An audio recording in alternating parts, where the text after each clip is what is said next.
Yeah, there we go. There we go. That's a little better, I think. So yeah, hey, Mr. No Dad. This is a experimental stream. What are you doing, Molly? What are you doing, girl? Yes, I'm gonna make something for you, maybe. Well, actually, yeah, you already kind of like this one. But yeah, I didn't have my countdown software is just, it's weird. Come here, girl. Oh, look at you. Now you look pretty with this. You like that? You look pretty, don't you? Look at you. You're a pretty girl.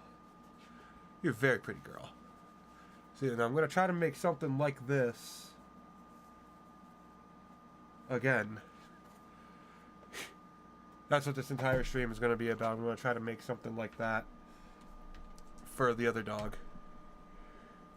She likes it. Don't you, sweetheart? You like it. Look at you. You're pretty. You're posing. Is that all you can do? You speak? Can you speak? Yes, can you speak? Oh, I love you too, but can you speak? No, you don't want to speak right now? Okay. She wants to be a bit of a bitch. I'm used to it. So, I don't know. So I guess this time I actually get to have this window over here on my main screen. Although it's going to have to stay that small anyway.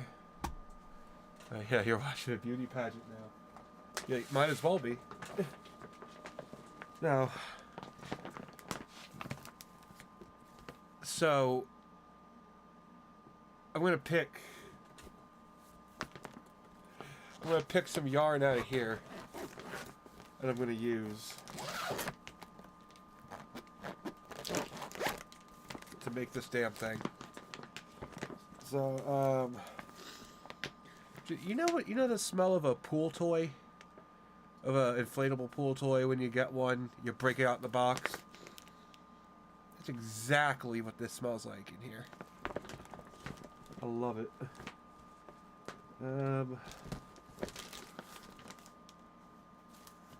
That's not bad.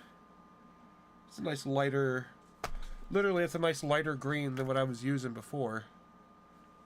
So maybe this will be better. Use that. And,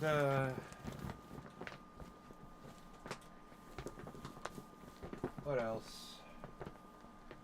What else can I use here?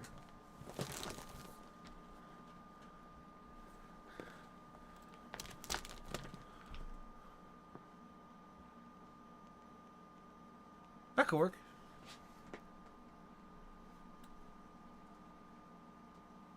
That could work. I think a green and a golden brown and a green. Green Lagoon? Goo Lagoon. This is the yarn that they make in Goo Lagoon. But yeah, do bags are always so durable? That would work. Well, I could crochet some bags. But then it wouldn't be the stream. And I've crocheted a lot of bags, so I'm kind of, I don't know. I kind of don't want to do another bag right now. But yeah. Hey, sweet, how are you doing, dude? Is this a new game I'm playing? Sure, this is a new game. This is one of the oldest games there is. It's called Don't Freeze to Death. The object of the game is to take 2 sticks and some string and not freeze to death. It's the oldest game going right now. Oh God. Oh God. Oh God. Oh God, why is it like this?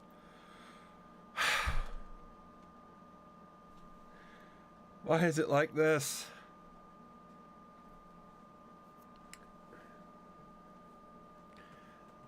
But yeah, you're joking.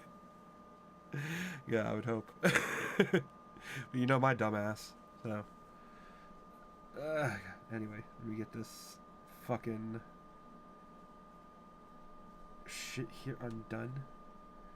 What is that? What is this? Okay.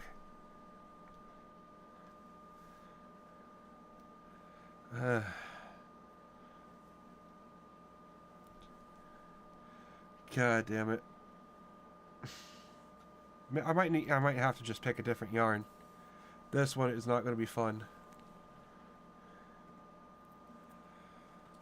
Anyway, right. It's going to be negatives all week. Yeah, it's going to be fucking cold. It's like, it's already like really cold where I am right now. Okay, this might work. This might work. I might be able to just... Should be about the same... Should be the same weight as that. But anyway, you're doing good, sweet. Good, I like to hear that. Am I going to finish it tonight? No. Dude, like this... I did this last night. And this is a good couple hours of work right here. So I'd be happy, honestly, if I can at least get that much done.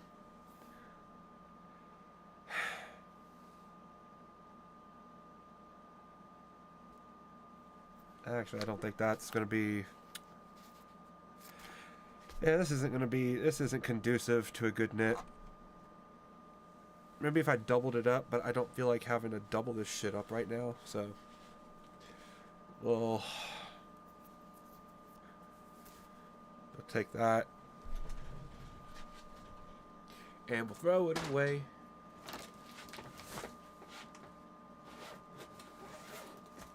Let's see what else is in here.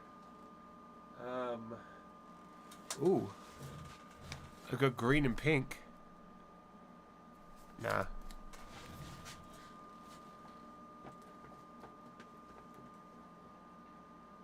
one's not good enough.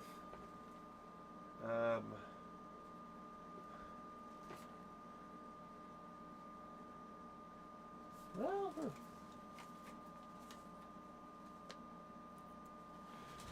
I could probably... This would be almost similar to what Molly already has. Like green and yellow. Well, do I have that good? I mean, that could work actually. Or a yellow or a lighter blue. How long does this one go on for? What the fuck? Here we go.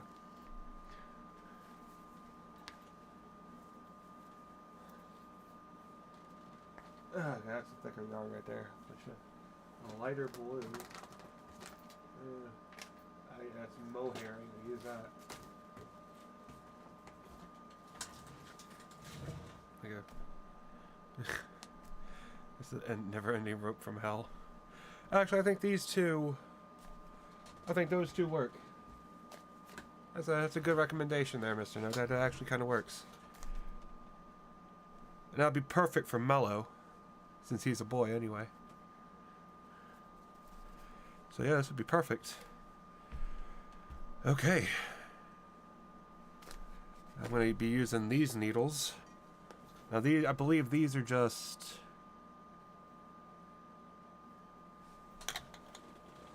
Actually, are they just standard 5mm? I think they are. I think these are just standard 5mm.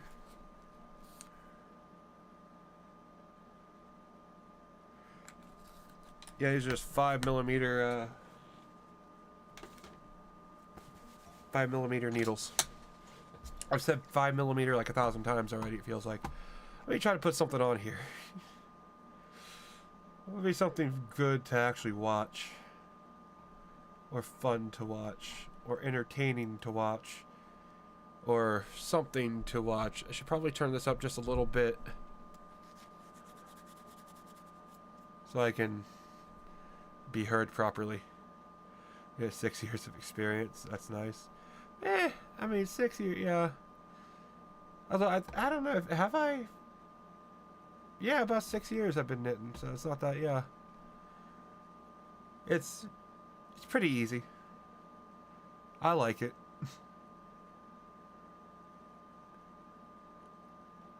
Fuck. What can I watch? What can I watch that's not copyrighted? That's actually entertaining.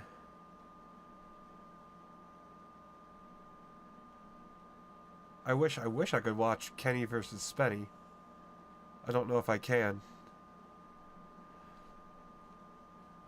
And if I can't find anything good enough, then my go-to will just be Jimmy here.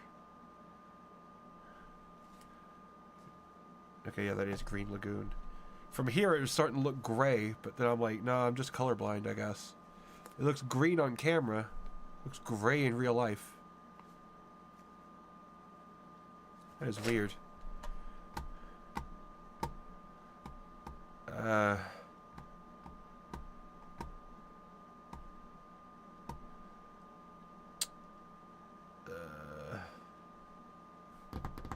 It's always the hardest part of any stream.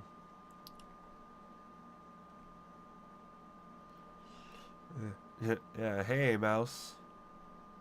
Yeah, this is an experimental stream tonight. I really didn't want to play World of Warcraft again. So, here we are. How are you doing tonight?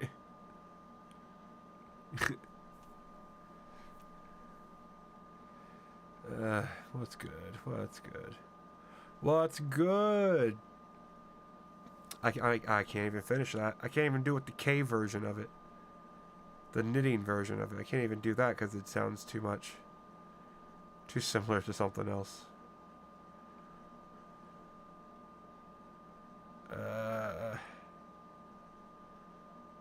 You're doing a science project? Ooh. Really? What kind of science project? You gotta do a volcano? Oh, a school project in general? Oh, what, you gotta show your exit route for a school shooting? Do they make you memorize those these days? I would hope.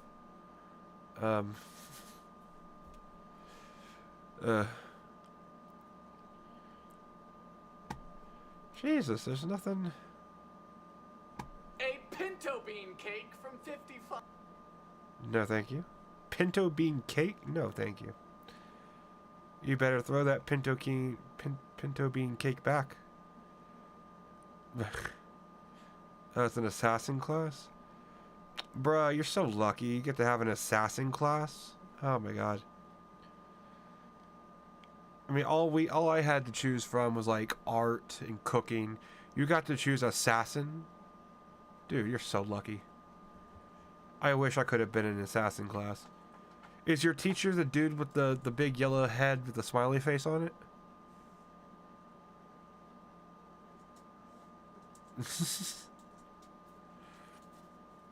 Yeah, walking single file line in case of a fire. Yeah. Yeah, exactly, because, you know, a fire can't go faster than people in a single file line. It's... Like, that is so dumb. I get they don't want, like, people freaking... Because freaking out in a fire will get you killed. But, like... I don't know, it's just so weird. It's like, at a certain point, you just gotta run. You're gonna walk out in a line and what, the fire ain't gonna get you or a school shooter ain't gonna get you.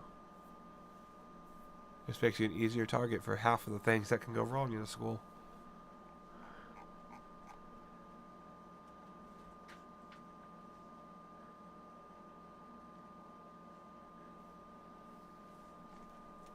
You don't run out of a... Do not run out of a burning building. Oh, yeah, you walk out of a burning building slowly. Single file. Hoping you don't die. Jesus, what? Okay, you know what? With a lack of anything I'm able to find at least.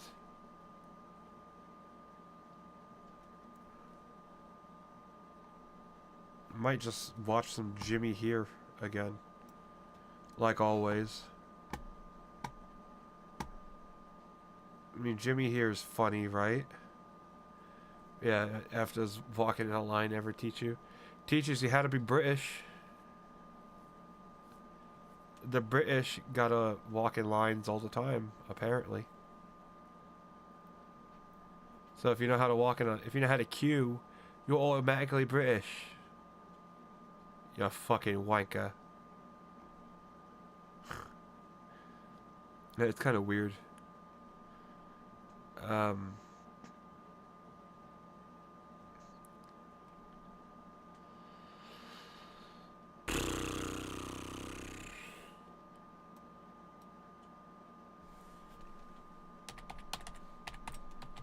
Yeah, fuck it. Let's just watch some Jimmy here. Yeah, pass you a bowl of water.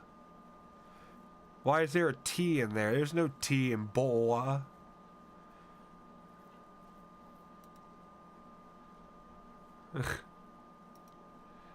You got it's every vowel in there, and no other letters but the first letter. Bowl of water. A bowl of water. A bowl of water in an hospital. A bowl of water in the hospital. My favorite color. Fucking. I just can't even. We'll watch this.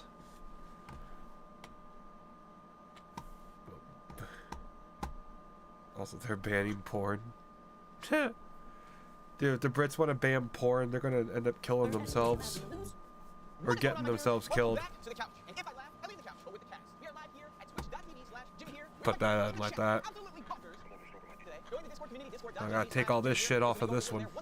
Today, I have a lovely group of dudes. Who are they? Well, let's find out. As usual, first, we have my manager, Zach GG. Zach, everybody, let's go! It is I. You gotta duck a little. Yeah, Utah is trying to. Everybody, let's go. Dude, Utah is terrible. Rise up! There he comes! He's looking good. Yeah, I'll deal with this later. Oh my god. Alright, let me scoot over because our special guest for this week is Chris. No, Utah is trying to. Oh, no, Utah is trying. Oh, well, Utah can go fuck themselves. Can't they?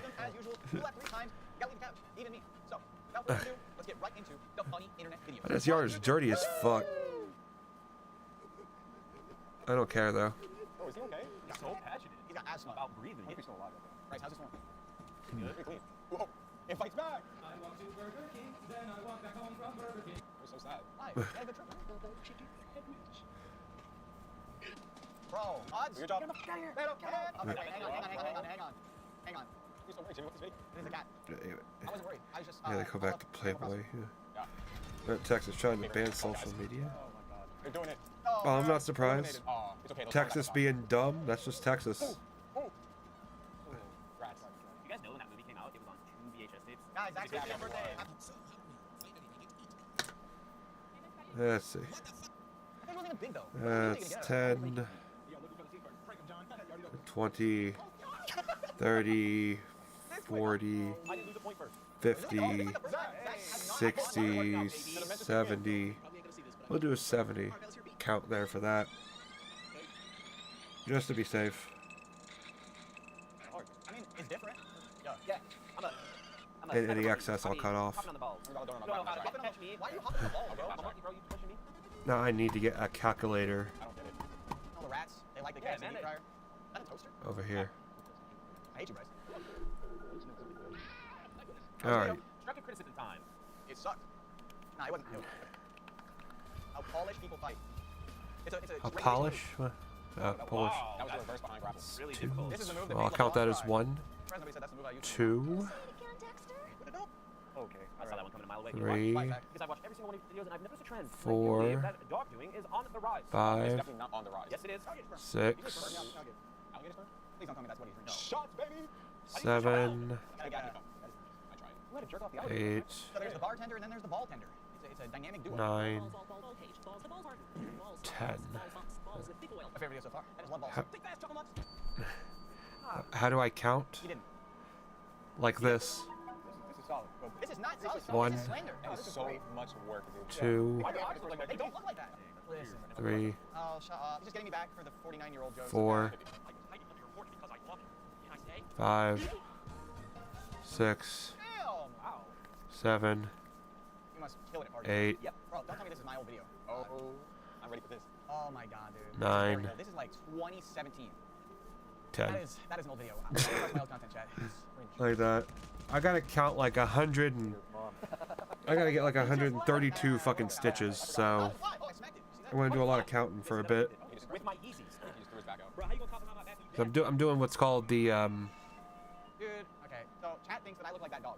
I don't. Don't Fuck, stop. what cast on is this even No, called? no. Long tail cast on, I think? No. Like a There face. is zero. It's my favorite cast on, so it's the one I do whenever I knit. Yes. What's so great about Utah anyway? It's like a generic Ohio. Dogs eat bananas? Yeah. Well, what's so great about America? It's a generic England. You see that meme of the shoe that looks like a mouth that's just like wide open laughing? Editor, find the One. meme of that shoe and put it over that guy's face because I guarantee you it's gonna match up. 2, No. You seen this one? 3, Wait, why is it white? Hey, look at it. 4, Hey, why is it white, bro? Hey, 5, no. Definitely mustard. Honestly, that took me off guard. Yeah. I was scared for a minute. 6, 7, That's also a fake clip, by the way. 8, 9, Somebody saw this and they approved that. They saw it and said, this is gonna bring people to our mall. Oh no. No. that's League 30. of Legends in a nutshell, baby. Wait, you never played? Never played. Bro, wow. Oh, you are, that's- your soul is clean. I did play RuneScape though. Okay. 1, Never 2, had 3, it. 4, 5, 6, 7, 8. A fake gamer. Okay, gatekeep. I doubt he even has a high score. Oh, it's Like, I actually 30. saw a bird pin another bird down on the road and then fly away right before a car came. It was literally bird murder. Another time, I walked outside and I saw a big snail with a little snail riding on top of it. And Real. it's 1, I don't know why I'm telling the story, but it was One time. 2, Yeah. Yo, Bryce's mom makes 3, me what's up. Hey. 4, I haven't seen you since I was born. 5, This is Zach. Not like the 6, the age just going up. 7, 8, 9, 10. Did you just laugh? Zach just laughed. It's Oh my 40. god. Oh my god. 1, 2, 3, All right. 4, 5, I hate this 6, I didn't expect that one, bro. 7, 1, That one came out 3, 8, 1. Oh my god, today's not my day. 9, Wait a second. What? 10. Yes, I am. Are you serious? I think this is the original. 50, almost halfway there. It's better than the skeleton song. I'm gay as hell. 1, I'm not expecting the wheelbarrow. I would be surprised if you were 2. expecting the wheelbarrow. I already know what's coming, bro. 3, What does skeleton mean? Wait, what? 4, 5, Here's my impression of a microwave. 6, You guys like that? 7, 8, 9, Oh. Imagine unironically 10. walking in on your spouse doing a VR game. I'd be scared as I'd hell, actually bro. be scared. Yeah, babe, you're doing so good. Now do the other one. I support her. Do the microwave again. 2, If you don't want spoilers, don't watch this next part. 3, 4, 5, 6, 7, 8, 9, My god. Wait, 257. What? That was. I did not enjoy that one. How long is this gonna take to finish the whole thing? That's so unlucky. That's so. How long? Bro, I'm skipping that. Mods? No, don't send Bryce that clip. Too long. It's really sad because I've seen like two. Like realistically, I'm not gonna be finishing. If anything, I'll maybe get a quarter of the way through it tonight. Wait a second. Maybe. Maybe. Fucking hell. But, dude, why does my... What is this hairline? But yeah, realistically, this would... If I was going to do this in one sitting, I could probably get it done in one day. Maybe 10 hours. Actually. Can somebody like scientifically explain to me? If I sat here and knitted the whole thing on That shit stream, be funny. Humor is just dead. To the Oh point where my that God. is funny. That was a concept That'd be of interesting. Yeah. I'm not going to actually do that. I'm not going to knit the whole damn thing. You're so aggressive. That was cool. Let's I almost laughed. Maybe. We'll see. If I get into a flow, it's 2, I'm gonna come. 3, If this was 4, Same. Same. Oh, 5. nah. Oh, hang up. That's my girl. Do you have a favorite t-shirt? Snoop in here? Yeah. I think it's very cool. Check this out. Wow, so that's pretty neat. Am I knitting an itchy sweater? Nope. Zucker boob. First of all, a sweater is only itchy if you knit it with itchy materials. Nose. Full exorcist. Oh my god. I feel like This that's stuff so ain't cool, itchy. dude. I'm not gonna give up yet. If fish can live underwater, then so can I. Damn, look. You and your mom. I said 5, right?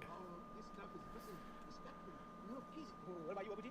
1, 2, 3, 4, 5, 6, 7, 8, 9, 10, 11, 12, 13, 14, 15, 16, 17, 18, 19, 20, 21, 22, 23, 24, 25, 26, 27, 28, 29, 30. 1, 2, 3, 4, 5, 6, 7, 8, 9, 40. 1, 2, 3, 4, 5, 6, 7, 8, 9, 50. 1, 2, 3, 4, 5, 6, 7, 8, 9, 60. 1, 2, 3, 4, 5, 6, 7, 8, 9, 75. Yeah. 5. Hold on. What the hell? That guy was caked up a 6, Anyone got his hat? A dump truck. Respectfully. 7, 8, Also, 9, Back-to-back cake. Let's go. 10. We're getting treated well, bro. But yeah, it's a Damn. Always catch me off guard. yeah, it's totally going to be just a cowl for one of the dogs, so that it actually matches and they have something they can Is that how you make it come true? Oh, shit, I've been doing it wrong. both wear. I don't want any of them to feel left out, so I got to do it, you know. But which itchy material? So avoid knitting with the. Well, what itchy? Honestly, Well, that's probably one of the itchy most would thematic be. themes that could be on this channel, because monkeys are a big part of my channel, and tomatoes. Nothing is certain in life, son. Except death. When you walk into the sea, you find out Matt, everybody say goodbye to Bryce. We still at 2-2? Yeah. Compadre. That sounds quite nice.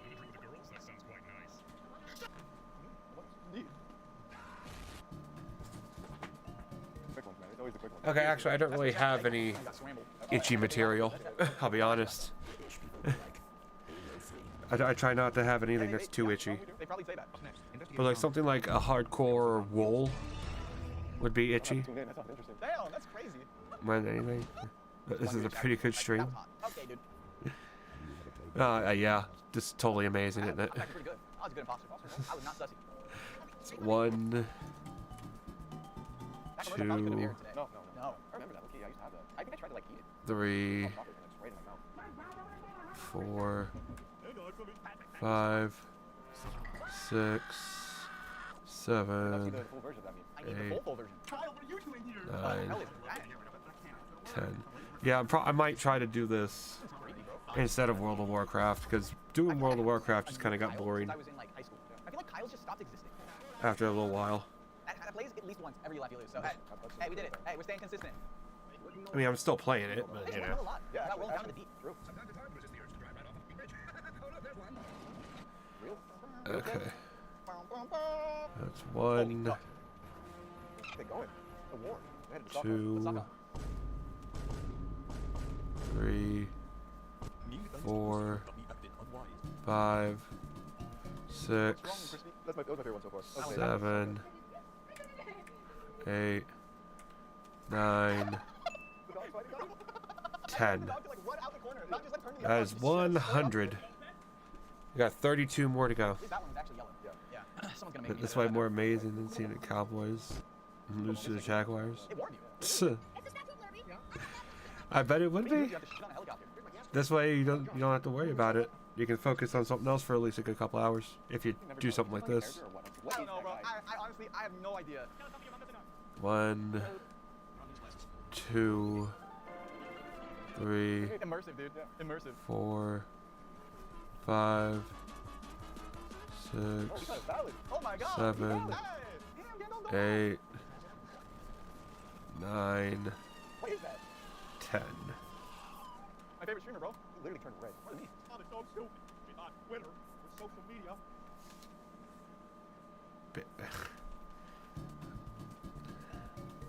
One, Why is that funny? I don't know. Why is that funny? 2, Oh, yeah, of course. This always freaked me out. 3, Yeah, there's something, And the vacuum. there's something really off-putting about it. 4, 5, A little weird that he's saying that to the baby in the sun. A little weird. But the sun's a bajillion years old. He's a baby in the 7, metaphor for a new day, new dawn. 8, Teletubby lore goes deep, bro. You know who else goes deep? 9, 10. Let That's how you respawn. You know what it said? Yeah, an extra life, bro. 12 more. Yay. I gotta hold that over my head, dude. Oh, this is criminal. How to lose your job in 5 seconds. I didn't know there was a room back there. You ever seen somebody stop the milk? I never had a job, man. I don't know. Oh. Yeah, unemployed. Nice. That's solid. Nice. 1, 2, 3, Don't do this at home. Don't do that at home. 4, Professionals. 5, 6, 7, 8, 9, Okay, crispy. 10, But then again, didn't you do a video recently where you did like you're out in public and you had strangers trying to make you laugh too? 11, and 12. There we go. We cast it on 132 stitches. We're done with that part. I'm going, bro. Hey guys, like and subscribe. Almost a million subs here on Jimmy here. Yeah. Everybody click subscribe. You do win a prize. Thank so, God. Zach, so you know how you're out here dressing? We decided to get you a little extra dressing. Ranch. So, Got your ranch. ladies I and gentlemen, wanted these so much. ladies and gentlemen, I know. Crispy, the ranch I got this long ass tail here, Oh my god. so I'm going to Oh my break God. that right there. I'm lactose intolerant. I don't need all that, Dude, these so I'm going to take this and throw it away. Okay. I got all this. Make sure that stays even. There's the line. We're good. Now, this is just 132. 132 stitches. Now, technically it's 133. Because what I'm going to do, because what I'm doing is going to be called knitting in the round. And so I have to have a way to connect these two in a better way than just knitting this one and just, you know, having it look retarded. Which wouldn't be too bad for me, obviously. So when I knit, I always do one extra stitch. So then I always pass that stitch over that one, pass the other stitch right over that one, if I can actually get it here.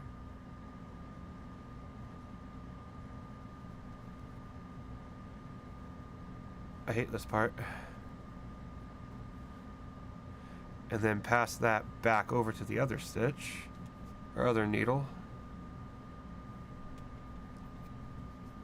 And that way it kind of makes it look good. Gives a proper join. And then, well, do that. Get that on the proper side there.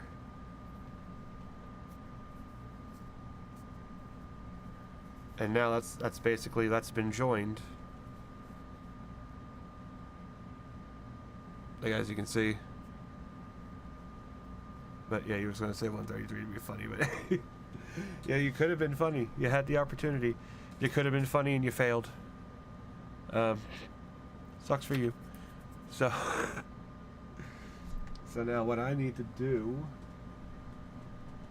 I need to find me an improvised stitch marker here.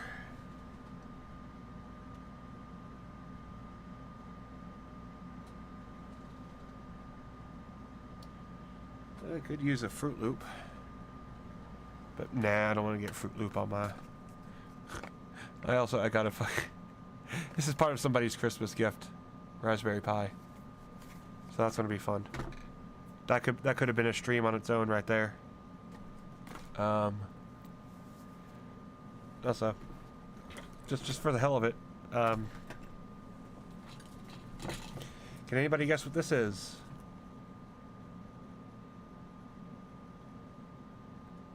Does anyone have any idea what this might be? It's a pipe you smoke out of, you dumb fucks. Anyway,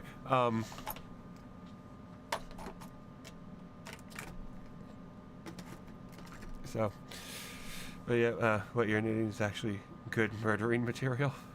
Sneak up behind enemies and yeah, surprisingly, like yeah, there's a lot of things you can knit that can actually murder people. I can't go on and say what they really are. I don't want to. But you know, you can murder a lot of people with knitting. Anyway, okay, I can't find an actual stitch marker, so I'm gonna loop this yarn back around and use that as an improv stitch marker. So that'll work. That will work. And so basically all I'm going to be doing for this is the entire top and bottom of this is going to be a knit to, purl to ribbing. I'm going to do maybe about 10 rows of that.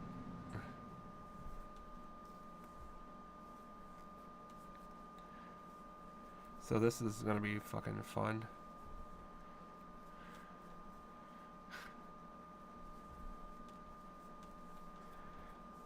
But yeah, go ahead and say it. Oh no, I'd rather keep that secret. Let the FBI figure that out on their own. FBI don't need my help. They got plenty of bullshit. They are plenty of bullshit. So, fuck them, you know?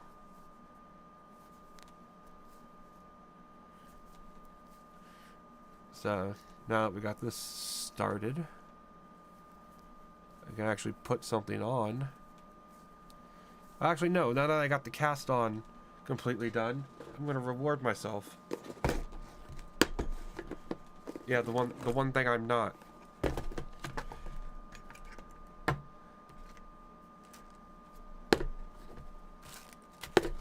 So I'm gonna smoke real quick. Why do I have this up? I should probably try to find something else to watch. Let's watch some Jimmy Queer. I mean, here. Well, what's the difference? His name's Tyler. Might as well be. Sponsoring this video. And without further ado, let's get right back into the funny internet videos. Lara, welcome. What's the slow burn joke you got for us? So when my husband and I first started going out, he was really bad snorer, and what he told me was when he lay on his back, his balls would cover his anus and create airlocks, and that's why he snores. That's not how that works. Did you read any study while he was snoring? Just test by picking them up to see if it would blocking his toke hole? I cradled his balls for 3 years before I figured it out. Damn, girl. You what? Get you a girl like that. I'm no anatomist, but that's not how that works. Why is everyone shitting themselves? Man, look at this. Bar. More like bar. Man, I'm dead. Gotta love when mom gets in on the jokes. Okay, that was pretty sick, actually.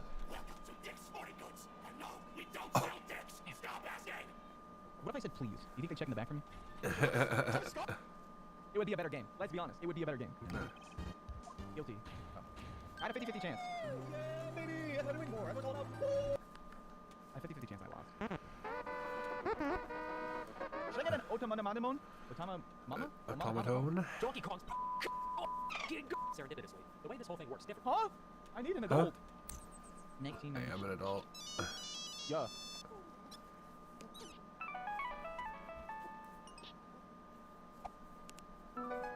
Ooh, fancy. Ooh. Oh, that one hits. I'm coming. Wait.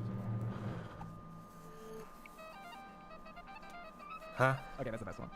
That's the best one. Nah. Dust was garbage. Sometimes when I wake up in the morning, in cold sweat, I think about what I've done, and I'm so proud. Why is it playing this again? No! Ah! Clearly visible results in as little as 12 hours. But can it fix this teen skateboarding mishap? Nope. What commercial was that? I mean, they're just keeping it real. What are they gonna do? Lie to you? Do you think the pharmaceutical company would really go out and tell lies to turn a profit? I, for one, do not. You really think someone would Mario do that? Williams. Just go on the internet and tell I'm lies? always winning, Dad. No. Nani? Well, you can't outdad the dad. Hello, winning. I'm Dad. Nice. A cat.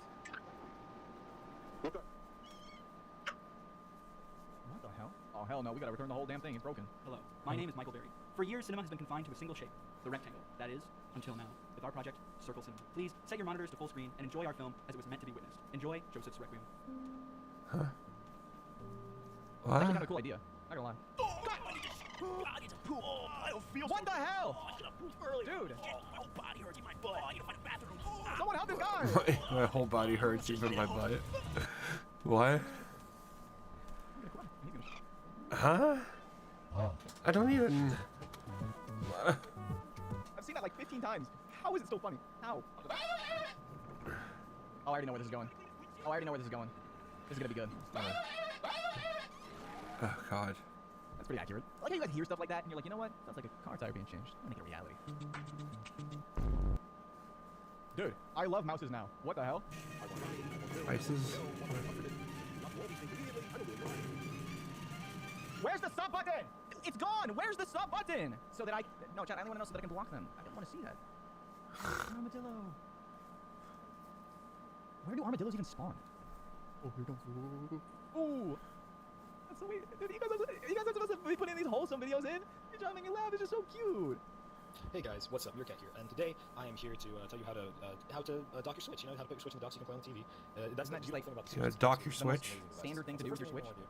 you're gonna take off your Joy-Cons, right? And make sure that you don't accidentally press anything. You put your dick in it? So you're gonna take your Switch, right? You're gonna put it right in your No. dock. Oh. Well, I think I just have to say it, Chad. Don't do that. If you're gonna do that, at least do it right. And I just mean, dock there your is. Switch in They the do microwave have like everyone Nin else. toasters, but Scooby's been through training school. Little dough ice I don't think they have cream, Nin dough ice cream, Switch. They have Switch Oh, toasters that's where it comes from. Oh. I'm just riding on my bike. And or toast switchers. I laughed at chat. You Touch? can't laugh at that. I It's don't not know. funny. It's not. Just wasted 10 seconds of your life. Someone really requested that video and said, yep, that's the one. That's the one that's gonna make Jimmy laugh. Dude, this game is good. That guy just shot that other guy immediately in the face. I had nothing to do with it. There was an argument. There was a workplace argument with Red Dude's head. It'll sneak up on you. Oh, that game, it'll sneak up on you, dude.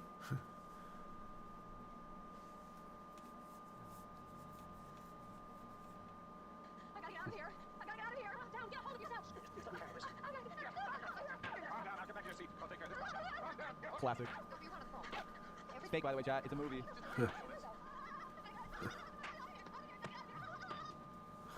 You gotta do what you gotta do, man. We gotta let her open up the door of the plane. He's going to destroy the earth for the funny. It's a prank. Hell yeah. Chat. What is that, some sort of like childlike condiment or something? Like a That was a close call. They have a baby mustard that was as small as a baby mustard tiny. I love this guy. Baby mustard, that was ridiculous. I mean, that was crazy looking. It's just, dude, there's something so wholesome about that guy. Just saying how it is. Just laying it all out there. Monkey! Wakey, wakey. It's time to save Hyrule. It's time to save Hyrule, monkey. Let's go. Another monkey! Look at this lad. Oh, chat, we can't. No, chat, no poop. No poop. President. Why Okay, no? Hillary Why no Clinton jump poop? scare just now. I'll show you guys. You guys are gonna be like, oh, Why this now? is this stream. You're just short. How did you guys do this fast? Let me show you. This was before we started the video. Why do I look like that? I don't actually look like that, do I? This is edited. That's edited. It's a tall door. Like, on God, it's a tall door. I'm 6 foot, chat. I'm 6 foot. Oh, dude. I should play this. Comment below if I should play this. Sounds kind of good, though. Why did it cut out? It's so good. Gosh, wait. I'm sorry. How did I do this? Wait. Dude. Ah! That doesn't count as a lot, by the way. Chill. I got stuck. It was the visual comedy of me getting stuck in my chair. That's no way that counts. If you guys honestly think that counts, you're out of your minds. Alright, it's coming down. Well, his chat is out of his mind. It's gonna be a jump scare. That's their mind. Oh, blue lobster. How do you prepare yourself for a jump scare and then still get jump scared? We open a sumo orange. But is it very tasty, yum yum? Very tasty, yum yum. Oh. Never even heard of a sumo orange. Really good, but they're very tasty. Yum yum. What the fuck? Advanced Jenga, competitive Jenga. Did I ranked fuck up? Jenga. Brings up a good point. Huh? Oh, did I fuck up? What the hell? Where did Oh, I gotta check Where did this they go? over. The sacrifice has been made. SpongeBob is satiated for now until the next sacrifice.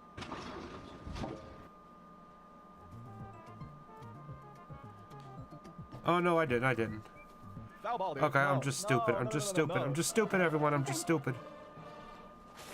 Gonna get a little closer now, right? I didn't fuck up. I'm just stupid.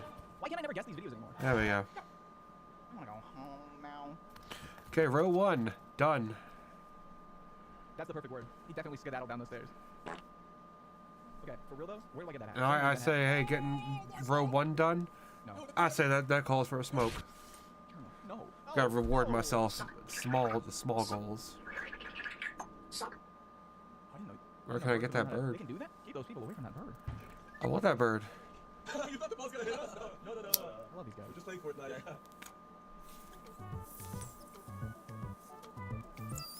The Da Vinci Bros just keep putting out bangers. They just keep putting out bangers. So good. Oh my god. That was really accurate. That was Chris Merchant. Real. Up next, investigators found the car. They also found wheels. I can't take it. Too much. Who do we call? Ghostbusters. Wait, who do you actually call if that thing explodes? Who do you call? God? Tell us something I'm missing out. A transformer I remember when I first saw that blows. original Swift, Who the do you next one, dude, call? good time. Michael. No, if a transformer calls you, or if a transformer blows, you call Michael Bay, don't you? He knows about transformers Don't. blowing. He's made 5 movies that Wait, blew. is this a real... Okay. Is that a real game, though? There was a That's joke in there. I fucked it up. So, I'm adding it to my game as a secret character. Yo! Dude, you guys can't just upload the thing that you did and made and let it be. Like, bro. I don't trust anything anymore, man. I don't trust anything anymore. It's gonna be a lobster. He ate him! I guess at least it wasn't a lobster. Logitech. What? I'm fine. I'm okay. That was a lot. Jimmy, it's so nice outside. Why don't you go meet some girls? Come on, I'm with my girls. Dude, classic Jimmy here moment. Back when I made great content. Well, you just wish that time that we... I had a burrito this morning. I already conquered my demons. You can't get me to play. Dixie's? More like Dix's. On it.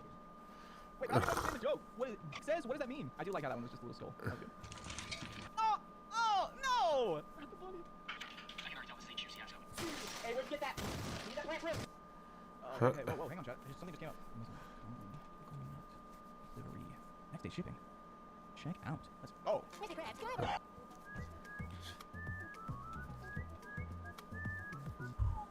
No, we press on. Could be a mouse or bat, mole, I don't know. The inside of the tube is scented with a pheromone that will track whatever kind of rodent this is. Do pheromones work? And run out the other side. Now all we gotta do is wait for these babies to get to their new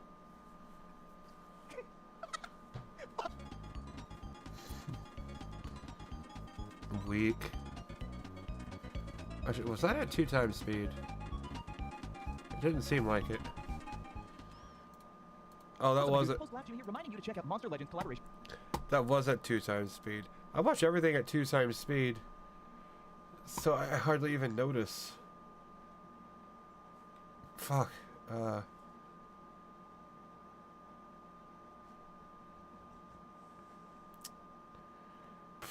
God. That's something to watch.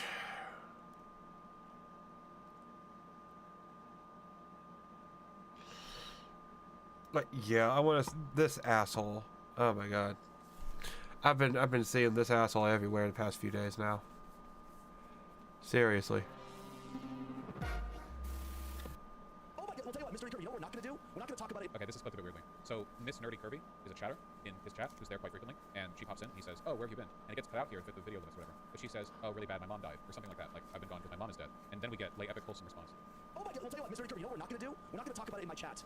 Because it's Friday, and that is a whole big bucket of bummer. And I'm sorry for your loss, but we're not doing that in my chat. Thank you. Well, okay, Mr. Kirby, you said no, that's fine. You asked, so I told. No, I didn't ask you to tell me the biggest bummer news in the world. I said, hey, what's up? How are you?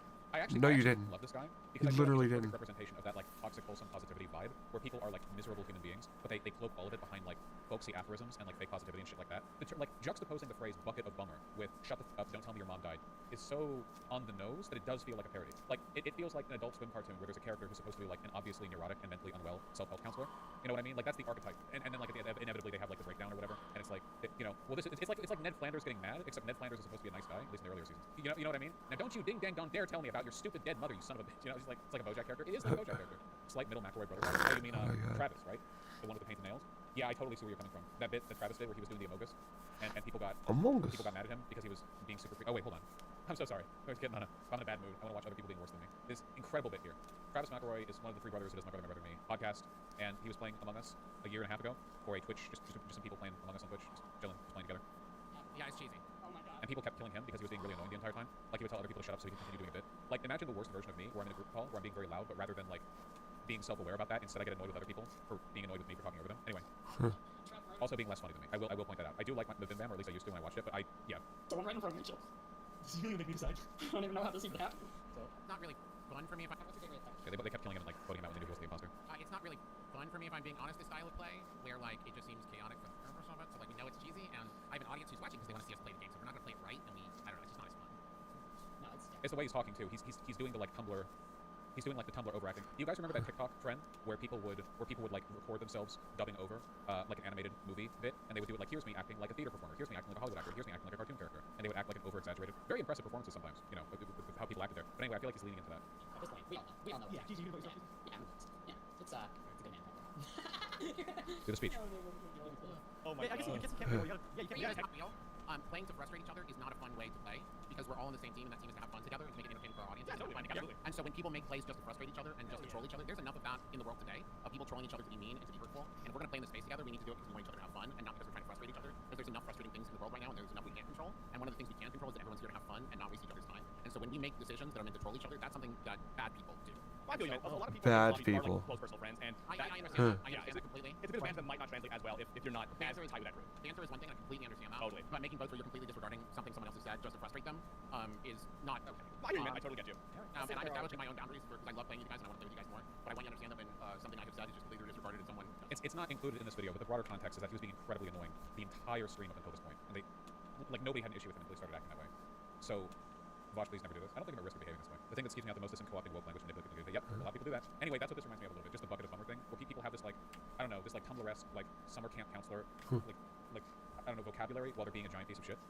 You know what? Let me give you a little bit of a lesson, Mr. Kirby. When The person whose mom just died. Remember. something really, really bad is going on in your life, and in a public forum, someone asks you, hey, what's up, how are you? There are two acceptable responses. Good, and you know what? I'll make it through. That's it. How are you? Good, or you know what? I'll make it through. Just those two, okay? No other iterations. Yeah, and the enforced positivity thing. It's like the Stepford wife smile, right? Like just smile through it all. Awesome. Love to hear it. See, there you go. Or Prom's response. I said, Prom, how are you doing? She says, I'm alive. There you go. Oh, I asked you where you were. Look, Mr. Kirby, I'm just subtly trying to tell you that unloading really heavy news in people's chats on Twitch is not like good etiquette. I think it's perfectly okay to not talk about recently heavy news such as all the time. I mean, they were asked where they've been, you know. Listen, people like to overuse the term trauma dump. I want to be clear. You motherfuckers trauma dump me all the time. Not a day goes by where I don't get an email or DM from somebody telling me that a loved one has died who liked my content, or I see someone in chat talk about some shit. For me, like, so part of this is like an inevitable consequence of being a public figure who reads his own DMs and emails. But, you know, and it should be noted, of course, that my frustration here has nothing to do with the fact that I have like immeasurable sympathy for anyone going through that. I can't even imagine. And sometimes when people message me shit like that, like I don't know, there's something like very human about it that I don't think it makes you a bad person. The clear distinction to me is like imposing, especially during a live stream environment. Like TTS is like the big kicker for that. If you're in the chat, I think XQC did a bit about this once where he was like, oh, I got a Minecraft world record, and then you look at chat and somebody's like, my dog died, my mom died, my dad died, my cat died, my house is on fire, I can't pay my mortgage, my pets ran away, and you like know, yeah, hold on, wait, that has to be a clip, right? Because I've heard that repeated. What was it? XQC, my mom died. Is that? Oh yeah, here we go. You know, like world record, like 60 minutes, 40 seconds. Bong! Hey man, dog died, fish died, cat died, mom died, the train derailed, the plane crashed, the building, eviction. Okay, dude. Well, man, dude. Have I ever knitted pants or a shirt before, Mr. No Doubt? Actually. It's such a way of words, yeah. I don't like that. XQC is really funny. Okay, actually, I have knitted pants before. Yeah, anyway, like the issue here is that like I'm not wearing it. Next to like theater or live events, this is the only medium where the viewer can derail the live experience, right? Now, in a theater, shit, it might be upstairs. Very well understood. The audience can't do anything. If you're an audience member and you get up on stage during a but I have knitted.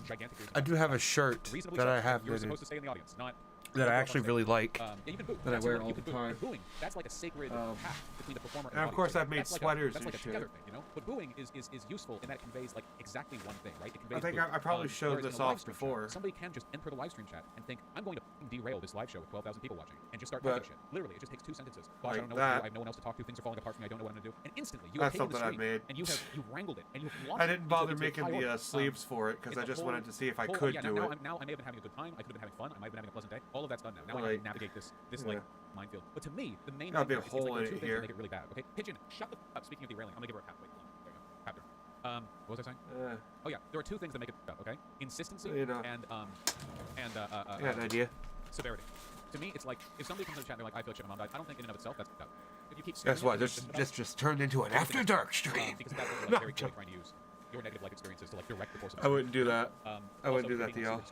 Nobody wants to see that. Literally like nobody. Making me feel like I have to respond. You know what I mean? Like if someone's like, "Gosh, I don't know what to do," because I have seen this happen from time to time. That dude, oh my god, I'm literally a gamer boy over here. Unfortunately, being a gamer boy who does live streaming means that every once in a while you're a self-help counselor, which I'm fine to do in like a generalized sense. Don't get me wrong, but like, hey, I don't know what to do right now. I can't talk you off the ledge, right? I'm just a guy. Please, oh my god, that's a lot to put on me.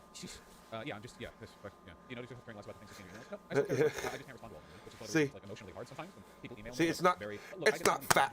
It's not deal, right? The problem is, fact. I get It's lots water of messages weight. like that. I used to be able to respond to all of them. Now I absolutely cannot. Or if I tried to, it would be like. Like, yeah, no, I'm not gonna. So It's- but no matter how much. I ain't gonna be like that. But like. Never get more minutes in a day. Just a constant, I don't know. Hundreds. Anyway, look, the point that I'm getting at here is that the chick in chat here did nothing wrong. Okay, well, this is the back. You can you can literally see the seam. Her mom did something wrong. Yes, her mom did make. Down. So this is the back of it. It's not the place to be. I can't even put it on right. That's it. I figured this is But like, yeah, this is. heavy news like that. When someone asks So me, I guess technically this counts as a shirt. My dog died, my husband I left think. me So yeah, I've made shirts. my house burnt down, and my I've made a. I'm gonna take this off. It's not that comfy. It's kind of tight. But I've made a pair of pants as well. That didn't go so well. Like they worked. They worked as pants, but like knitted pants. That's not something you want to wear that's knitted. You know, you don't want your balls to constantly be sweaty. That's what knitted pants are gonna do for you. Unfortunately. But you've probably seen, if you go back in a couple other streams of mine, you'll probably see that I've worn a three-colored purple shirt before. That I knitted that. That's my favorite shirt. I'll wear that often. And that was originally going to be a sweater, but I got lazy and just turned it to a shirt. And that's that was that. Now I actually did knit a jumpsuit, an entire head-to-toe fucking jumpsuit once. Started with the feet, got the feety socks, did the leg part, I did everything. I got the entire body built, I did the sleeves, I did a hood for it. I got an entire bodysuit once, or I made an entire bodysuit once. And it was awful. So just comfy pajamas. Well, that was the idea. That was the idea. They turned out terrible though. They were awful. Awful. Like, oh my god, dude. I almost fucked that up. Like, I don't even know how to really explain it. I fucked up the length of the legs. I fucked up the area of the crotch. I fucked up the area, the split area where you would get into it. I fucked up the body length. I fucked up the arm. It was awful. It was a learning experience, but it was something. But oh, what kind of dog I got? Well, that's one of them. She happens to be a American Pit Bull Australian Shepherd mix. The other one, who is right here, he just blends in very well. He is we believe he's a Staffordshire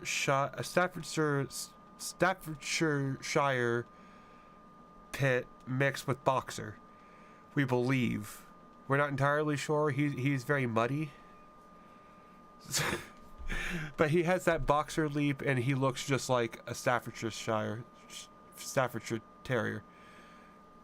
But yeah, I love pit bulls. They are so amazing. Believe it or not, these pit bulls, they belonged to my best friend, and I sort of inherited them from him when things kind of went bad. So they're not technically mine. I didn't get them. But like now it's at a point where I don't think I could ever live without them. And I definitely don't want any other kind of dog other than pit bulls, if that makes sense. Mostly because of these dogs. Those dogs they're just some of the greatest dogs I've ever had. And I love them. A little too much. Molly, the white one, she already has a cowl on that I made a while ago. Eventually she'll get up, and you'll probably see it. But she already has one cowl on, and I'm making this one for Mellow, which is the brown one that blends in into the dark over there. But they're great dogs. They really are. Because of these two, it's like, yeah, I don't think I could have any other dog other than a pit bull now, or any kind of pit mix.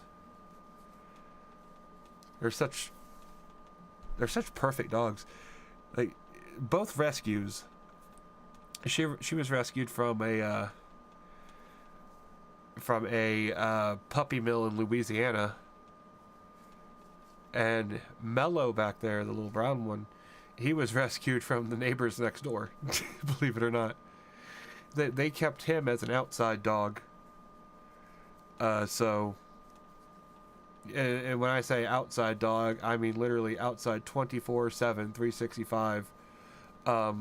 Legally, illegally. Like, that's what they did. So they're both rescues. They both love the shit out of each other too, which is just crazy.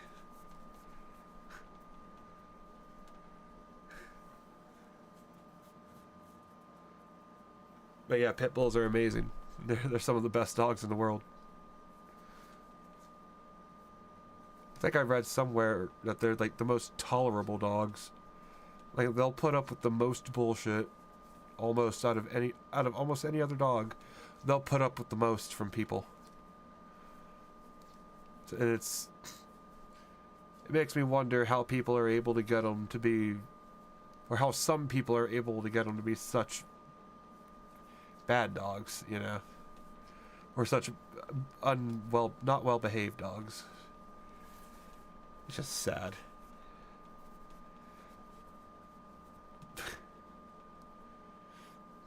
Okay, your pity lab went to the Rainbow Bridge last week. Oh, that sucks, dude. I'm sorry. 19 years. Damn, 19 though. 19. Like, dude, 19. Okay, that does suck, and I'm sorry. But like 19, like, damn. For a dog, that's pretty good. That is pretty good. But that does suck, having to lose them like that. And we lost my mom actually lost her Chihuahua dachshund mix many years ago. But that was awful. She was we called her Pebbles. She was a feisty little bitch. She was fucking crazy, dude. Like, we the other dog that we got up there, his name's Tebow. When we brought him home, he was just a puppy. And and Pebbles, when those two first met, they got she ran him up the couch. She asserted her dominance immediately and let him know, no, you're coming into my house, motherfucker. She was amazing. But wait, real quick, what's the Rainbow Bridge? That's it's a euphemism people use for when their pets pass away. It sounds better than, you know, my dog died. It sounds better. And there's a poem that also goes along with it. It's a nice little thing. Oh yeah, your boy was named Badger. You found him on the highway in the middle of nowhere, with the nearest thing being Badger Lake. Oh, dude. Oh, I bet he fucking loved the shit out of y'all. Finding him like that and taking him in, giving him a good home. I know these dogs, like Mellow, for example, when we got him over here, he was a little shy at first, but it took him maybe 2 weeks, and he started acting like a normal dog, just, you know, acting like he owned the place around here. Like, and he's been the sweetest little thing ever since then. It's like he's so thankful that he was taken out of that shitty situation. It's like, dogs are great like that. Now, you used to have a dog when you were young. His name was Sky. Oh, that's a cute name. I've heard that. Actually, Sky is a name you don't really hear for dogs. At least that I haven't. Not often. Really, what kind of dog was it, Mr. No Dad? I mean, I've had so many dogs over the years, but these two are probably my favorites. which sounds bad to say because I loved Pebbles like a lot. She was a great dog. But honestly, I'm thinking these two, they might be my favorite dogs. Which sounds bad to say. Yeah, the love of the dog is one of the greatest things a human can know. It really is. That kind of love, like, yeah. Like, also it can be one of the more annoying, if that makes sense. Because, like, I know these dogs care about me a lot. They if not love, they definitely care about me and my safety. But, like, at the same time, it's like, y'all gotta settle down now. It's like too much at some points. I mean, I get it from their perspective. They gotta make sure the person that takes care of them is well taken care of. And of course, they like me, so they don't want to see anything happen to me. And that love, that unconditional kind of love, like, yeah, that it really is something. You hardly get that from people these days. The only place you're gonna get that kind of love is from a dog. Unfortunately. But yeah, man's best friend. They are. They really fucking are. Well, let me check my texts here. Okay, that's... Okay, I'm good. Well, let me, My car got stolen, so I've been a little bit busy. That's why I haven't been around. It's like, oh, God, like, ugh. The only, like, charity that I can offer this guy is I think there's a reasonable chance that he's, like, pretty emotionally fragile himself. And I don't mean that as an insult. But, like, this dude... I mean, it means what it means. And one of the reasons he has this, like, grit your this dude is fucking... attitude towards his chat environment is because he's sent off, like, really easily. That does not excuse... Like, who could... Why would this dude even ask I imagine that's what someone was up to and then get offended? That just makes no sense. If someone asks, like, hey, what's up? Where have you been? And it's heavy, just be like, I had we also have a dog right now, but it's my cousin's. Yes, I'm talking about trauma dumping. Oh, by the way, now you're just like dog sitting it. I see people pick this up. Don't ever use the term trauma dumping when you're talking about your friends. Or your cousin lives with you. People always misuse terminology. This is one of the worst iterations of that. Trauma dumping is when you do this shit to like a random person or to like a broader community. Yeah, I wonder how it happens. Doing it to a primitive man, fluffy creature, wolf, Chicey, primitive man. I'm being informed by man, adorable. To point out that there are instances where you exactly, it's so weird. And, you know, like, rely on them for like pseudo. Like it's what like they would have had to have been growing around together long enough to have studied each other separately, and then eventually when the humans made their move, it didn't seem like that big of a deal.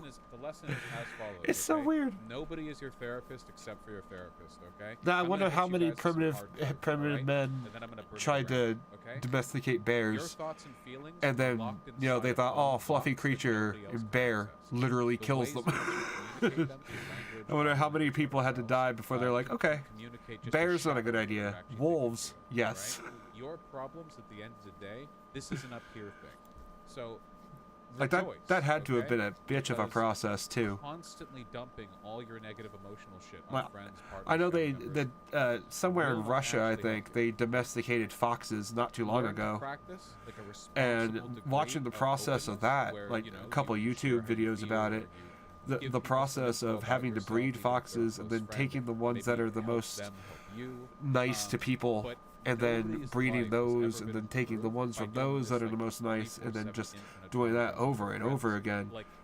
purpose. I couldn't help but think, like, wow, if that you- is a 'cause it does bitch. make your friends tired. Why is it? You know? That's not. doesn't Is make it them worth your it? friends anymore. Just like Is that's just domesticated not foxes really worth it? always a good thing to Probably, do, actually. You know, a lot of people take it too far, and it really taxes relationships, and those relationships get But yeah, strained, how, and they feel bad, and it makes the them first feel people worse that for their domesticated relationships. wolves, You have to learn how to moderate that. that must have been odd. All interactions you have. It had to have been like a situation where they would, where it was, it had to try to start out communal. Like the wolves would probably take something, or kill something. You know what I'm talking about, right? Humans would yeah, probably that's another move one in, too. scare the wolves off, last take thing their I'll say, meal, last thing I'll say, leave them okay? You ready something. for it? Critical one here, okay?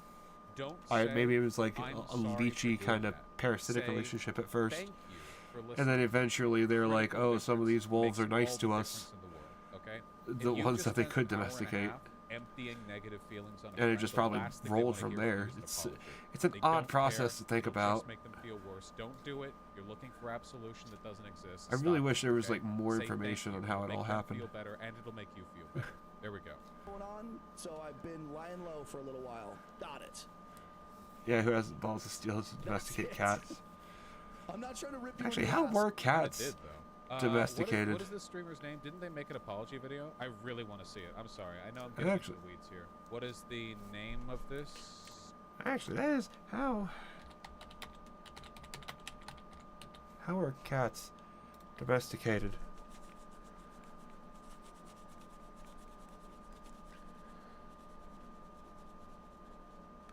Domesticated twice? Bruh, how? Yeah, the Egyptians are relatively small breeds. Huh. A team of French archaeologists landed on the island of Cyprus in 2001. Personally, I'm not too Quickly found that familiar they with were like the smaller outnumbered, breeds of despite having cats. a population of about 1.2 At least million that people. long ago. Cyprus turned out to have an even bigger population of cats. By some estimates, as many as 1.5 million felines, including both pets and feral cats, roam the country. You can find them practically everywhere. But Cyprus is an island in the Mediterranean. And if you've ever tried to give a cat a bath, you know that most of them aren't big fans of water. The closest mainland is Turkey, about 70 kilometers away. So, how did all those Most cats dogs get aren't there? either. Well, those French archaeologists might have found the answer. While excavating a site of an ancient settlement, they discovered something quite surprising. It was the grave of a man who was buried alongside offerings of flint tools, seashells, and an 8-month-old cat. Dating to around 9,500 years ago, this burial represented some of the oldest known evidence of human-cat companionship anywhere in the world, predating the more well-known love of cats in ancient Egypt by 4,000 years. But when did this close relationship between humans and cats start? Who were the ancestors of domesticated cats? And how did humans help cats take over Cyprus, and eventually the world? For that, we can thank the complex process known as domestication. And yes, even though we let them poop inside our houses and knock stuff off our counters and pee in the laundry basket for some reason, we did domesticate Let them do even that. though it might not always feel like it. Yeah, that's what you're going. Today's Okay, domesticated dude. cat is So its you own take it easy, species, Mr. known No as Dad. Felis catus. Thanks for being And here, we can dude. trace I its will origin catch to you. a species of wild cats called Felis Oh God, I'll sylvestris, catch you which is made tomorrow up for of 5 different Danganronpa. subspecies. Based on studies of the genomes of Oh modern house God, cats, my one throat, subspecies, my Felis voice. sylvestris libica, is the direct ancestor of all domesticated cats today. That's And gonna those be a wild bitch. Cats, often referred to as African But wild cats, can yeah, still be found across I'll see you North tomorrow Africa and maybe for Southwest Asia. And Danganronpa. as you can Hopefully tell, I'll these be able ancestral to cats actually still look very different from not their lose my domesticated voice during descendants. that. They're slightly larger and they don't have the But yeah, color you take it variations easy, in their dude. coats that we see in Stay house golden. cats. Instead, they mostly have what are called I will. macrotabulate I'll see you feathers. around, man. The You stripes take it run easy. perpendicular to their spines. You can even find the same pattern in the cats depicted in ancient Egyptian artwork. Now, these wild kitties are solitary creatures. They don't have the same social structure that other animals like wolves do. So scientists think that the domestication of cats was probably a different process from the domestication of other animals. But unfortunately, the fossil record of African wild cats isn't great. Most haven't been preserved well enough to be used in genetic analysis, which is partly why it's been so hard to figure out how cat domestication actually worked. Some of the oldest known fossils include specimens from Cyprus that are about 11,000 years old, and others in Turkey from around 10,000 years ago. So how did we get from Felis sylvestris libica to Felis catus? Well, you know how hard it is to get cats to do stuff. It took a long time. And we still don't have the full picture, but the first step is understanding the different ways in which animals can be domesticated. A species is considered to be domesticated when it becomes genetically and permanently modified through human-influenced breeding. And it has to be reliant on humans on some level, like for food and shelter. Or to clean out the litter box. And American archaeologist Dr. Melinda Zader has proposed that there are 3 pathways to domestication. The prey pathway, the directed pathway, and the commensal pathway. In the prey pathway, wild animals are first hunted by people. Then, in order to better control the hunts, people begin to manage herds of the animals, like goats and cattle. This leads to captive breeding and eventually domestication of the species. With the direct Not actually sure why you subscribed to me. they learned from previous Do attempts it, at you know, domestication, when you, often through the when prey you did? pathway. Horses Oh, and God. beasts of burden, like donkeys and camels, were most likely domesticated this way. Well, We fast-tracked their let me see here. I might be able to find out if it's weird. See, I don't know why people subscribe to me either. Let's see. Let's just do lifetime. Show 50 per page. Okay, let's see. Let's see if we can find out. I can literally find out exactly when. That is so weird.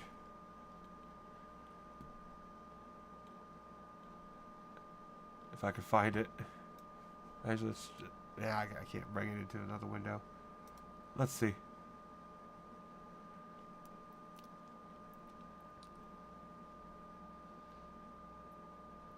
I probably should just Control F. Nothing there. Oh, don't worry about it. Don't worry about interrupting. It's not really interrupting. It's something different. Besides, otherwise, well, I'm just going to be sitting here for hours anyway, just knitting. This gives me something slightly different to do.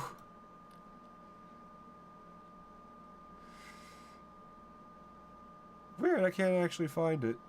Or find you on here.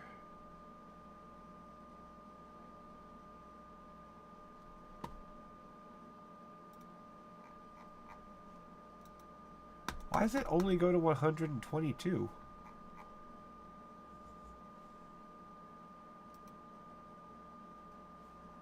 It's weird. Only includes users who have made their subscriptions public. That's probably why. So I can't tell. You probably don't have your subscriptions public. So I can't tell.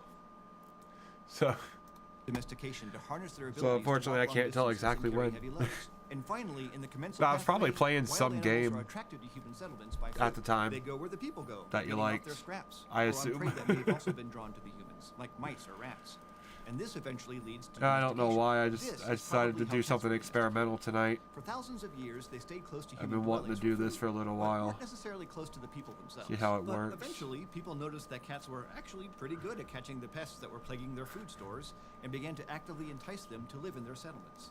And we can get glimpses into this process by studying the remains of ancient kitties. For example, isotopic analysis of cat remains from 5,600 years ago in northwestern China has revealed trace amounts of millet, a staple grain in the diet of the human villagers there. This suggests that cats were eating the mice that were feeding on stored millet, no doubt a useful service for the villagers. And the isotopic data from one cat revealed a diet that had less meat and more millet than expected, suggesting that it either scavenged from or was fed by the villagers. So what did domestication as a process do to change wild cats into house cats? Well, physically, domestication has made house cats smaller than their ancestors, made them lazy. and resulted in new varieties in coat color and patterning. These included new variations of the tabby coat and the introduction of black, orange, and white colors. Most of these coat changes are fairly recent and came about as recessive genes in wildcats became more prominent. Then, by the 19th century, we think, people started to selectively breed for more variation in markings and colors. But beyond size and color, domestication didn't really change the morphology of cats that much, compared to, say, dogs, which have seen major changes in their whole bodies. This is mostly because of differences in breeding practices, as different dog breeds were bred for specific purposes. Modern cats also maintain more genetic and behavioral similarities with their wild ancestors than most other domesticated animals do, including behaviors related to eating and breeding. This is probably because of interbreeding between domesticated cats and surrounding wildcat populations. But the thing is, wild cats are actually thought to have been domesticated twice. Once in Southwest Asia about 10,000 years ago, and again in Egypt about 3,500 years ago. This is based on an analysis of the genome of modern cats, which suggests that two different source populations contributed to the current gene pool at two different times. And we've also found archaeological evidence that supports multiple points of domestication. For Was example, that concurrent evolution? 6 burials have been uncovered at the site of Hieroconpolis, something? containing Concurrent 2 adult cats and 4 domestication? kittens, and they date to between Why did I say that so 3600 weird? and 3800 years ago. Their smaller bones closely matched the size of those in domesticated cats, and one cat's skeleton even showed healed fractures, suggesting that it was cared for by its human companions. After about 3,000 years ago in Egypt, Well, that's we began good. to see these relationships becoming closer through art and iconography that show cats alongside people. And from there, it looks like cats were brought to Rome by early Greek settlers, as well as through interactions between Rome and Egypt. As civilizations began to expand around 2,000 years ago, especially within the Roman Empire, cats followed as well. We know ancient Romans kept felines as pets based on artworks like mosaics that show cats in domestic settings, often hunting prey. Roman cats were most likely adopted into households to catch rodents and other pests, much like they did in the early stages of domestication. But none of this actually tells us where the story of cat domestication started. After all, if the oldest evidence of domestic cats is on the island of Cyprus, then who brought the cats to Cyprus in the first place? Prophetic to the few Well, species all we that know is survive that our at some global point during the early Holocene epoch, dominance. possibly 11,000 years ago, people from Southwest Asia Oh, began dude, to migrate yeah. to Europe, including Cyprus. And they brought with them the that few. subspecies of cat that was the ancestor of our domesticated cats. And cats being cats, Well. we just ended up with millions of little guys. Yeah, definitely. In Cats will modern-day survive. Cyprus, the Dogs cat will population survive. has boomed to the point of being considered an infestation. Cows will Cats survive. are often seen as vermin, and there have been many attempts Prophetic to get a handle cows. on their growing population. Luckily for the feral cats, though, there are many sanctuaries run by volunteers who try to care for every stray. But it's not just on this island where cats have commanded such a presence. Our relationship has been mutually beneficial enough that domestic cats have truly taken over the world. Today, their estimated Yeah. overall population is 600 million.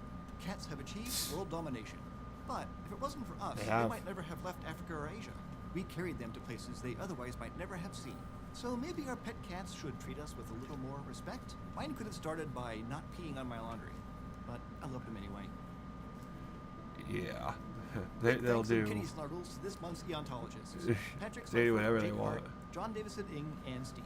Yeah, holy To join cow. the Eonites, go to patreon.com/Eonites Exactly, and pledge holy your support. cows. Like, right meow.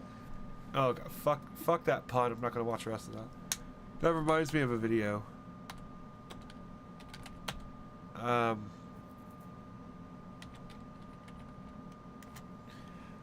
don't know how to spell their fucking name.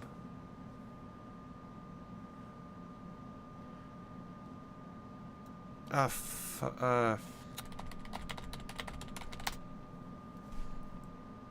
know they reviewed this.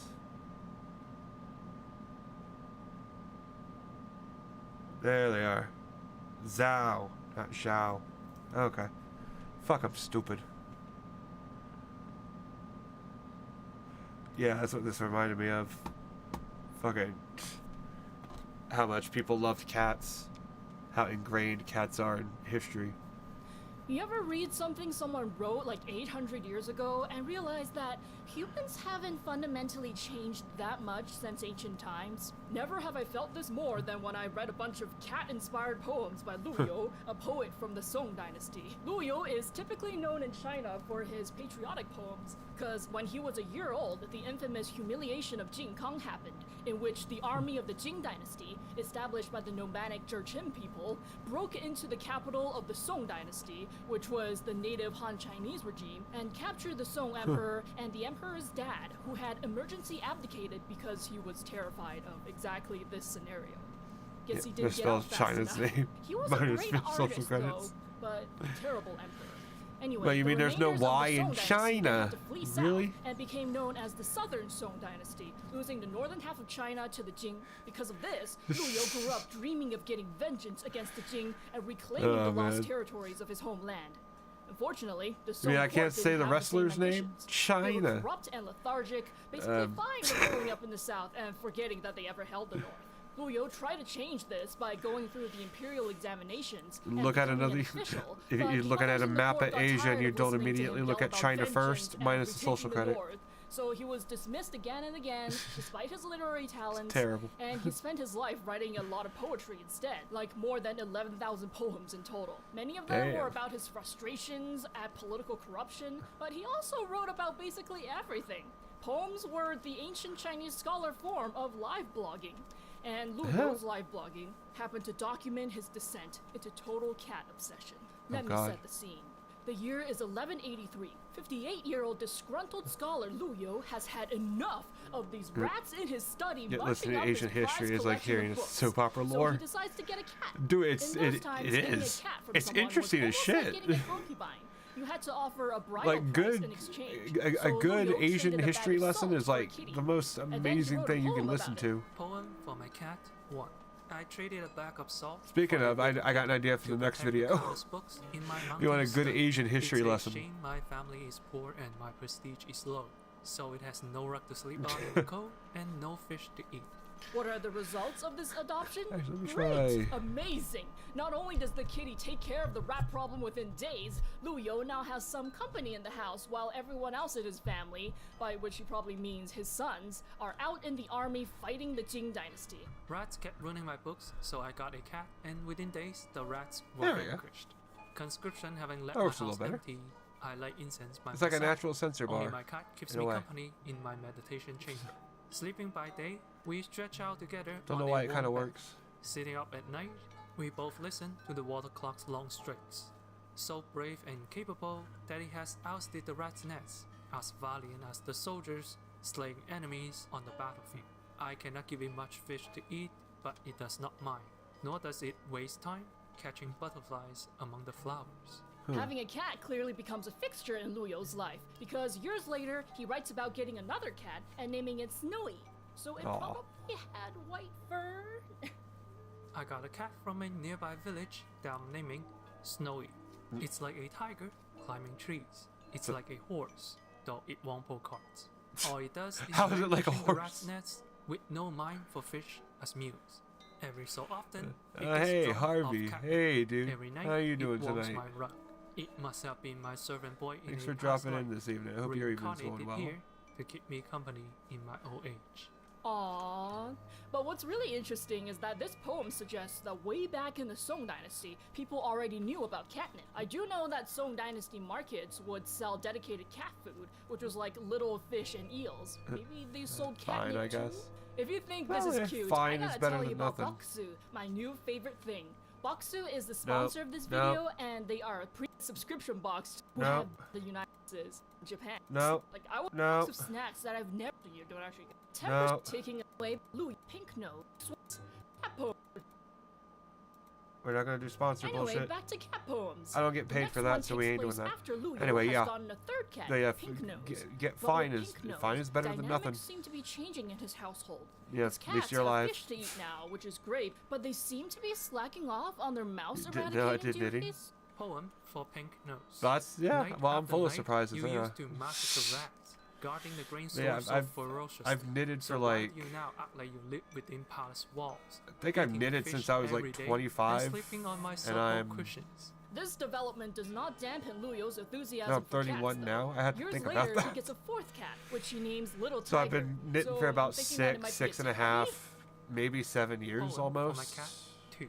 I traded a I've bag been of salt crocheting for a for cat. about the same I time constantly too. watch it playing by my So chair. I Every know so I know how to often, it gets crochet, drunk but I off like catnip. knit. Every night it hogs my Yeah, rug. for So since certain it has things I like ousted a knitting. For nest of certain things I mice, like how could I crocheting. not give it a feast If of it's something fish? to be I should worn, give I it a prefer it name to be now. knitted. I'll call it Little Tiger. If it's Yet, something to be Luyo seems used, to be I losing prefer his it to be overall crocheted. control of the household. And His yes, there cats is a are no difference. longer doing their jobs. Poem for my cat 3.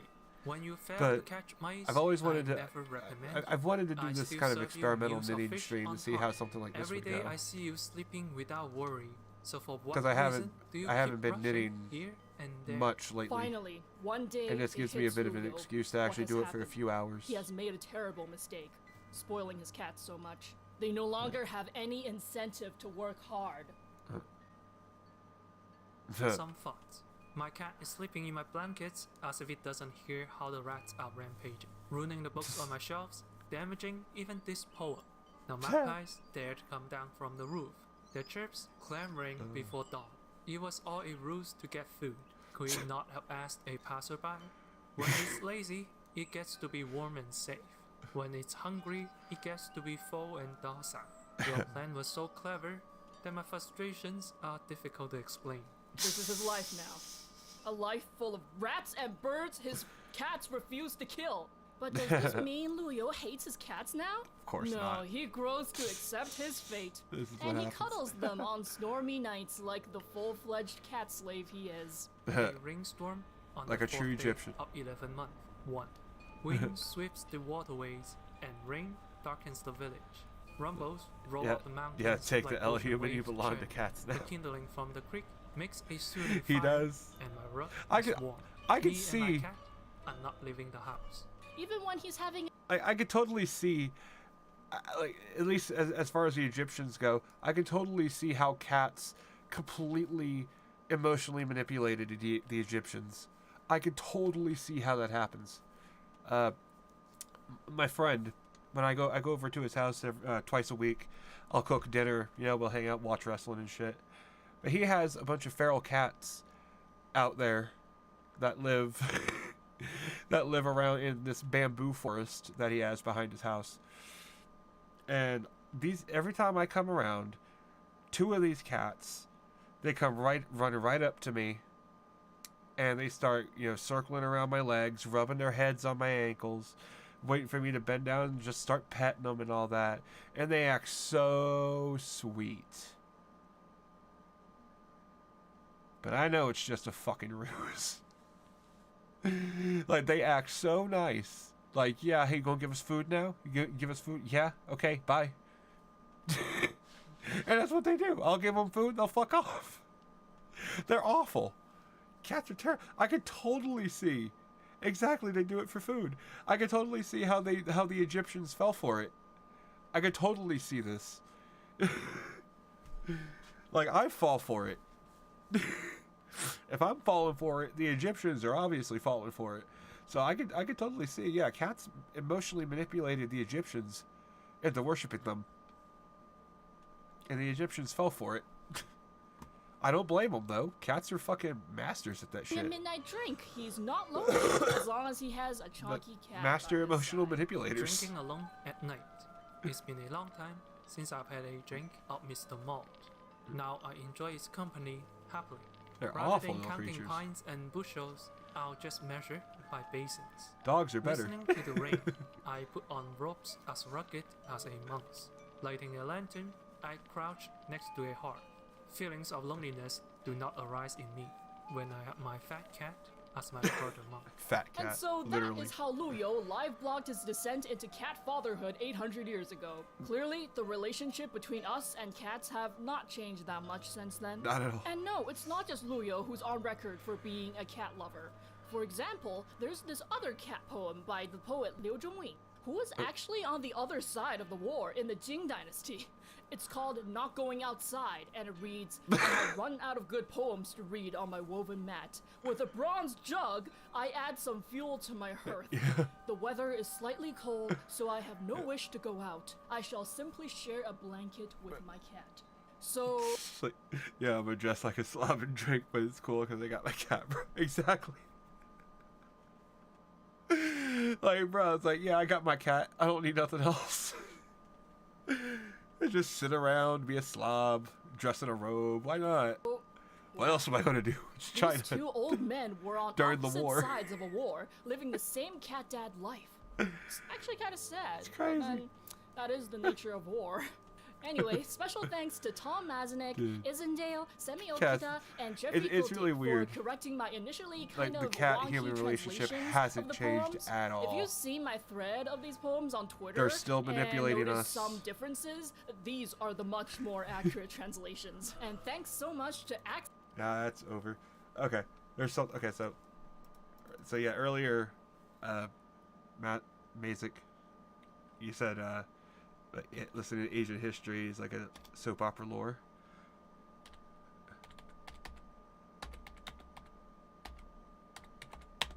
Let's see if we can find it. You want to see fucking crazy ass lore shit, Asian history lore. I love this series. Of all the things Extra Credits has ever done, this 6-part series on the Warring States, the Sengoku Jidai, like that shit. This is amazing. But yeah, feudal Japan. Like, yeah, This is where all the action is. This is some crazy shit right here. Sengoku Jidai, the Warring States period. Turn it up a the little time we bit. think of when we think of samurai. A time of self-sacrifice, bravery, treachery, and betrayal. A time when the fate of great clans I could wanna turn see in a a si- day, and like- peasants could rise up to become regent of all Japan. A time Like, okay, seriously, I want to see a miniseries about this. If they do not have something similar to this in a miniseries, where it's like all historically accurate and shit, I want it. I would watch it. I might even buy it. time filled with personalities like Miyamoto Musashi, Oda Nobunaga, Hattori Hanzo, and of course, Tokugawa Ieyasu. Names Yeah. that live on in our culture even today. It's one of the most seminal periods in Japanese history, and it'll be the topic of our next few videos. Seminal. In 1467, a few decades before Columbus stumbled onto the shores of the Bahamas, and 15 years after the light of Rome was Really, the extinguished for the Bahamas. last time at the fall of Constantinople, Japan erupted Istanbul. into a great civil war. This war, the Onin War, rocked all of Japan. It started as a dynastic dispute between two great clans, the Hosokawa and the Yamana, but it soon spiraled out of their control, devastating both of these clans and shattering any semblance of unity within Japan.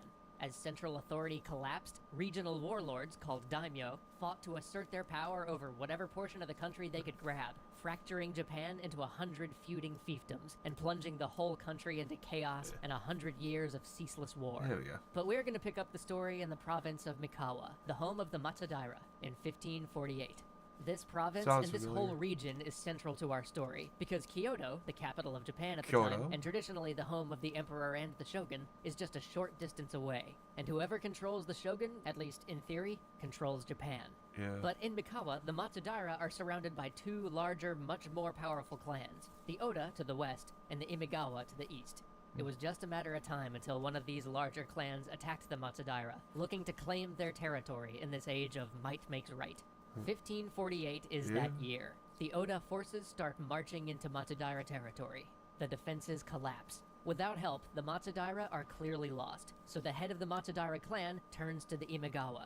He asks them for an alliance, for help to defend his lands, but an alliance won't come without a price. The Imigawa clan offer to help on the condition that he send them his eldest son as a hostage. Having little other choice, the head of the Matsudaira family agrees. But as his retainers are taking his son to the Imigawa territory, It's a fucked they're up haircut, ambushed. though. Somebody tipped off the Oda. The boy is kidnapped and spirited away to Oda lands. The Oda write to the Matsudaira and tell them that if they don't turn traitor and end their alliance with the Imigawa, they'll kill the boy. And here's where the head of the Matsudaira pulls one of the most brilliant maneuvers of the Sengoku Jidai.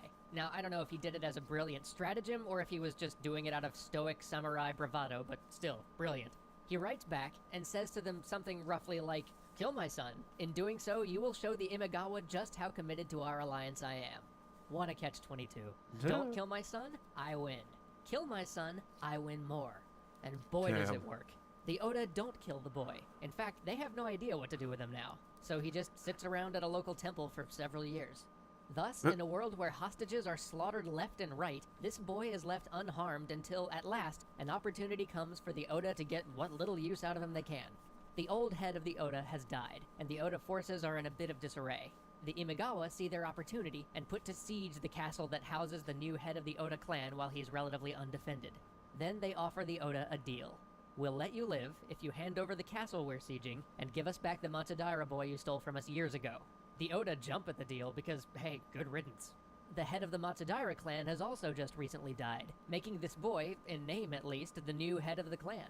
The Imigawa see having him as a hostage as a good way of assuring that the Matsudaira will remain on their side, and with any luck, they can raise him to be a staunch ally of the Imigawa by the time he returns home at the age of 15.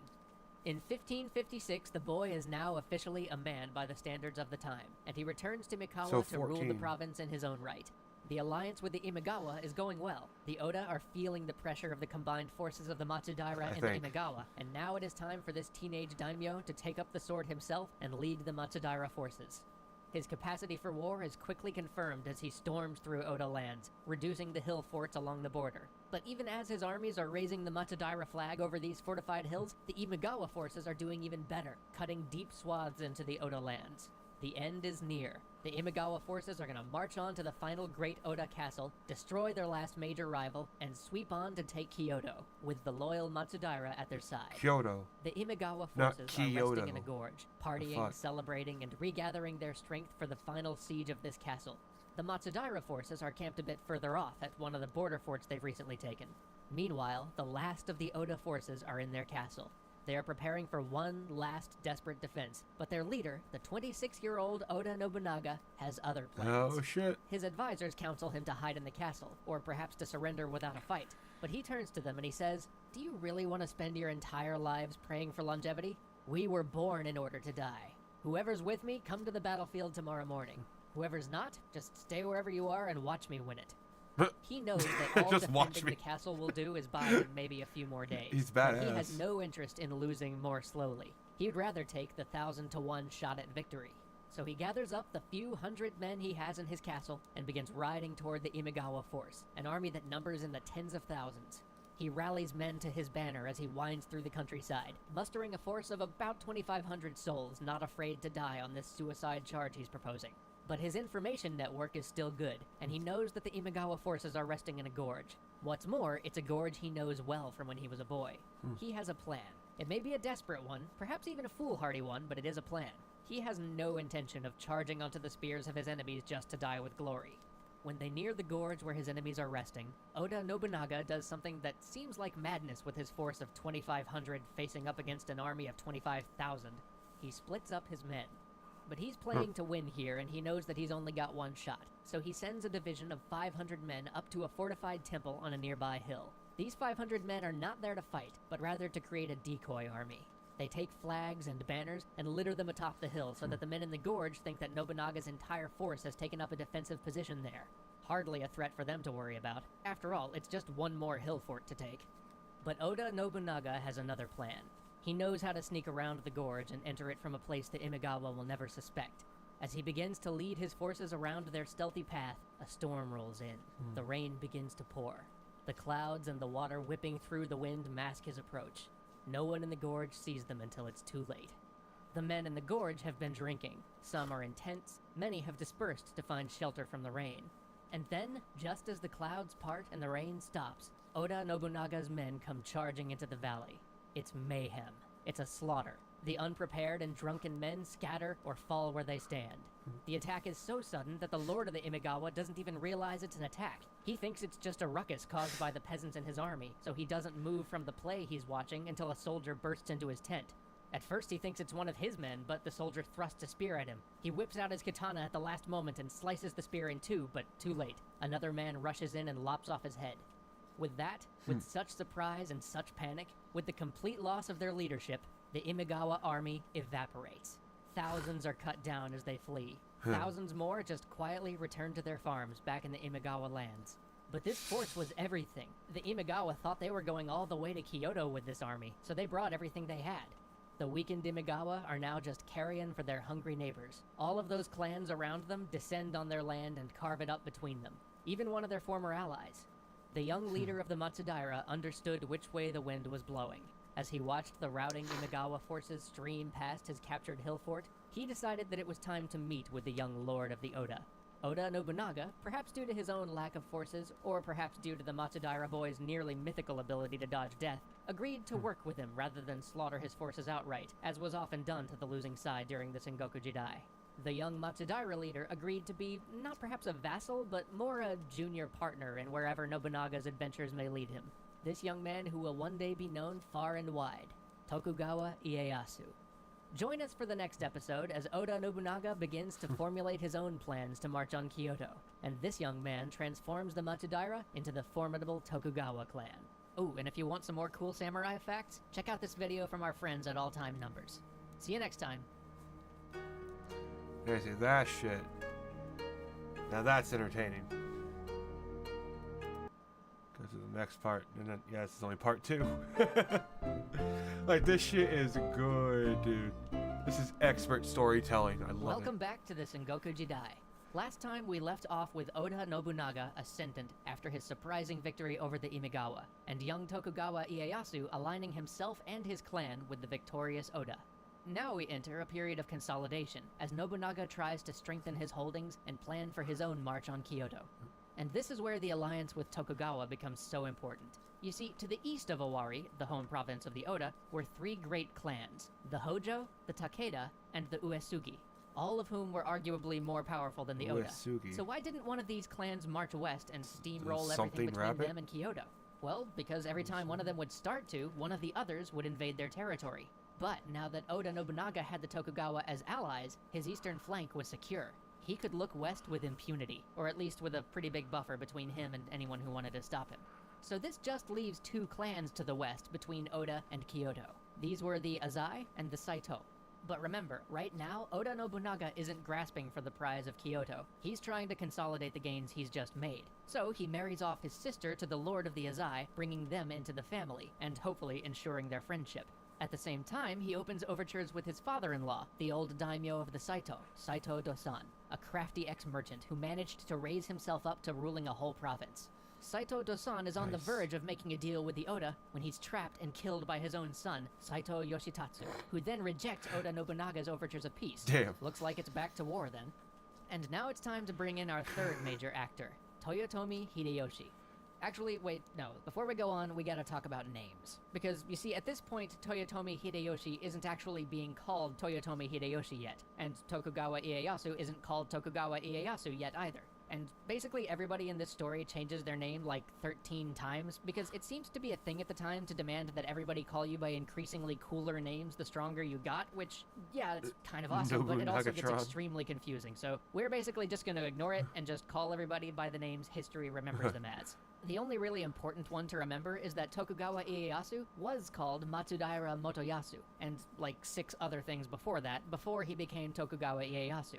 And that he was the leader of the Matsudaira clan from the last episode, which by the end of this episode he will rename to the Tokugawa... You see why I'm not bothering with all these name changes?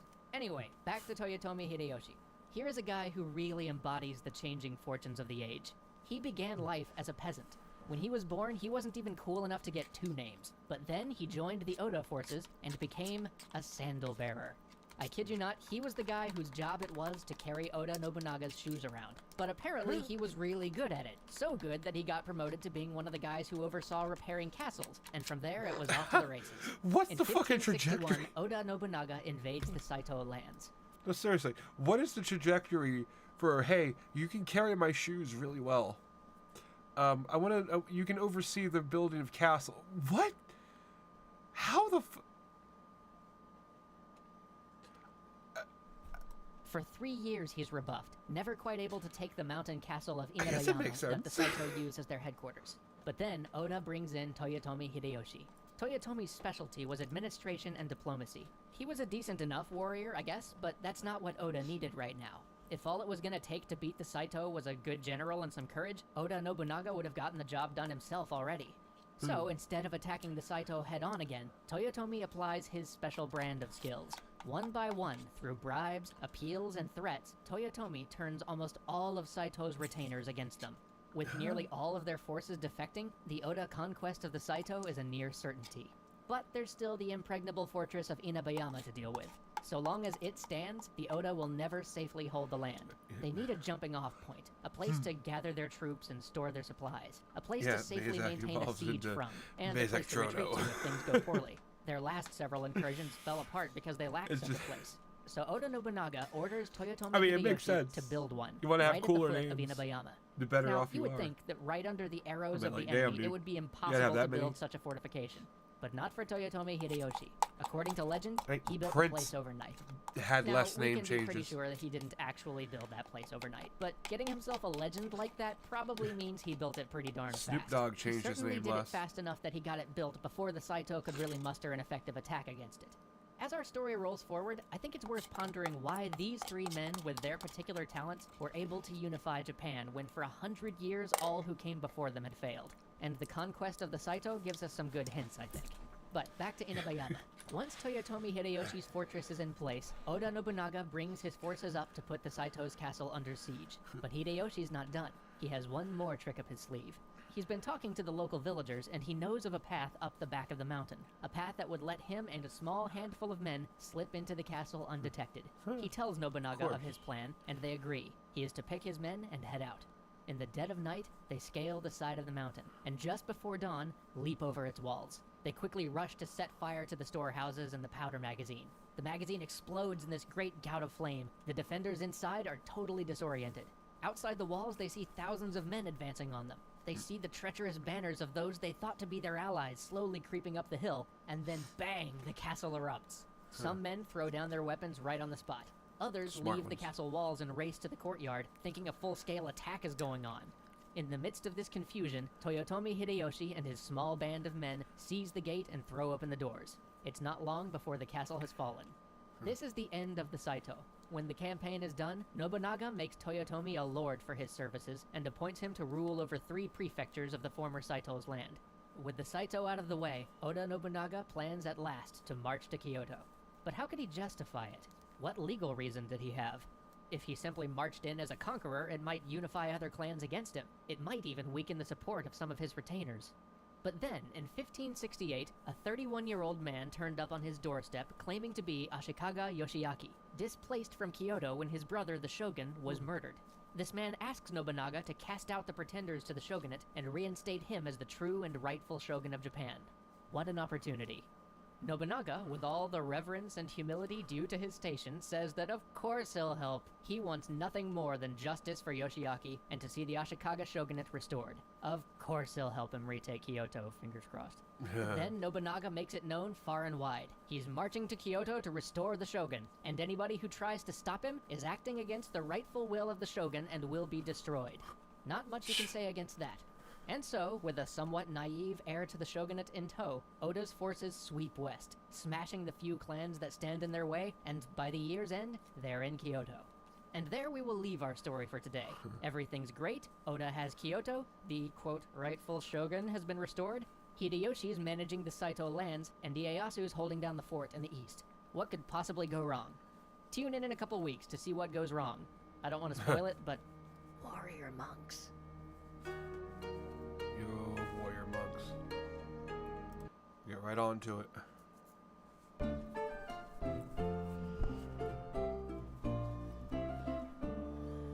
Remember how last time we left off with Oda Nobunaga seizing Kyoto and installing Ashikaga Yoshiaki as shogun? Well, you see, there turned out to be one small problem with that. Yoshiaki actually thought he was going to get to be shogun. Nobunaga, on the other hand, was pretty sure that if anybody was going to be ruling Japan, it was going to be Nobunaga. So with this in mind, trouble started after a scant few months in Kyoto. Nobunaga made Yoshiaki send letters to all the surrounding daimyo, inviting them to take dinner with him. Unfortunately, Yoshiaki had already started to send out secret letters of his own to nearby clans, inviting them to come liberate Kyoto from the hands of the wicked usurper Nobunaga. So you can see how this dinner invitation might seem suspicious to some people. And the head of the Asakura, one of the powerful nearby clans, saw through this offer of an evening snack from Yoshiaki, realizing that Nobunaga was behind the whole thing, and decided it was a trap. Of course, because the invitation had technically been from Yoshiaki and not Nobunaga, when the Asakura refused, Nobunaga declared them traitors to the shogun and declared war on them. A bit much over a dinner party, but hey. And so it was on. Nobunaga marches his forces out of Kyoto to crush the rebellious Asakura. But to get to the Asakura lands, he has to march through Azai territory. If you're Nobunaga, you're thinking, of course, no problem. After all, if you remember from our last episode, Nobunaga's sister was married to the Lord of Azai. Womp womp. So yeah, of course, as soon as Nobunaga and Tokugawa's forces have gotten to Asakura territory, the Azai decide that, what the heck, they've known the Asakura for longer, now is a good time to revolt. So now Oda's forces are trapped between two powerful clans. The Azai have cut off their retreat to the rear, and the Asakura are in front of them. Their supply lines are in ruins, they're outnumbered. So what'd they do? Well, Nobunaga's first response was to fight everybody, but luckily his generals convinced him that they could split the army and safely slip away by the back roads. And here you've got to give Nobunaga credit. One of the reasons that he succeeded where so many others failed was that he was always playing to win. He was willing to take a desperate gamble if it was the only chance he had, but he wasn't a man who acted rashly or out of temper. But oh man, let me tell you, he was pissed. He'd withdraw, but he was gonna kill his brother-in-law. No, literally, he was really going to kill his brother-in-law. But it gets worse. The Oda column is sneaking through forest back roads, Nobunaga cursing loudly about the treacherous Azai, when suddenly there's a noise from one of the trees. A ninja, Sugitani Zenjubo, has been lying in wait for them. He fires his first shot from an arquebus, tosses it aside, and fires a second shot from another arquebus he had primed and ready. Both hit home. Nobunaga is thrown from his horse, chaos erupts, Sugitani Zenjubo flees, but his job wasn't done. Nobunaga stands up, both bullets having lodged themselves in his armor. And if you thought Nobunaga was mad before, oh boy. So, with an assassination attempt behind him, Nobunaga makes it back to Kyoto, and over the next 2 months, he rallies his forces. Couldn't even aim Now, for the with hat. Tokugawa and Hideyoshi at his side, it's time for him to return to Azai and teach them what it means to betray Oda Nobunaga. It is now July of 1570. The combined Tokugawa and Oda forces have marched into Azai land. They move to threaten one of the main Azai castles, but they're met at the Anegawa River by the combined armies of the Azai and the Asakura. The Azai line up on the east to face the Tokugawa forces, and the Asakura line up on the west to face the Oda. The stage is set for an epic... Wait, no, hold on. Nobunaga wants to switch it up first. The night before the battle, when he sees the Azai flags to the east, he switches his whole line around so his army is facing the Azai, while Tokugawa's handles the Asakura. Because nobody kills Nobunaga's brother-in-law, except Oda Nobunaga. So now, in the dim twilight hours of the morning, the battle begins, with samurai struggling in the knee-deep water of the Anegawa, steel ringing on steel, waters running red. Nobunaga's forces are barely able to hold their own, pushed back inch by the fury of the Azai assault. Enemy samurai almost reach Oda Nobunaga himself, only to be cut down at the last minute before they can deal the killing blow. But Ieyasu's forces are faring much better, and just as it looks as though the Oda forces might collapse, the Tokugawa push back the Asakura, and Ieyasu detaches a division to slam into the Azai flank. The Azai start to disintegrate. Nobunaga is saved, and the day is won. But the Oda forces are in too ragged a shape to pursue, and so they withdraw to Kyoto.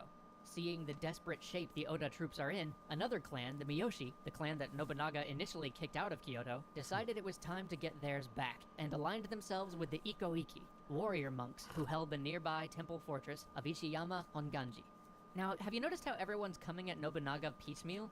If the Azai, the Asakura, the Ikoiki, and the Miyoshi had all worked together, they could have crushed the Oda. But this is one of the key characteristics of the age. This whole period is a catalog of people living in a state of mutual distrust. This is why the Oda-Tokugawa alliance is so important. Having just one ally that he could consistently count on gave Oda Nobunaga an enormous advantage, and allowed him to mop up the rest of the clans one by one.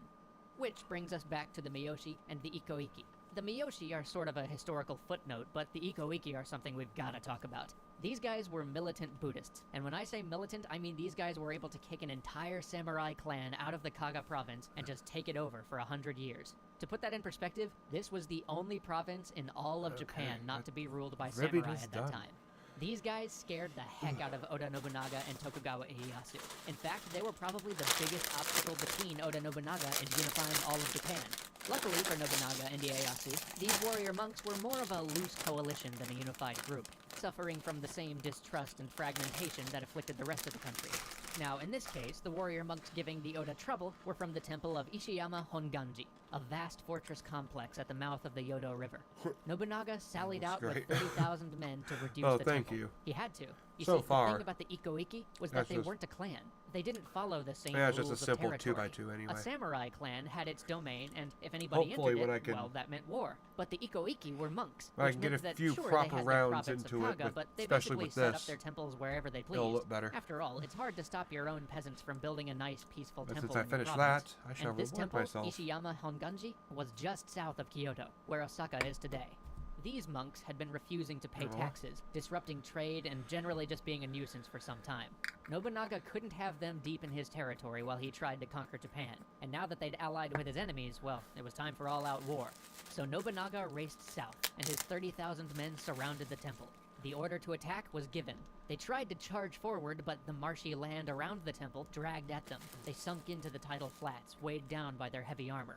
Their feet, sucked down by the muddy ground, got trapped in pots that the monks had buried in the wet soil. Then, gun monks. Yes, 3,000 elite monk arquebusiers came to ruin Nobunaga's day, and Nobunaga learned what everybody else who had tried to dislodge the monks of Ishiyama Honganji had learned. Ishiyama Honganji was impregnable.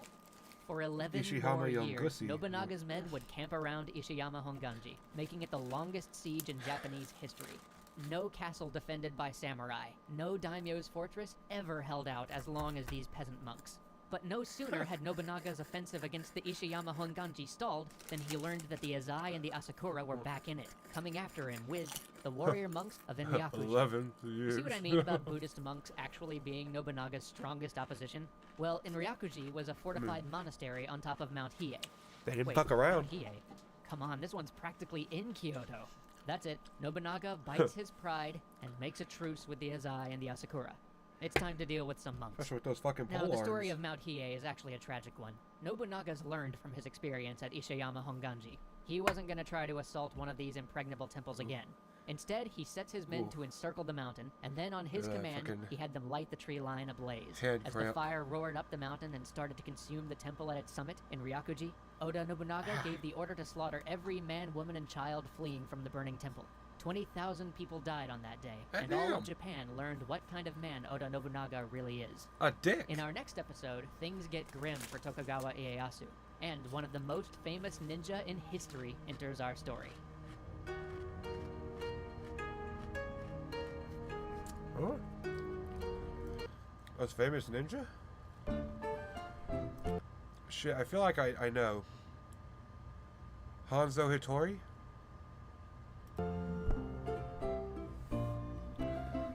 Hanzo Hattori. When we I last think. left off, Yeah. it was 1571. I think. Nobunaga spent the rest of the year crushing yet more Buddhist monks and finally putting an end to the Azai and the Asakura. But even though things are starting to look better for the Oda, things are about to get grim for the Tokugawa.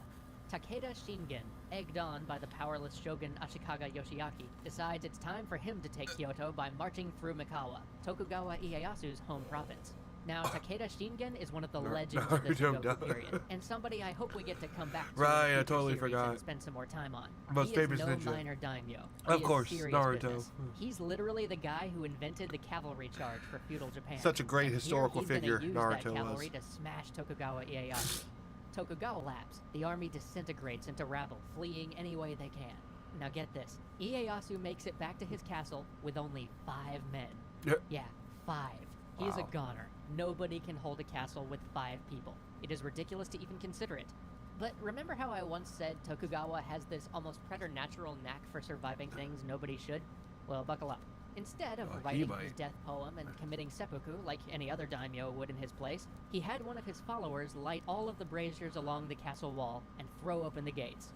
Then that same warrior began to beat a great drum. The Takeda didn't know what to do. They suspected some What sort is of this? trap, so they hesitated. This is a then, knitting in the middle of the stream now. night, Tokugawa Taylor. deployed his secret weapon, Well, Hattori thanks for Hanzo, dropping in, the Taylor. I hope famous you're doing ninja well this warrior. evening. Hattori Hanzo led a band of ninjas to sow chaos amongst the Takeda I was vanguard, Hattori. and they did. This was the last straw. With Yeah, such we're a just bold attack on their leading watching troops, some the Japanese Takeda history became while I knit. convinced that Tokugawa Ieyasu must have How a you ton of doing? men inside this castle, and it was time to turn back. And so, like that, the Takeda retreated, and Tokugawa successfully kept his castle and his life with only 5 men to protect it. Of course, the Takeda retreat was also motivated by the fear that if they stayed away from their home province for too long, their great rival Uesugi Kenshin would sweep into Takeda land and take over the place. But man, it still takes some guts to throw your castle gate open when you've only got 5 people inside to defend it. That said, Huh. I want to pause for a That is moment and talk ballsy. about something that always strikes me as funny every time I read about the history of this period. We have this great myth of samurai honor, and on a lot of levels, especially for the lower retainers, it might be true, but so far as I can tell, the samurai in this story are all backstabbing, betraying, and assassinating each other all the time. Now consider the ninja, the actual sneaky backstabbing assassins. It makes absolutely no sense for them not to betray Tokugawa when he is down to their last 5 men, and yet they didn't, because they were absolutely loyal and true. This is gonna come up again later. Basically, the only totally trustworthy people in Sengoku Japan are ninja. Alright, so back to the story. No, In that's funny. 1573, Takeda Shingen comes barreling back into Mikawa, determined this time to take out Tokugawa on his way to Kyoto. The Tokugawa Yeah, forces cool, are you tied up guys. elsewhere. This could be Oh, yeah, disaster no, for it's- Ieyasu. no, it's the But opposite, it's again, warm. his famous luck At least when I'm holds. done. At a minor castle siege, Takeda Shingen is shot by a sniper and dies. He is succeeded by his much less capable least it will son, be for my Takeda dog. Katsuyori. When he Mellow. receives an offer from one of Ieyasu's retainers to betray the Tokugawa capital and throw open the gates, Katsuyori once again leads the Takeda into Mikawa. The plot is discovered, the traitor executed, and the plan foiled, but Takeda Katsuyori decides he can't go home empty-handed, so he decides to attack the small castle of Nagashino. Here, though, he's met with stiff resistance. The castle itself rests on the intersection between two rivers, and so can only be attacked from one side, mitigating the massive advantage in numbers that the Takeda have. Nonetheless, the garrison is slowly driven back from the outer works, to the wall, to the keep itself, and this is when one of the great legends of the Sengoku period occurs. A man named Tsunemon volunteers to sneak through the enemy lines and come back with relief for the fort. Late at night, he dives off the wall of the keep, Assassin's Creed style, into the river. The river itself is strung with ropes with bells to alert the enemy army if anybody's trying to creep across, and yet he makes it undetected to the other side. He runs all night and lights a great bonfire on one of the nearby hills to let his besieged fellows know he made it. He makes his way to Tokugawa, who's already encamped with Oda Nobunaga, and tells them how dire the situation at Nagashino is. Immediately, they ride off, the army making good time, but Tsunemon knows the garrison can only hold out for 5 more days at most, so he offers to ride ahead and sneak back into the fortress to tell the troops. But this time, the Takeda have switched the position of all their tripwires and alarms, and Tsunemon is captured. He is dragged in front of Takeda Katsuyori, who makes him an offer. He tells Tsunemon that he'll spare his life if he'll shout to the defenders that no help is coming.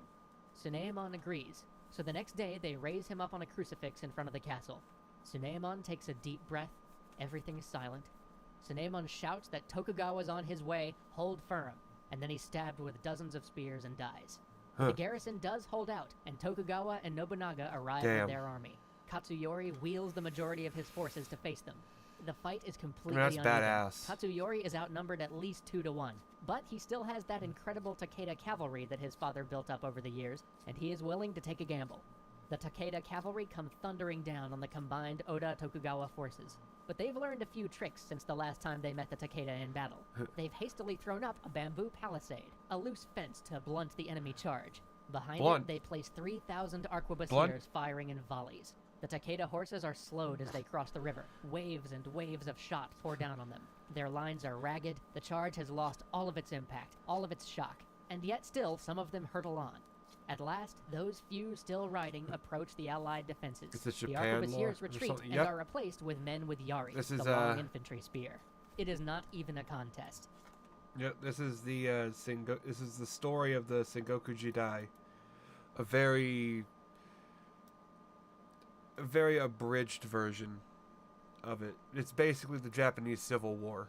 At the end of the day, the pride of the Takeda, the cavalry for which they were famous, the cavalry that made up the bulk of their military might, lays scattered on the field. Many of their best generals are dead, and the Oda-Tokugawa forces follow in hot pursuit. The Takeda are practically broken. Just like that, one of the great clans falls. But in their final hours, they make an alliance with their old rivals, the Uesugi, and, wait for it, the warrior monks of Ishiyama Honganji. The Uesugi are probably the last truly great clan left in Sengoku Japan. Uesugi Kenshin, their leader, was often referred to as the god of war, and was thought to be the avatar, the living embodiment of Bishamonten, the Japanese Buddhist war deity. This could get ugly. When the Oda forces first meet the Uesugi armies in battle, Kenshin smashes the Oda forces by releasing the floodgates on a river just as Nobunaga's men are trying to cross. This defeat halts Oda expansion. It puts them on the defensive. Then, in 1557, Kenshin is preparing a massive assault on Oda lands, perhaps hoping even to destroy them once and for all when he dies, without leaving an heir. Kinda anticlimactic, actually. That sucks. Upon hearing of his foe's death, Nobunaga is claimed to have shouted, "The empire is now mine." Over the next 4 years, Nobunaga finally subdues the monks of Ishiyama Honganji and crushes the remnants of the Takeda clan. With a long series of victories behind them, Oda and Ieyasu decide it's time for some R&R, so they take a holiday and tour the Kansai. But Oda's holiday is cut short when he receives a letter from Hideyoshi asking for reinforcements in the siege he's maintaining at a castle to the north. Oda packs up his things and tells one of his generals, Akechi Mitsuhide, to start marching the army up to reinforce Hideyoshi. Oda will meet him there. He's gonna detour through Kyoto first to attend to some business on the way. When Oda gets to Kyoto, he decides to stop for the night with his page and a few retainers at the temple of Honnoji. Akechi Mitsuhide, meanwhile, brings the army toward Kyoto to put on a procession through the town on their way to the castle that Hideyoshi is sieging. But then, as the army gets close to the temple, Akechi Mitsuhide shouts, "The enemy is in Honnoji." With this, his pretty confused army rushes the temple. Oda's retainers are cut down as soldiers pour through the complex, until, at last, Nobunaga and his young page retreat to the inner room of the temple. There, they light the room on fire and commit seppuku. And with that, Oda Nobunaga's life comes to an end. Join us next time to find out what happens to the traitor Akechi Mitsuhide as we draw near to the end of the Sengoku Jidai.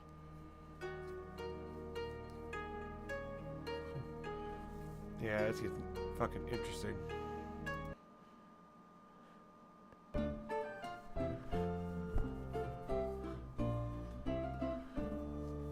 Last time, we left off with Oda Nobunaga attacked by his own general, dying in a blazing temple as his dream of empire burned around him. But where did that leave everyone else?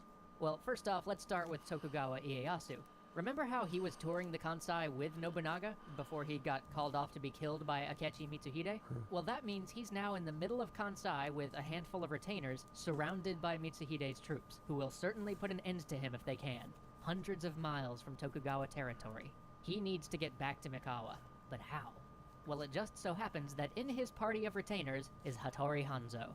Now, it would have been really easy for Hanzo to just give up Tokugawa right there to the nearest soldiers and probably earn himself a fine place in Mitsuhide's government. But instead, he says, "Hey Tokugawa, check it. I know this wicked secret path through Koga that all of us ninja use." Something to that effect. And off they go, sneaking through the country at night, barely slipping past soldiers as they went. And they did it. First, they went to Iga, where Hanzo quietly gathered ninja to serve as Tokugawa's bodyguard. Then they went to Koga, where, despite being rivals of the Iga ninja clan, the local ninja guild spirited Tokugawa through the countryside, because he had once shielded them from Nobunaga when Nobunaga wanted to wipe them all out. And with that, once again, with the help of loyal ninja, Tokugawa escapes certain death. Next, we have Akechi Mitsuhide, the betraying general, in the middle of Kyoto, basically figuring, hey, he held the capital, so he was gonna run the country. Operating on that notion, he started killing pretty much everybody who could threaten his new position. He slaughtered every Nobunaga heir he could find, starting with those in the capital. Although surprisingly, he didn't actually catch that many before the rest had the good sense to flee. Next, he sent letters asking for support or demanding submission to many of the nearby daimyo, but one of those letters was intercepted by good old Hideyoshi. But Hideyoshi was still in the middle of that siege that he'd been asking Nobunaga for help with. The scene probably went something like this. Hideyoshi is standing in front of a great lake, a lake of his own making. In the center stands the castle. He's flooded the area around it, and now the castle stands alone amidst a great sprawling expanse of water. It's impossible to supply, impossible to reinforce, and impossible to escape. It's just a matter of time until this castle's his. Then a messenger gallops up, leaps off his horse, and says, "Nobunaga is dead. Mitsuhide holds the capital." Calmly, Hideyoshi offers the besieged castle terms. All he wants is the castle itself, some nearby land, and the head of the castle commander. If he gets that, he'll gladly let all the men in the castle go free. He has no ulterior motive, he's just being magnanimous in victory. The commander of the castle readily agrees, paddles out on a small boat, and opens his belly with a knife. Hideyoshi immediately turns around and spurs his forces toward Kyoto.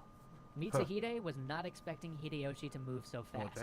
His forces are scattered by Hideyoshi, and he himself is killed by a group of peasant bandits as he tries to escape. It's been 13 days since Nobunaga died. Mitsuhide was officially shogun for 3 days. With Mitsuhide dead, all of the major daimyo have a meeting to sort out who will be Nobunaga's heir. Unfortunately, the one member of the Nobunaga family that Mitsuhide did manage to catch was Oda Nobukatsu, Nobunaga's eldest surviving son and the official heir.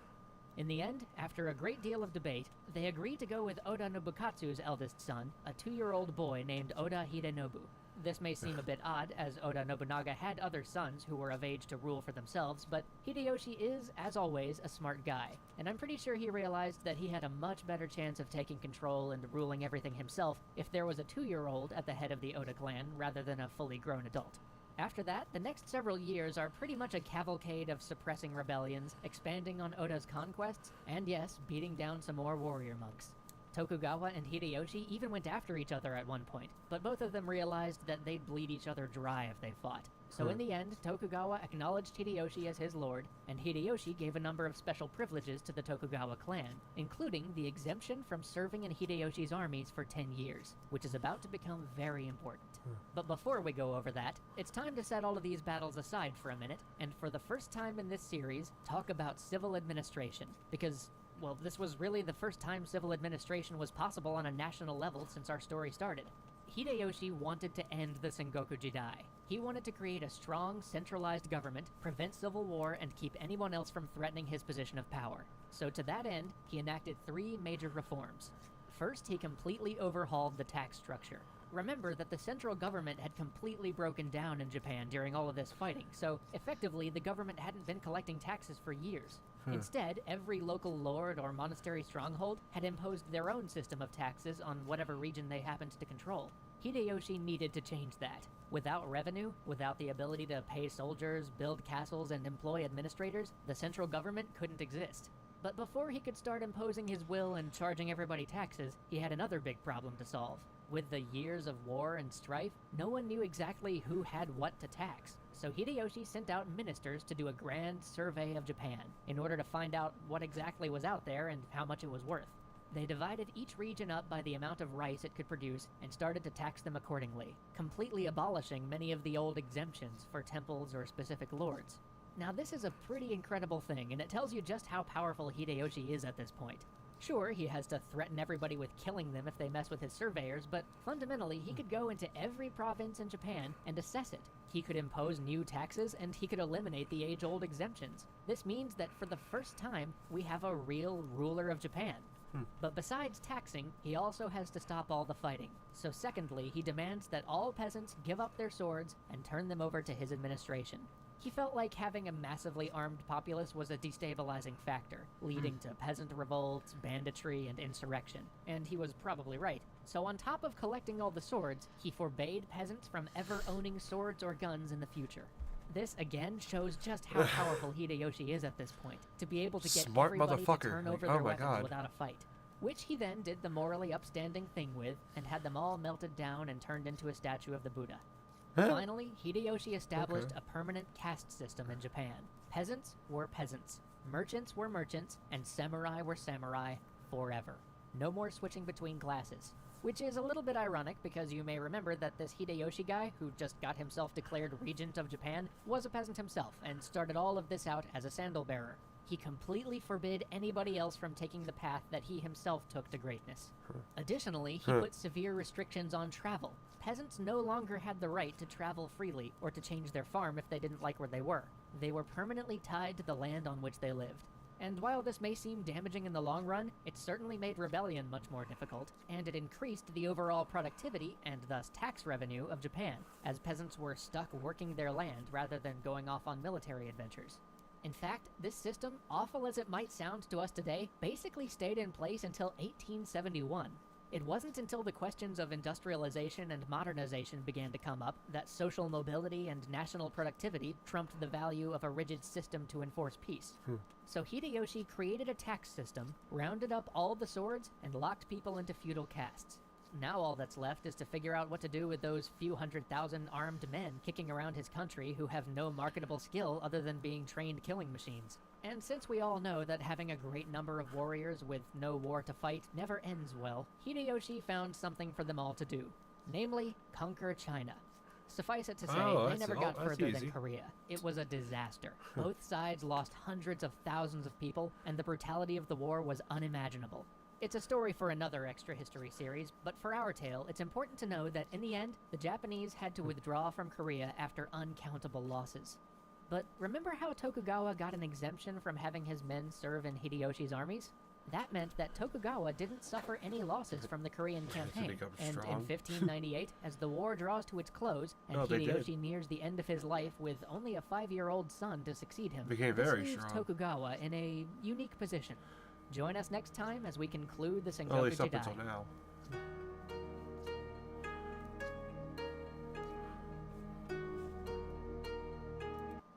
Yes, this is the final part.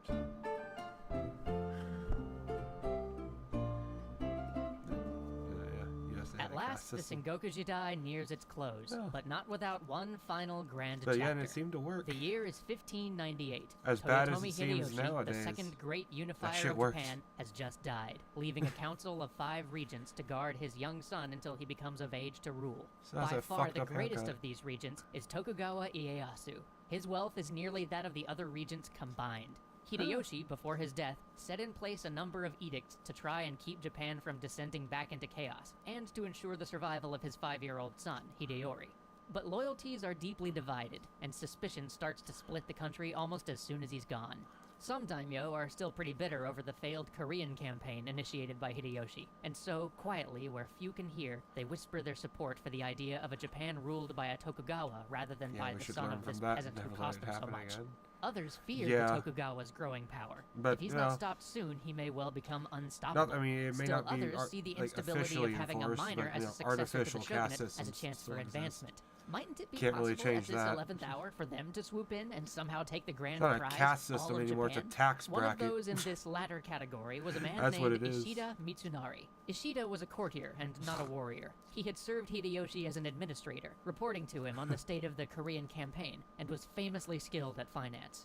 As Ieyasu continued to consolidate his power, often ignoring Hideyoshi's provisions against strategic marriages and hostage exchange, Ishida Mitsunari began to plot against him. He planned to have Tokugawa assassinated and came up with the perfect scheme. He would make it seem like the Maeda, one of the other powerful clans on the Council of Regents, was in on the plot, so that even if his assassination plan was discovered, the Maeda would be implicated and forced onto his side.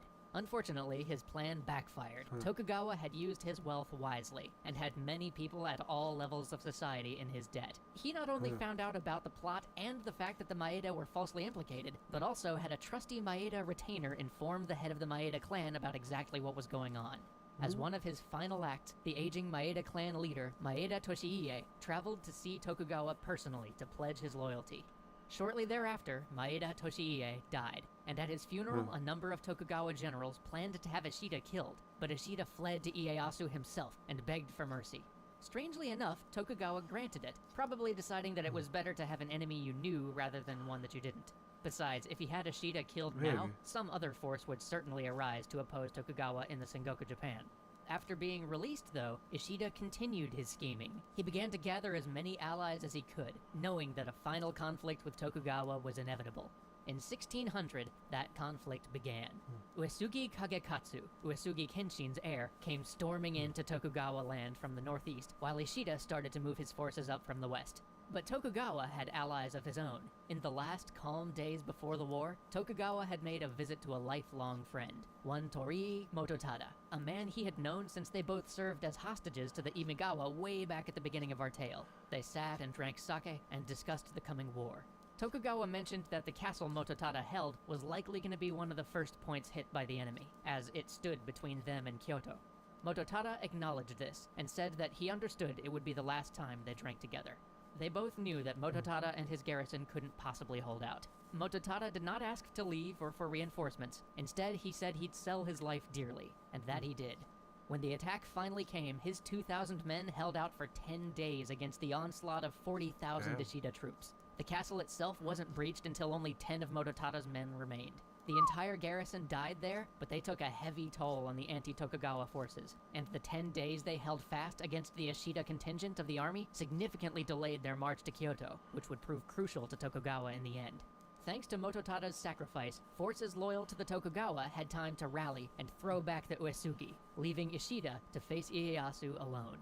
The decisive conflict came at a place called Sekigahara, a river valley surrounded by hills. The forces were nearly evenly matched, at roughly 80,000 men I remember that from each. Neo. The Ishida had taken a strong defensive position on the west side of the valley, using the streams and hills to secure their line. The ground was a mire from the driving rains of the night before, and a thick fog shrouded the battlefield. But as the sun rose on October 21st, 1600, and the fog began to clear, the armies engaged. It was a grinding fight, neither side breaking, neither side losing ground or exposing a flank. Slowly, though, as the sun approached its zenith, the Tokugawa forces on the south began to give way. Things weren't going perfectly for Ishida either, though. Some of his forces weren't responding to his commands, and he'd gotten some pushback on a few of his orders for pretty minor reasons. But the fight was still going his way, so at last he decided to signal a full charge into the now exposed southern flank of the Tokugawa. he shot a flaming arrow into the air to signal the all-out assault. But something odd happened. The 16,000 men commanded by one Kobayakawa Hideaki didn't move. From the outset of the battle, those troops had just sat there, atop a hill at the very southern end of the Ishida line. Commanders from both sides had watched them nervously the entire time, with their flags planted and their men lined up on the southern rise, perfectly still. Frantic Ishida messengers had been sent up there all day demanding that they move, or at least trying to understand what was going on and why they weren't moving, but the messengers were simply turned away. Then, at noon, to the sound of a thundering volley from the Tokugawa arquebusiers, the Kobayakawa troops charged down the hill and slammed into the southern end of the Ishida line. Let me give you a little backstory here. The Kobayakawa were a bit of a wild card in this battle from the beginning, and no one on either side knew for sure what they would do. Ishida had promised great rewards to Kobayakawa Hideaki and brought him on his side. Heck, Kobayakawa had already fought for him in a previous siege. But Kobayakawa had promised his loyalties to the Tokugawa as well. You see, during the Korean campaign years ago, Ishida had accused Kobayakawa of recklessness, and Hideyoshi had taken away much of Kobayakawa's lands based on that charge, only to have them later restored when Tokugawa intervened. Turns out that Kobayakawa was still pretty pissed about that, and in the end, his seething resentment of Ishida won out over his desire for a grand reward. And so, as his forces came barreling into the Ishida line, everyone knew what this meant. This defection was the end. It triggered defections from the other wavering commanders and collapsed the Ishida southern flank. In a few hours, there was nothing left of the Ishida forces. The last great army between Tokugawa and complete control of Japan was shattered and broken, their commanders dead or being hunted down before the year's end. With this, Tokugawa started redistributing land throughout Japan, granting wealth to those who'd been loyal to him and disempowering those who'd opposed him. In 1603, the emperor granted him the title of shogun, and he ruled happily as shogun for about 2 more years. Yep, that's right. After all that, he was officially shogun for 2 years. But unlike everybody else, this wasn't because he died or lost a battle. It was because he retired. And this may be one of the most important things Tokugawa ever does.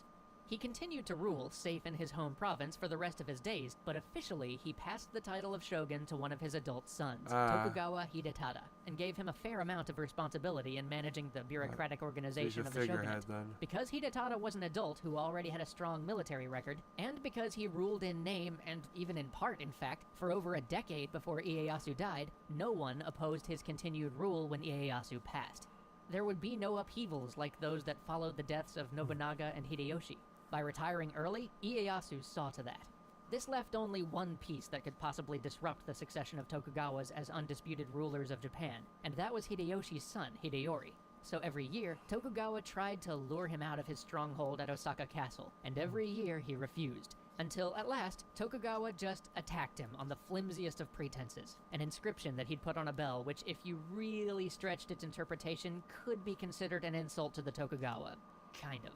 The siege of Osaka began in November of 1614, and by the late spring of 1615, the castle had fallen, and with it, the only Toyotomi heir. It was a year later, almost to the day, that Tokugawa Ieyasu died, and the country passed peacefully into the hands of his son, Tokugawa Hidetada. And like that, the period of the warring states, the Sengoku Jidai, came to an end. And that's it. That is the entirety of that series. Ah, shit, that was entertaining as fuck. I love shit like that. That was so good. I wish they did more shit like that, but they really haven't. What would be something almost as good to watch? Come on, we saw that.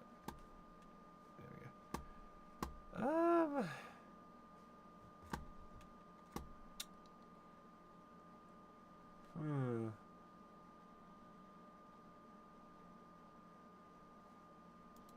Ooh, I got it. He will not divide us. I love this shit. This is good. This is another... Yeah, it's part of the playlist for all of it. The full shebang.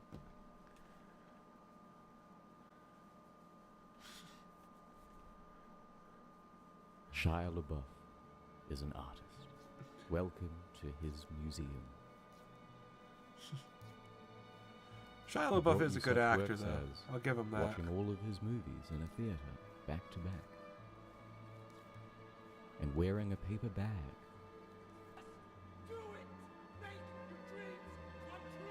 But now he's ready to unveil his magnum opus. He will not divide us! He won't divide us. Their message from Astoria, Queens, he won't what? broadcast He for won't the do what world now? to see. Camera feed will be up 24 hours a day for at least 4 years. Right. The media called it a triumph, the first great art of the Trump era. Let's Will not divide us. He will not divide us. But unfortunately, Cry for more, Shia, bitch. Paul appreciates art too, and they wanted to express themselves on camera as well. But you're so supreme. Oh, I give my life. Not for honor, but for you.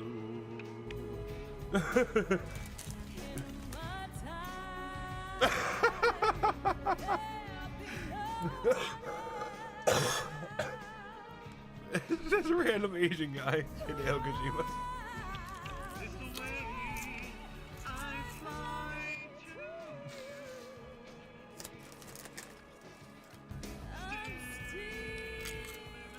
Dream. Paul had one goal in mind, to take over the exhibit and trigger Shia.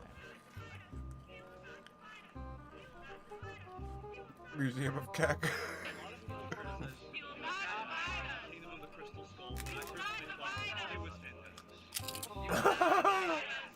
By day 2, Shia is getting sick of hearing about Pepe.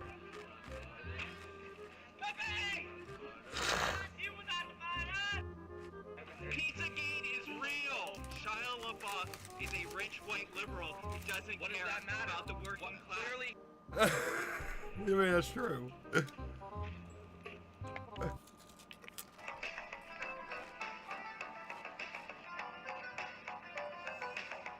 6 hours later. You will not divide us. Who's that little speaker? Whose speaker is that?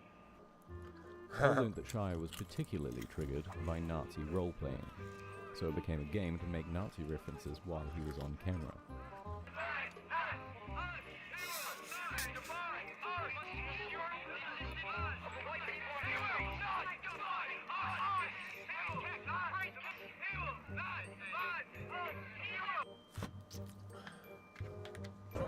What's up? Bang bang. Hitler did nothing wrong. In a rage, he sexually assaulted some dude. Shia Then LaBeouf Sam sexually Hyde showed assaulting up. people. I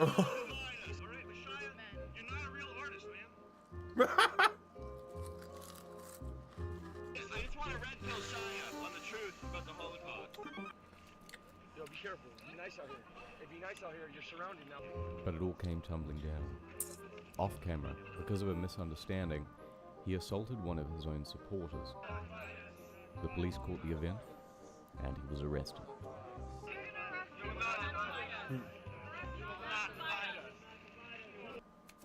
He was deported back to Los Angeles the next day.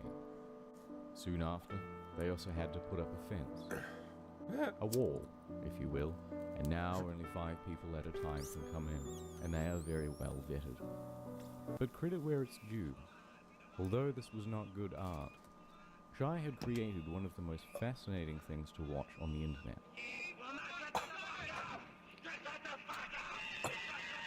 And here are a few of the best featured characters.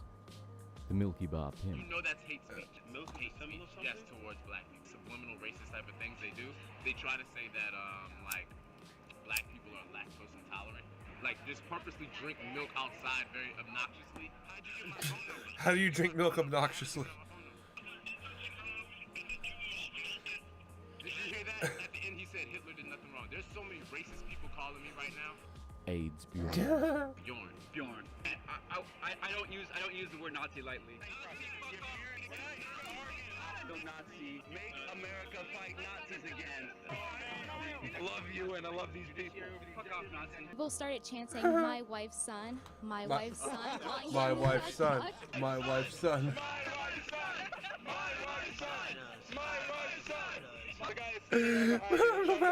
What's your name? Brittany Venti. I came there to trigger people, and it was great. It worked.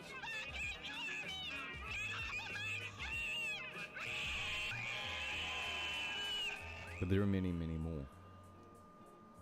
It is the single best reality TV show on the internet right now, and it is going on for the next 4 to 8 years. Oh God.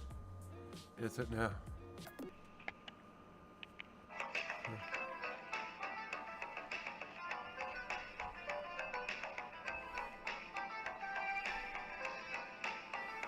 Is that a little speaker? War has changed. Has it? It's an endless series of proxy battles fought by mercenaries and machines. Nanomachines inside their bodies enhance and regulate their ability. After defeat on the battlefields of New York and New Mexico, Shire headed to a new hidden location. No more chanting or interaction. This latest exhibit No would more just be a interaction. flag waving Sounds like my arrogantly in life. front of a camera. There were no landmarks, no scenery, no clues at all to its whereabouts. It would be impossible to find, and nothing could stop the broadcast. Checkmate.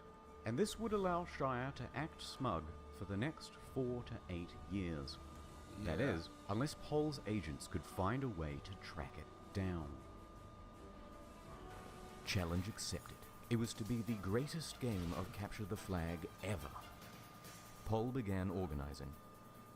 They set about gathering all the information they could on the local environment, trying to match up cloud, wind patterns, and ambient noise. Because it was a live stream, Crazy. they could match the time of sunset to quickly discern that the flag was somewhere in the eastern time zone. That's 2/3 of the country ruled out in one move. Others began looking into intel about Shire's whereabouts, as it was highly likely that he was present for the raising of the flag itself. As time went on, distinct noises could be heard in the background, the croaking of frogs, suggesting water nearby. Then, the second big break. In the distance, just faintly, 2 jet streams. Pol quickly opened a live feed of all of the air traffic across the eastern seaboard, but identifying these 2 lines, amongst all of this, would be a challenge. Meanwhile, social media trackers found this post. At a small town diner in Tennessee, this waitress couldn't help but brag about her run-in with Shire. It was another big break. TMZ also reported that Shire had been seen fly fishing in the area. The search was closing in on Greenville, Tennessee. The hunt was moving much faster now. According to the aviation team, 2 more planes would soon be flying. The aviation team. If they could be spotted on the live stream, Pol would have confirmation. Bruh, they take that shit too seriously. To further narrow down the search area, the aviation team started charting all of the flight paths of spotted planes. But they still needed more information, and as day turned to night, they got it. Pol's astronomy division used the constellations to narrow down the angle and rough position of the camera. With this, the flight paths, and some advanced trigonometry, the candidate area had been reduced way down. Further confirmation from weather satellites backed up the claim as an agent was dispatched to the scene. As he drew close, he started honking the horn, while viewers of the live stream gave feedback as it got louder. A few minutes later, target sighted. But he couldn't just head in during broad daylight and risk Shire's wrath. Instead, he had to wait for the cloak of night. In the meanwhile, Pol got to work devising an infiltration strategy. A few hours later, the flag came down, and a MAGA hat and shirt went up. It was a beautiful moment, and it all took place on the live stream. Pol's Central Intelligence Agency had clocked Windu Season 3 in 38 hours and 14 minutes, and poor Shire was divided for a 3rd time. Could he ever recover? Maybe. Could this be the end? No. Well, as I was editing this video, there has been an update. The stream has gone down and the MAGA hat and shirt with it, but intel indicates that the flag will be up again soon. A drone was flown over the area, and you can see here that Shire is keeping guard of the flagless cowl. In response, Operation Eagle Eye is on standby. The drone carries a sophisticated device. You can see here a MAGA hat, Confederate flag, and bucket. To find out what will happen next, stay tuned for Season 4.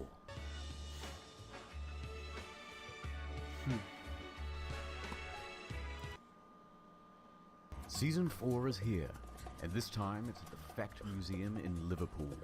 Okay, 3, 2, 1, it's jam. Finding it wouldn't be hard. The live feed stated where the flag was. The challenge would be breaking in and taking it. Within the hour, scouts were doing recon. Hundreds of sleeper agents on pole were activated. The planning began. Plan A. Walk in the front door, take the lift up to the roof, and steal the flag. No good. Guards already disabled access to the 3rd and 4th floor. Meanwhile, an agent stakes out the cafeteria. They learn about the museum's private security and that they're on 30-minute rotations, checking all corridors and emergency exits. Plan B. Scale the building. Here's the Fact Museum, the flag, ladder access to the platform, 24-hour CCTV, doors to the roof, and entrances to Fact and adjacent buildings. The route is simple. Walk into the neighboring complex, gain access to the roof. Across, jump over a 4-meter gap, sneak by the CCTV, and work around to the flag. Meanwhile, online, Shire and his friends were reading 4chan, ready to call the cops if they got onto the roof. So Discord teams ran counter-intel, posting fake news updates to the public forums. Plan C. Another team was experimenting with a high-wattage laser to burn the flag from a distance. Obviously that didn't work. A side quest, Operation Shadowlay, involved a Bluetooth speaker packaged in bubble wrap, which would then be lobbed onto the roof. But 5 stories up proved to be too far to throw. Next, Plan D, as well as E and F, all involved drones. One agent worked on a flamethrower assembly. Another worked on a weed whacker attachment to cut down the flag. And another would simply attach a can of paint and drop it on the camera feed itself. Getting any closer? While these 3 were busy finding what did you call me? Sex robots, you little the shit. propaganda department was I've hard gotten at work on MS Paint, drafting artwork I've gotten to rally the troops. Plan G, trust-based. So I've gotten the all of a sudden beginning the 10x10 on the 2x2 10-row ribbing and janitorial positions. I got the 6-row of knit. Maybe soon they couldn't trust and their now own I've switched employees. over to this yarn. Curators and I'm of the doing. museum I'm going were to do getting 6 straight. rows of pearl. Already that then I'm day, going to they had switch caught back to someone this trying to and make then their way I'm going onto to the keep roof on like using that. a fake press pass. So I'm getting there. While plans A through G were all Slowly being but debated surely. over, 3 people with no plan at all were It's just, scaling the it building. takes so much time, dude. They discovered that the flagpole mechanism It's a was great locked hobby, in but place god with zip damn ties, does it take forever. and they hadn't brought to do scissors. anything. They were almost immediately seen on the roof. Security was triggered and the police were dispatched. The 3 agents fled without getting the flag. But they managed to cause quite a scene. Police did a sweep, however no one was arrested. But it was still mission accomplished. Fact abandoned the project. The flag and yeah, live so stream far were it's taken down. coming along. Liverpool's closed. You know.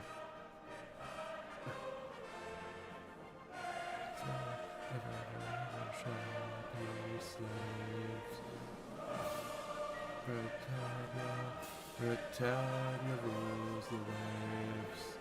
Britain's never ever 25 hours. Another record. But this isn't the end of Shires. No. Anyway, The yeah, I Season wish 5 I wish DLC, Britannians would be Cabin slaves. Fever. I wish they is shut the almost fuck up ready. about it. And I don't see And you're getting any Yakuza 6 today. Nice. Spooky, huh? A little. And then right beside it is this huge Hopefully, tree. It's obviously Hopefully come that down download recently. goes quickly. Tree? Do it!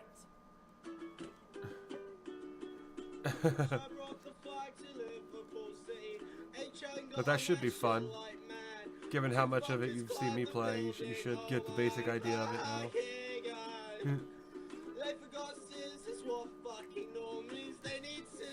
Hey, PS5 downloads fast. Well, good. Good.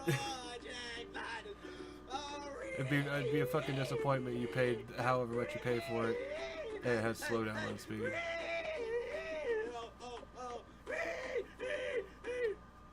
The fuck? He will not divide us. Season 5. The Sheer Witch Project. Deplorables. Sharia LaCuck is at it again. Sharia LaCuck. Sharia? I want to hear about Sharia LaCuck. What was it? Oh, yeah. The resting bowls, the North Carolina dough was thick and tough. It looked like a standard dough. The Virginia dough was much wetter and more slippery. Very strange difference. But the New Jersey dough was a beast Sharia all LaBeouf its own. laws, It was yeah. thin. It was slimy. It stretched much thinner and much more quickly. It's weird. It was literally like soup, like a big watery oatmeal. When it came to tearing, the doughs made with Virginia and North Carolina waters were harder to tear. And when it did, the dough around the hole tended to be thick. New Jersey's dough, on the other hand, stretched very easily, which made it a lot more challenging to work with. But when it tore, the dough around it was always translucent because everything was able to stretch so thinly. In fact, to even get it to have some solid substance in order to make the pizzas, we had to feed it more flour. Real talk, guys, this was just one of those episodes that I never expected to have a real clear answer. I thought that this was going to be some sort of New York marketing ploy, but no, immediately it became clear that there was actually some truth here. The water was making a very palpable difference in the final product of the pizza dough. So I kept going. I covered the pizzas with some homemade sauce and a mozzarella mix before throwing them onto a preheated pizza stone for 12 minutes. The results were mind-blowing. The crusts on the North Carolina and Virginia pizzas on average wound up being about 10 millimeters thick. The New Jersey dough, meanwhile, with its more watery dough, 5 millimeters. Literally half the thickness. Clearly, something was different here. But what? The only difference, after all, was just the water. So we decided to do some more testing. Not on pizza or its dough, this time on the waters themselves. It's not easy to isolate just one difference in the water between two regions. Heck, even within the same city, different water sources can have slight differences in their composition. New York City itself pulls from 2 different sources at times, leading some residents to complain that their water tastes differently from other parts of town. So just to make it crystal clear, from this point forward, I can't really make any statements about New York water, New Jersey water, or even Virginia and North Carolina water, because those categories are just way too broad. What I specifically can When it talk comes to about the are the 6th tests century that of I a did on game, the yeah, water you have, samples that I had you have trouble in getting order it. to figure out what might be happening here, the team and I did a bit of owning it, chemistry. or First, I whatever. did a basic litmus test to check That the is kinda general funny, acidity of the waters. All the samples sat around 7.2 pH, just slightly more basic than neutral. Obviously, this was not our key differentiating factor. Next up, I pulled out my handy-dandy pool testing kit, which would tell me all sorts of different information, from total hardness, which is a measure of the amount of calcium in the water, free chlorine, Yeah, which some shows you the hard-ass amount water. of chlorine in the water that hasn't reacted Or with ice, anything, as and I call total it. chlorine, which shows the combination of free chlorine and the chlorine that's been reacted to with things in the water. It also hard told me water that be none good of the for your water had bones? pool stabilizer in it, which, you know, it's a good thing, because this is drinking water and not pool water. But through these tests, there was one difference that was immediately clear. See the differences in those testing It's a strips bit there? too Total recent to be chlorine given away. levels. Both I Virginia think it water might and be. North Carolina water, it seems, 6 contains came out. significantly more 5 total was the chlorine one than with New the Jersey fucking water. Where New religious Jersey cult, was right? registering something like And then 1 6 part came per after million that. of 6 was chlorine. the one after Virginia, that. they Yeah, I were think so. It registering might be. closer to 5.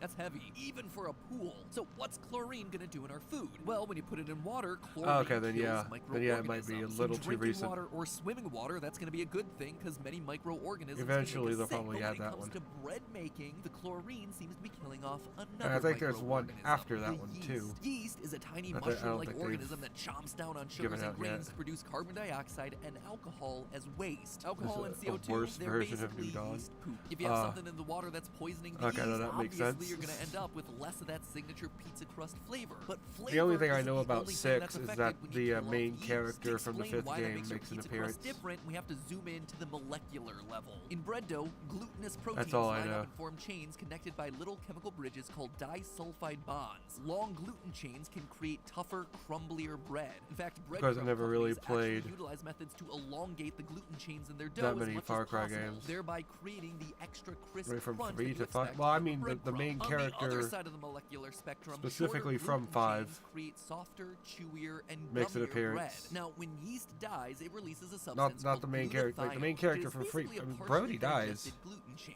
Glutathione only has one sulfide bond, Doesn't which he? means it can't bond with another gluten molecule and elongate the chain. The more glutathione So he you couldn't have, be the more in- stubby, short gluten chains you have, He and couldn't the be in any of chewier the your others. bread. And again, some bakers want this. They'll purposely use dead yeast to create these shorter chains, resulting in softer, But no, it's chewier the doughs. main character this is the sort from, of stuff that's perfect if or you the want to make main a nice played fluffy character, bread roll, but it's less than ideal or for yeah, creating the a main thin, playable character crispy from pizza 5 crust. The result, the makes an additional appearance as an chlorine NPC in the in Far Richmond Cry and 6. Raleigh water is killing off That's the some only of thing the I know. yeast. That dead yeast is releasing glutathione, which is then interrupting the development of long gluten chains in the there's dough, something thereby related to causing those Huh. doughs to become chewier, Oh, I haven't heard about that stodgier, one and myself. less like New York's. Meanwhile, the lower I've been chlorine on levels in New York I water haven't allow heard. That's, more yeah, yeast that's to been off my survive. radar. That living yeast in the New York dough then creates longer and longer chains, allowing the dough to stretch without tearing, which in turn produces the incredibly thin and crispy crust. But that's not all. There's another thing about New Jersey's water that Yeah, could that's also what I be held thought. to make a thinner Ah. crust. Fluoride. Well, that makes sense Fluoride then, why is you thought something that that. the U.S. started putting into its water back in 1945 in an effort to No, help prevent that's not tooth the decay. But that's fluoride not the isn't one thing just at gonna least I produce know of stronger it, teeth, that they it's did. also going to produce stronger bread. You see, fluoride I is haven't introduced into really- drinking water as the molecule I haven't paid NaF. too much attention to NaF it. is a Maybe I salt, should watch just like its some more well-known cousin, lore videos NaCl, about those and games, just like any salt, since I'm NaF not is really gonna gonna play 'em. dissolve in water. The Na and the F are going to go their separate ways and react with lots of different things. And scientists have actually studied what this process does in dough. According to the paper, ascorbate oxidase inhibition in dough by fluoride ion, adding salts into a dough is going to cause the resulting bread to get sturdier. If this is true, we'd expect the places with more fluoride in the water to have the stronger, crispier crusts. And this is exactly what the data shows us. Both Richmond, Virginia and Raleigh, North Carolina keep their fluoride levels as close to the federal minimum of 0.7 parts per million as possible. Meanwhile, New Jersey, they aim for 2. That is more than twice the amount of dough-firming salts that exist inside the New Jersey water. It's likely yet another factor that's helping the New Jersey crusts maintain a solid structure despite their thinness. This rigid structure can therefore support the same weight of cheese, sauce, and topping as a much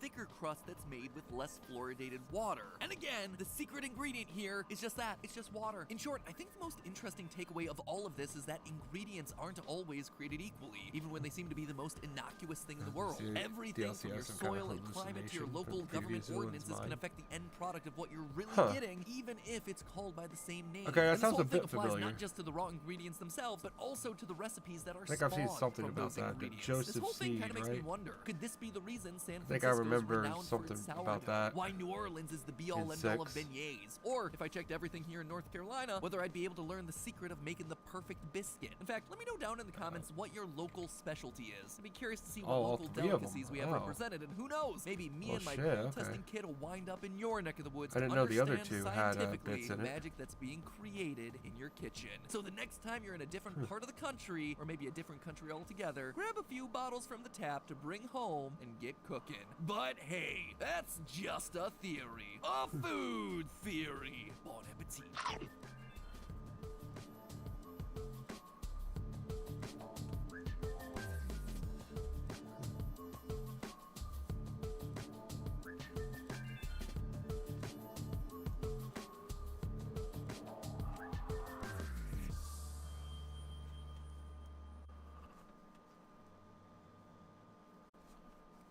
Okay.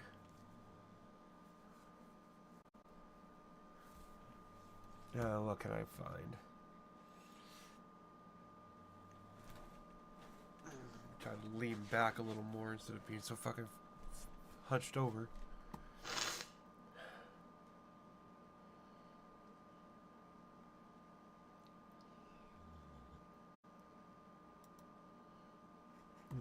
Hey.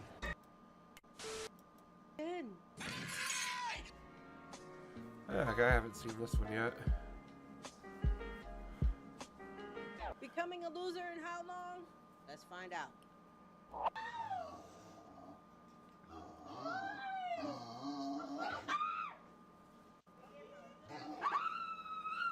Come over here and kiss me on my hot I'm mouth. feeling romantical. I'm feeling romantical. What you know about rolling down in the deep? Bitch, get the fuck out. Oh god, it's that elf practice time of year. Oh my god, well, I'm not laughing. That's not laughing, that's the excitement. You're probably gonna platinum I'm excited. I just never thought I New was Dawn doing the first. compilation this year. Because it's the Holy shortest. shit, I'm lightheaded. I got too excited. We good? Should be No? the easiest Yeah. one then. You're good. Hopefully. Please be. Oh, Please, I love this. Mr. White Christmas, I'm high on crack. I'm going to prison and never coming back. You are one pathetic loser. I love that. This is great. Yes. Yeah. 22 You main became a loser. I'll take it. missions. Yo, it was too much. A little It was bit too of much at the online. beginning. Oh, that Fuck sucks. it. I want to enjoy this. It looks like That this is sucks. You gonna gotta be do some very online enjoyable. shit. I want to enjoy it. That's always gonna be the hardest because you don't know how other people are gonna fucking Do your thing, boo. fuck you over.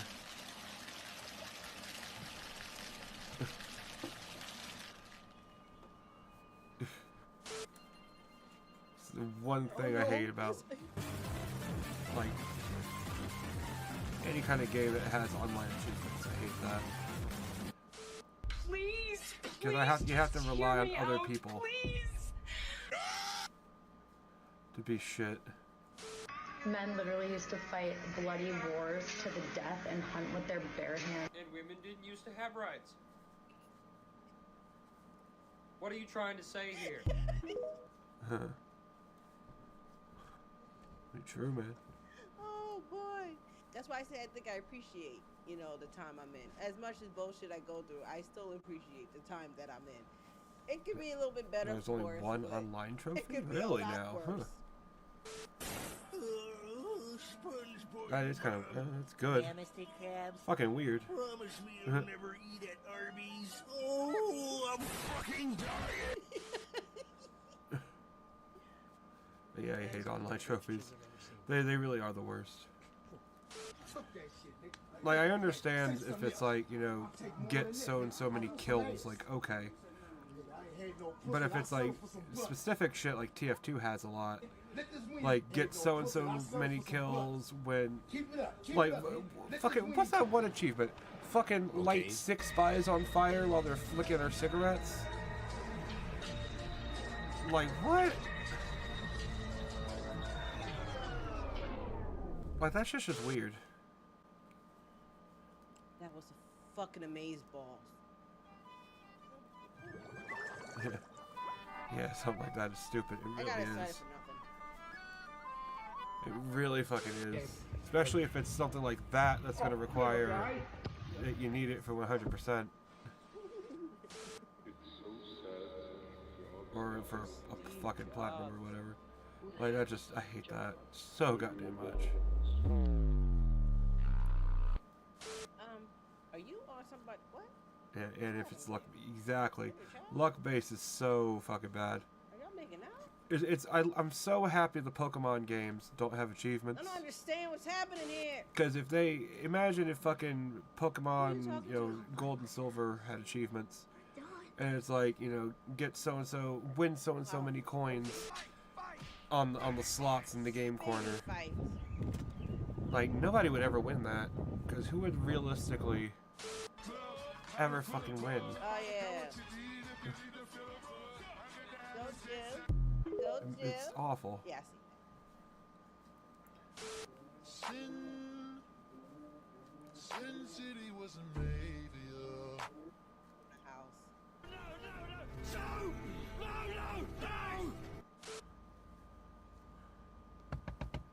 I got a kid in my fucking car, and you're driving like an asshole and you want to videotape me?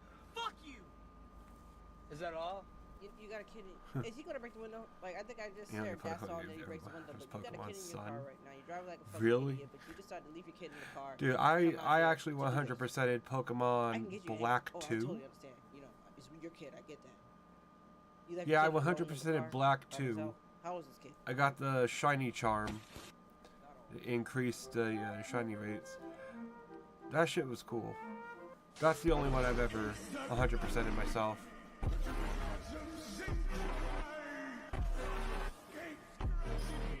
And of course, I thought it'd be easy, you know, use Pokemon Bank if I was ever going to play other Pokemon games.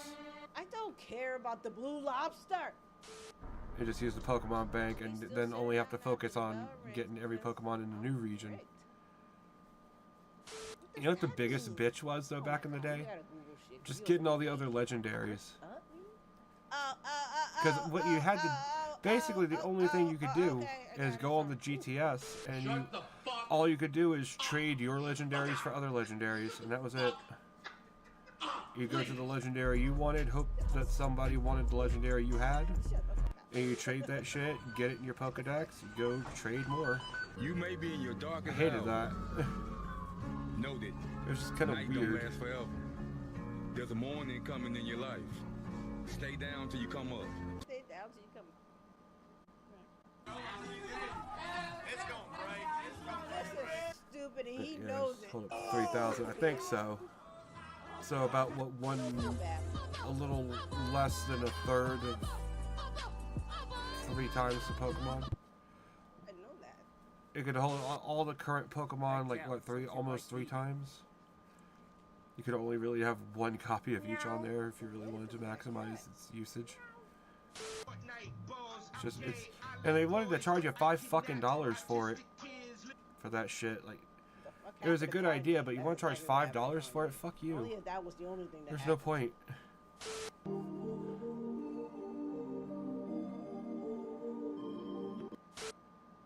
That's where you tell him not to stare. Yeah. I get excited about my food tonight.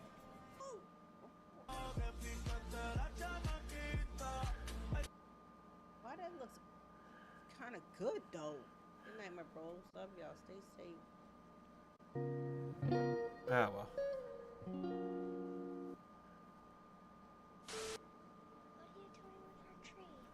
But you Didn't need to be know, perfect. that old Grinch was so smart and so slick.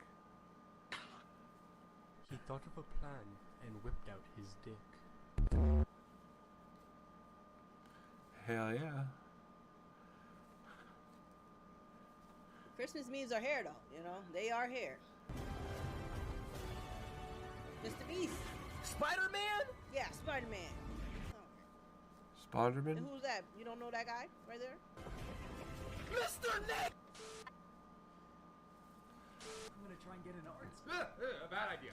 I mean, if it was free, why bother doing You that? don't get it. I will accept. Because it was the only way to move your Pokemon from the older games to the newer ones. Especially since they cut out online trading and shit. And since the DS games aren't compatible with 3DS games like that. Has cheated. Like, that was literally the only way to transfer. I don't know, man. Friends with in the world has cheated. Everybody. I know. I don't know, man. So it was useful. Shot in the dark, you all just seem like pieces of shit.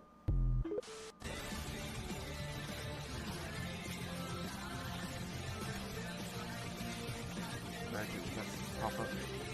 Why my messages before pop up? I mean, I don't know. What the fuck? I guess lag. YouTube is so fucking great, you know. Nah, she broke. I'm up. Alright, cool. Child But- falling into At least I would assume that's why. stupid fucking child falling into Harambe's enclosure, causing the downfall of the world. I wouldn't know if the kid that fell into Harambe's cage feels bad about doing that now. And no, fuck shame it, man. Oh my god, you know what? This is really scary.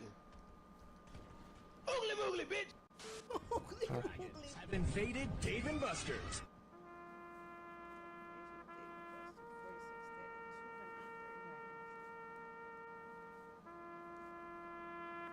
Penny pinching. Woo! Woo! Cheap. Huh? Hi there. Would you like to sign my petition? Just sign the stupid petition. I've got stuff to do. It's Candace. Sign my petition, damn it. Are you gonna sign this, or will it be your surviving family member? Your last Pokemon was Pokemon Sun. It's supposed to be redeemed for a code. There's two things that solve every problem. Oh, like a GameStop And explosives. promotion fucking thing. Why weren't you at elk practice? What? Netflix rebooted Teletubbies? Let's check this out. Let's see if it's any different. Oh, okay, yeah. I remember that kind of shit. Back in the day, I used to go to all those fucking GameStop shits. Spell the Tillies. Oh, I mean, thankfully, you didn't even need to go in. You could just pull up in the parking lot and get the shit and leave. Over the hills and far I don't know away. what they fucking were So thinking. it's just different babies. Hey. Yeah, no point bothering. Yeah. Well, I mean, to store your Pokemon and shit and to transfer them. That was the entire point of Pokemon Bank, at least. No more. That's probably why I don't know nothing about I no don't damn know. Teletubbies, but still, the babies in the sun, but they Right. brought back Terry to the woo. In this Cherry Preschool series, 4 colorful friends dance and play while learning about their world. I think it says more than that, but that's what I see. Teletubbies. Wow. Teletubbies I don't nuts. do reboots, but goddamn. Black baby son. One.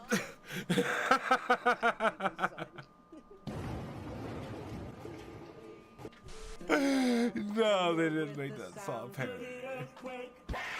I gotta look that up. I can't. That can't be real.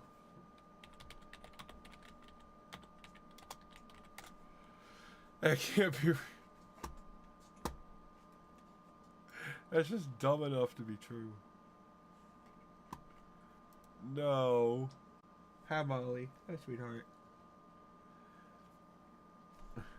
What? Netflix rebooted Teletubbies? Let's check this out. Let's see if it's any different. Black baby son.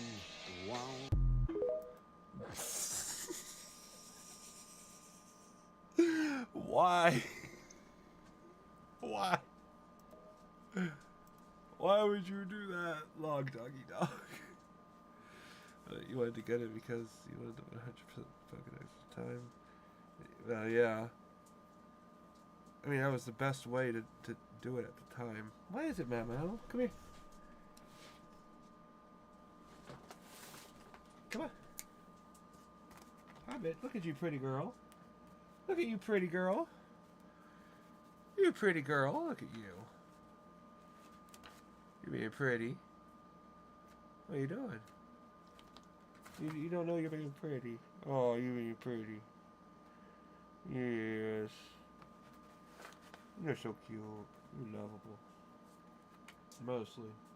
You like that thing, don't you? You like that. Yeah, you like that. That's yours.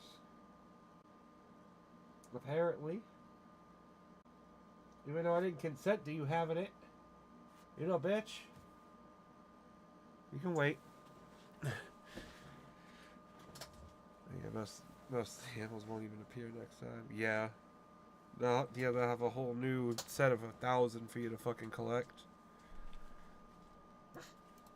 Because why not? Beer, wings, and pussy. That's what he said. Yeah. I mean, the more they make, the more people go after it, it seems. Oh my God, it's looking at us! Yeah, it's a Mirelurk for real. No! Hey, it's an art show. I get it. It's beautifully made. I could say that much. It does the job. Holy crap. Now tuned in to 66.6 KILL radio. Kill radio? Son, where are all the goddamn Socks? Oh, This is yeah, like turkey. really. Look at that. It sticks to the. Oh, yeah, to find the western side of the map. It's been 20 minutes. Can Oh, I wait yeah. for it, leave? Oh, yeah. See, I wouldn't have even bothered with the compendium shit in RDR2 at that point. Beautiful. Like, yes. especially before I knew, like, well, I thought, like, the animals in Guarma, like, counted toward that shit. And so it's like, oh, well, I'm going to have to go back there. I have to start the game over just to get that shit. No, thank you. So I didn't even bother after that point. If it had kept, I mean, now I know you don't need them. Yeah, But if I had known at the time, I would have kept going, but I didn't. I learned something because I'm an idiot. Teletubbies is back. I didn't know that. I'm not gonna watch it because I got no kids. So I've got kids, but they too damn old to be watching Teletubbies. They look at me like I lost my mind. If I sat there and say, "Let's watch some Teletubbies together," I have come to the point in my life where I refuse to do reboots now. We can't make a reboot that I'm going to get excited about. They tried with Boys Be World. Oh, how dare you! Yeah, they were required things. They Roseanne. Yeah. We all saw how that. I wish I'd known that at the but time. That's the only thing. I'm gonna get the hell out of here. But there we go, Blaze Squad. I hope you guys enjoyed it. More rose blue. All the way to the end of it. There we go, Blaze Squad. If y'all made it all the way to the end of this video, go ahead and comment. How dare you? And I'll see you guys in the next one. Yeah, if they were, he would have abandoned the plot. Exactly. Having to start over. Just for those stupid fucking animals, that wouldn't have been worth it. And if I had known that, I would have just kept going myself, but I stopped when I thought you needed them. Which now makes me feel like an idiot. But oh well. If I really wanted to play that game again, I'd probably kill myself. Like, just no damn way.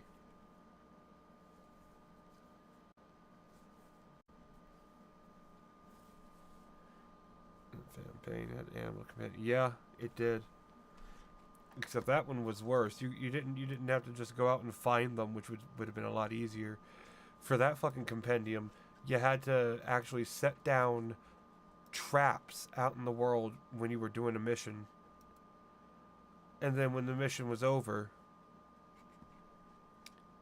it would go to the mission end screen. And then it'd be like, hey, here's all the shit you got. Like, and of course, it was one of those games where you could catch multiples of the fucking animals you needed. Because fuck you, you fucking dick. Apparently. The game hates you.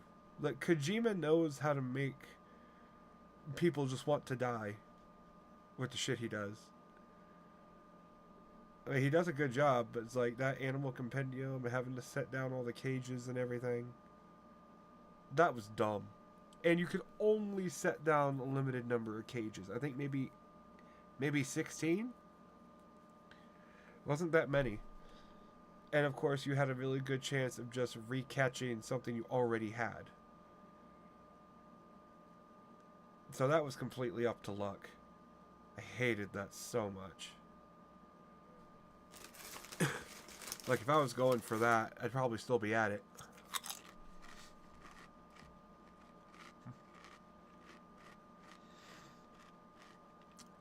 I really, RDR2 was kind of like that. That sucks. But you didn't have to just complete a mission. You had to come back later on and just see. Some of the animals not appearing, but something else showing up. Now that would piss me off. Thinking you're supposed to get some specific animal and it's something else. Like, nah. At least with it being random. You can't really be like, well, they fucked me. Well, I mean, you could. But, with it being random, you expect to be fucked. Something like that. That just sounds shitty. I'm so glad I never tried that. Or didn't keep going with it.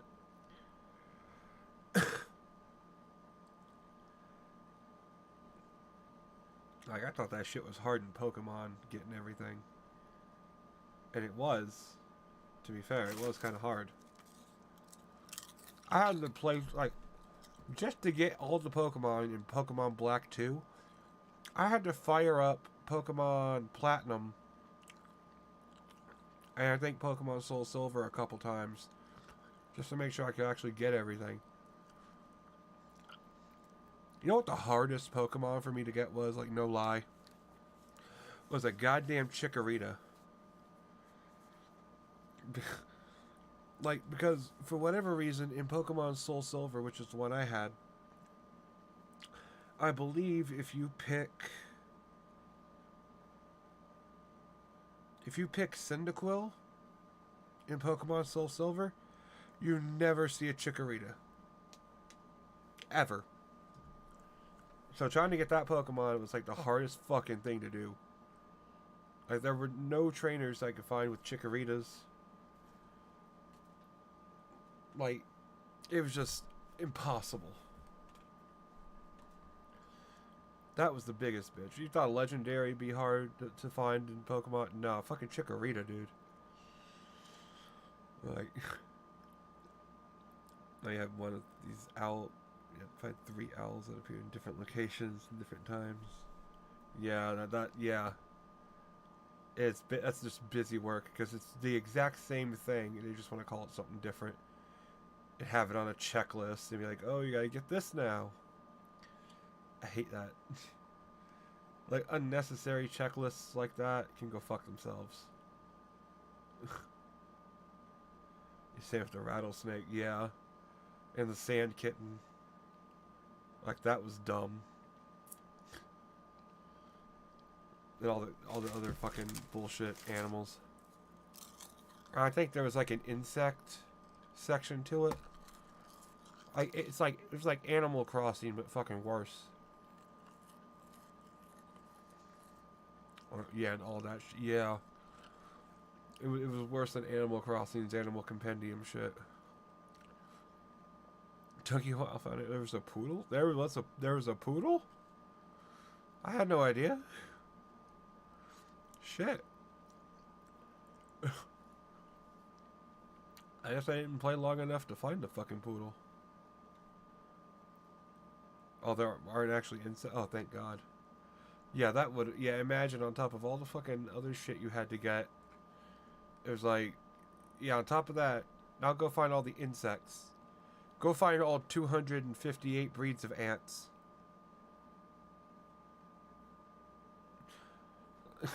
Like, imagine if they made you find every single ant species.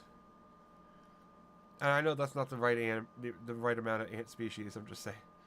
It's just... It's so weird. That they actually require that kind of shit. They just make it up.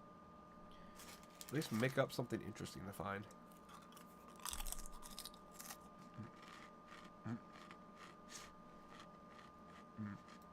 More than frustrating. Oh, dude, if that was the case, there would literally be no...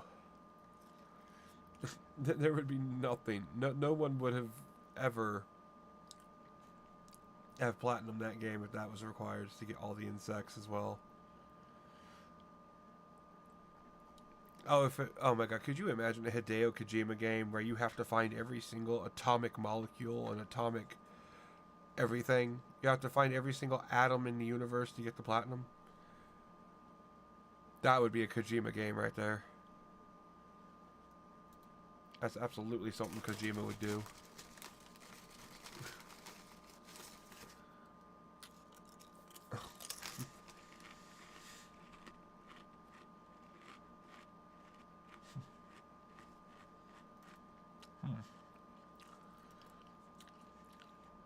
I think I can watch something from here. Huh. Yeah, and you have to S rank. Oh, dude, and there's one mission that requires you to S rank it, where you have to literally be like second perfect. It's impossible. You gotta follow some truck driver and get every conversation he has or something. It's fucking bullshit. Have you ever laughed at American Chinese food? I hate that. That's not real Chinese food. What made you think that? Is there this notion in your mind that American Chinese food is inherently fake and inferior to food from China itself? See, I once thought that too, but then my mind was changed after I looked deeper into the history of American Chinese food. I realized that it's honestly incredible that a bunch of amateur cooks working with unfamiliar ingredients managed to create a cooking style that captivated America, even though there was so much anti-Chinese discrimination going on. So let me tell you a bit about that history. To start off, most of the first Chinese immigrants to America were male laborers from Toishan in southern China, where the tastes tend to skew sweeter. And most of these laborers were leaving China because southern China at that point of time was like embroiled in chaos, especially because of the Taiping Rebellion. And since cooking was seen as exclusively a woman's job back then, these single men arrived having no idea how to cook at first.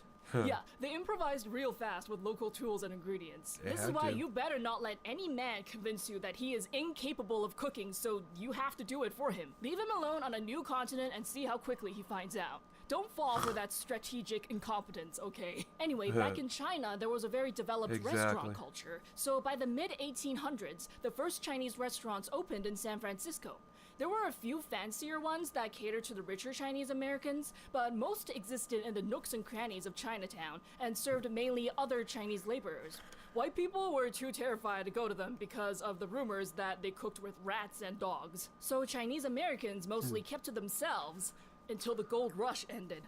White Americans then started throwing hissy fits about immigrants taking our jobs, as usual, and blamed all their economic misfortunes on Chinese immigrants. This escalating discrimination culminated in the 1882 Chinese Exclusion Act, the very first time that America banned immigration from a specific country. This act essentially legitimized discrimination in American culture, making white mobs feel free to storm into Chinese communities, trash their houses, and throw their stuff out onto the streets. Chinese Americans were also driven out of the paid labor force, so most could only go for self-employment options like establishing laundromats and restaurants.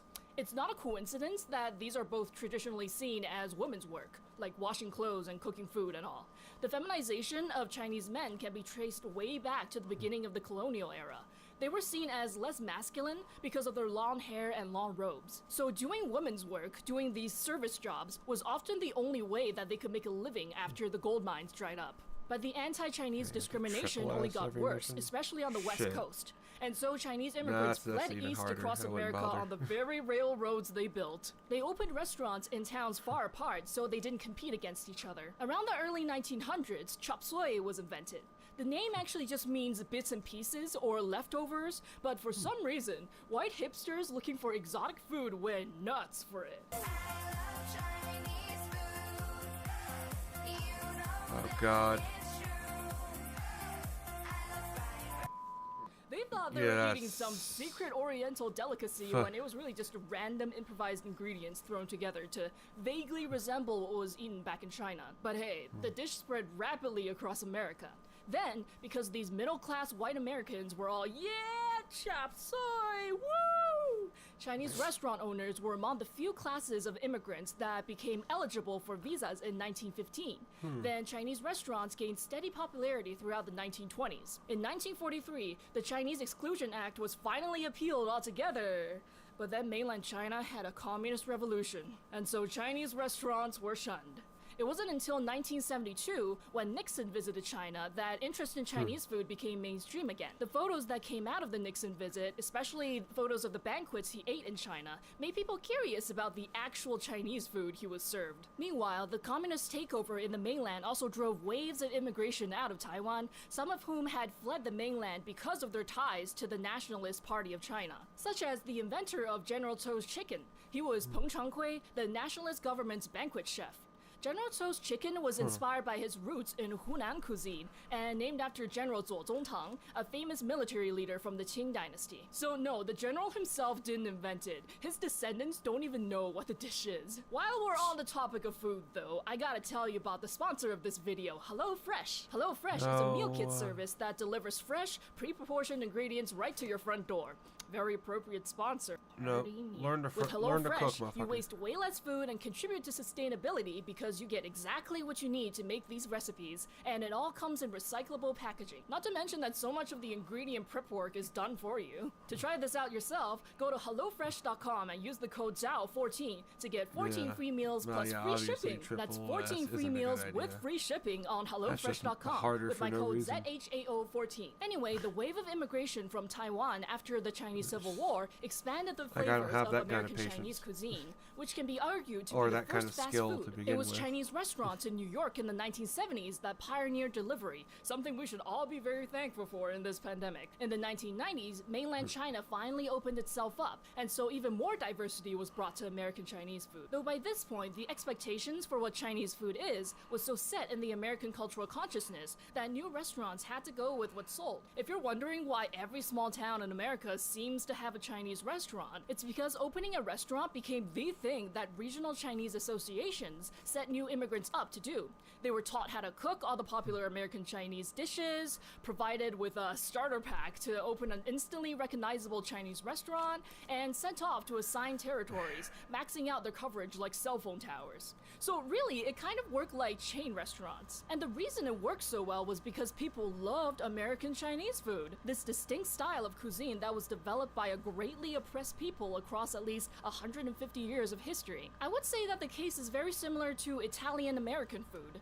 We know it's basically nothing like the food that gets served straight in Italy, but does it matter if it's delicious? I think we could benefit from a change in perspective in how we think about culture created by diaspora groups. There's an urge to slap the label fake on anything not directly from the source land, but really, we could just make the healthy distinction between diaspora and native. Chinese American can be a distinct identity, no less valid than being native-born Chinese. And so can American Chinese food. It's just one more branch of Chinese cuisine, which is not a monolith and is always evolving. Though because of how its history is so tangled up with poverty and racial discrimination, American Chinese food has the unfair reputation of being dirty and suspicious, on top of being fake. The biggest example is the whole MSG drama. MSG is not inherently bad for you. It's not some suspicious artificial flavoring synthesized in the lab. It's found in a lot of natural foods and is extracted from natural foods too. It was first isolated from wheat and soybeans in 1908 by the Japanese chemist Kikunae Ikeda. He was inspired to seek out this umami flavor when he noticed that his wife's dashi stock was extra delicious when she would add kombu seaweed to it. Eventually, he identified the chemical source as glutamate and believed humans found it so delicious because it was associated with protein. The only danger that comes from MSG is eating too much of it because of its sodium component. It's the same type of danger that would hit you if you guzzle down a pile of salt in 30 seconds. Use common sense and it won't kill you. But where did this whole idea that MSG was dangerous come from then? Well, it all started when one specific doctor wrote to the New England Journal of Medicine in 1968 like, "Oh man, every time I go to a Chinese restaurant, my head hurts and my limbs tingle. I think it may be all the MSG they put in the food." I don't know why I was doing a southern accent. Mind you, this was just a letter to the editor, not an actual scientific study. There's even some dispute over the true identity of the doctor, but I won't get into the mess. I'll leave a link to an article about it in the description. Just know that after the letter was published, other doctors piled on with their testimonies of, "Oh my god, that's totally true. Chinese food absolutely wrecks me." But what the greater public didn't realize was that many of these responses were supposed to be jokes. They were being ironic. They were saying stuff like, "On 3 occasions, I experienced the tightening of my masseter and temporalis muscles, lacrimation, preorbital fasciculation, numbness of the neck and hands, palpitation, and syncope within 20 minutes of eating Chinese food." So they were memeing, not being serious. It's a video but because praising they were American memeing in Chinese a respected food. scientific journal, somewhere you would not expect to find ironic memes, news outlets That's why began it's talking reporting on about these why exaggerated MSG accounts in isn't full bad. seriousness. And often very racistly. This conspiracy theory of Chinese restaurants are making you sick with their MSG just fit too well with the narrative that Chinese food is dirty and dangerous. So the theory soon spiraled wildly out of control, and then scientists who weren't in on the joke started treating Chinese restaurant syndrome like a real thing, and they did studies to prove that MSG caused adverse symptoms. Except these studies were highly flawed because the participants knew they were getting MSG, and sometimes the MSG was given intravenously. What did you expect would happen if you shot something that's supposed to be eaten straight into someone's veins instead? Later on, when scientists actually did blinded tests, not telling the participants whether they were eating food that had MSG, they couldn't find any links to any symptoms, even in people who claimed they had an MSG sensitivity. So, MSG has been I got a scientifically bad- I proven got a safe bad for cough. literal Oh, that decades. sucks. Why has this hoax about it being Uh, dangerous hopefully you can persisted get in the that- public get mind then? that dealt with. Because it fits the narrative. If it It didn't fits the happen, racist yeah, preconception get that your fucking Chinese food is bronchitis dirty flaring and up cheap, again. so obviously it must cause disease. Hopefully that I don't often see happen. Chinese restaurants and food products try to But- distance themselves yeah, I from guess this I'll- stigma if you're gonna go by to bed, then slapping I on guess a no I'll MSG see you label, tomorrow then, and it dude. makes me sad because they're just For, taking out all that fucking deliciousness for no Danganronpa good 2. reason. You know what other foods that'll use a be- ton of that'll be MSG and fun never for my have to worry voice. about their use? Chick-fil-A, Doritos. Alright, dude, you take it easy, I mean, man. those have Stay other problems, golden. but no one You ever too. brings up their MSG content. Get So it's some important sleep. to be aware of the cultural context around American Chinese food, or you might engage with it in harmful ways. Like that white lady in New York who opened a clean Chinese restaurant called Lucky Lee's that claimed its food wouldn't make you feel bloated and icky afterward. What? That is gentrification that exploits racist stereotypes.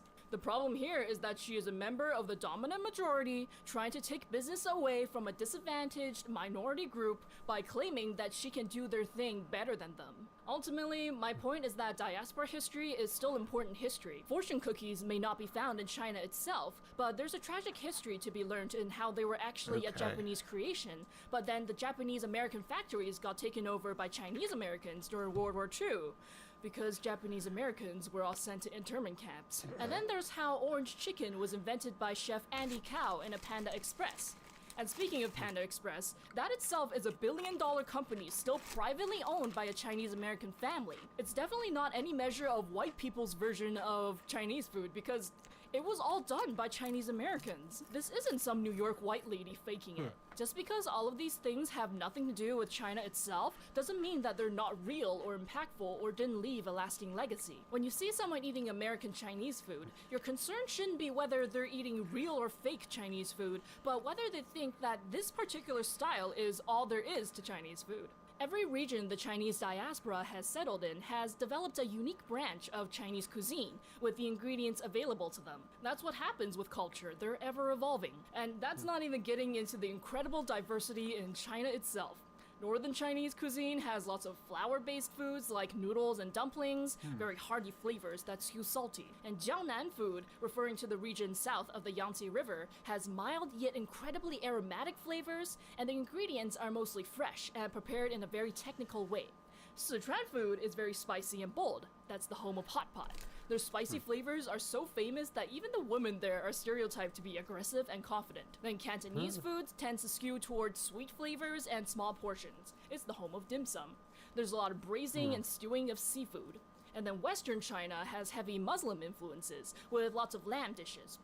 Honestly, when you're in China and you mention what province or city you're from, the first thing to pop into people's minds is that region's signature dishes. Like, if you said, oh yeah, I'm from Nanjing, they'd be like, oh my god, salted duck blood vermicelli soup, which is basically impossible to get outside of China, by the way. It's an issue with ingredient supply, you know? You're not gonna find local places supplying duck blood if there's only one restaurant using it. And it doesn't taste the same if the blood is shipped frozen. Anyway, some of my favorite native Chinese dishes are Peking duck, Cantonese wontons, Lanzhou pulled noodles, Sichuan boiled fish, and Xi'an roujiamo. To find restaurants that make this kind of food that's like as close to that in China as possible, you're gonna have to talk to your local Chinese community. Because you're looking for restaurants that cater specifically to immigrants, where the menu doesn't even bother to tell you what's in the dishes in English. On that note though, I also gotta address this stereotype that Chinese people eat strange and bizarre things. It's very true that some Chinese people eat foods that I find to be strange and bizarre. And so do some French people. And so do some Icelandic people.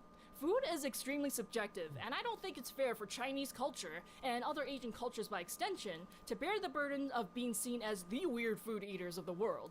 And we shouldn't ignore the extent to which Western colonial propaganda contributed to this idea that European food is all refined and fancy, while Asian food is not.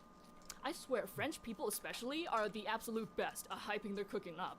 When I went to France, I ordered a very expensive dish of the fabled escargot, and then after the first bite, I realized that it tastes exactly the same as the river snails I used to eat in China by the bucketful. I don't know what I expected, but it really wasn't anything mind-blowing. I've had people ask me to clear up the misconception that Chinese people eat cats and dogs. The thing is, why do I need to? Why is eating cats and dogs seen as morally inferior in the first place if the meat is sourced from factory farms just like beef or pork? Pigs are intelligent. They dream.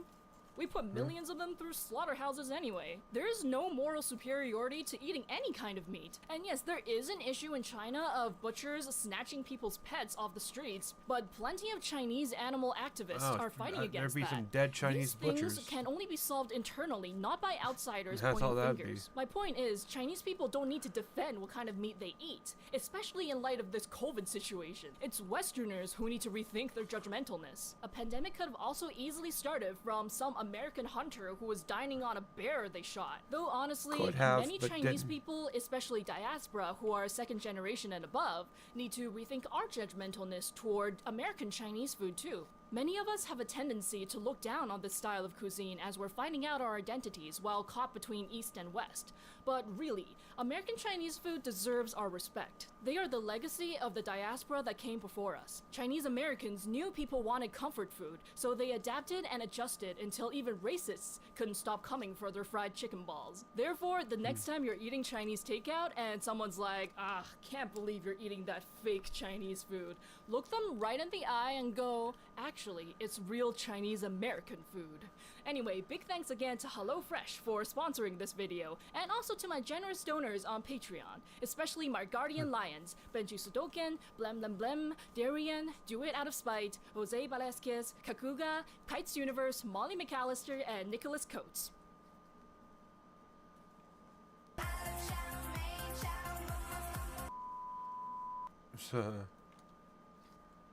That fucking bitch. Okay.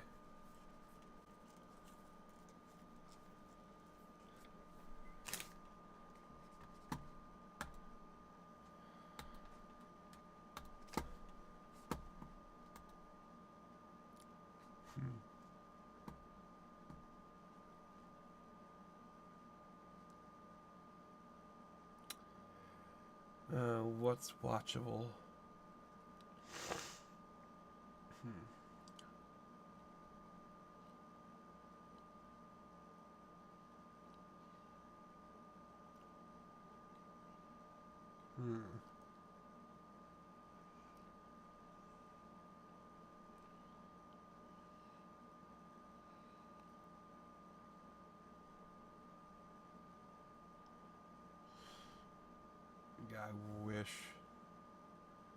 I wish I could have played Lollipop Chainsaw. That shit would have been fun.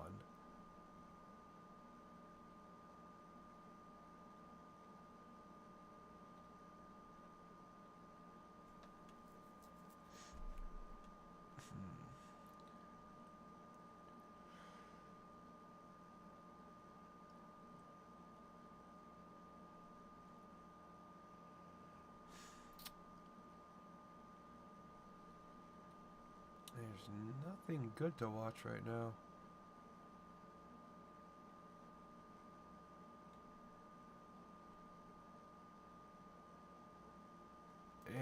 Fuck it. Why not? Even though I've seen it. If you're Patrick, then who's that?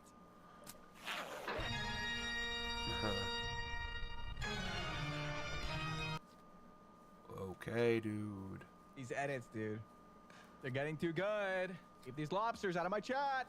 You laugh, you lose. Come on, grab your friends. Watch some YouTube videos with Jake the dog and Jimmy the human. The memes will never end. It's you laugh, you lose. The next time you see me, I will be in my new house in Texas. Why would anyone want to move to Texas? What is going on, my dudes? Welcome back to another episode of If I Laugh, the Video Ends. As you can see, I hope he am enjoys in my freezing new this bedroom fucking in winter. Texas. Yeehaw! Join us live at twitch.tv/Jimmy here with the chat going absolutely rootin' and tootin'. It is Texas after all. Also, join us on the Discord community, discord.gg/Jimmy here. There you can submit your videos once a week for absolutely free. If you guys enjoy these videos, be sure to hit that like button, subscribe if you don't want to miss any future content, and comment down below with which video made you laugh. I'm super excited to be out here in Texas. Super excited for all the content that is coming very, very soon. You know what they say, you know, everything's bigger in Texas, so I'm following suit. We're doing big content. Without further ado, let's get right into today's video sponsor. Woo! You have any jacks? No, no fish. Do you have any jacks? Yeah. Are you guys seriously still playing that lame old card game? Yeah, man, it just feels like every game we're playing just isn't hitting anymore. You know Infinite Magic Raid just dropped, right? The new strategy-based card game. Wait, you don't have to play with these cards or fish anymore? No, dude. Now clean up that mess right now and download Infinite Magic Raid so you can join me in game. I need some help. Go fish, dude! Wait! That's right, baby. Today's video sponsor is Infinite Magic Raid, where you play to slay. Our story begins with a group of heroes who embark on a fantastic journey. They go toe-to-toe with different factions and overcome many hardships along the way. Ultimately, they band together to down an evil organization's plans to destroy the world. Intense. I know. The fight between good and evil takes place in the continent of Loez and unfolds in front of you as battles are fought. The core gameplay of Infinite Magic Raid features the strategic pairing of heroes you'll collect and cultivate. You'll collect resources along the way from battles that'll help you power up your team and open up crazy strategic possibilities for battle. Featuring more than 200 heroes across 10 factions, you'll find that learning and utilizing the unique skills and faction characteristics provides a super rewarding gameplay experience. There are two heroes that are my favorites so far. First up is Space, legendary Space Witch. And second is Yoko. And it's not just because I have a mask like her, but the gameplay is what really ties it all together. Infinite Magic Raid features dungeons with roguelike map exploration, story and plot development, event dungeons with mini-games, and various advanced resource dungeons. Not to mention the Arena and Guild Wars, which challenges your skill against other real players. Overall, the main focus of the game is to collect, cultivate, and challenge.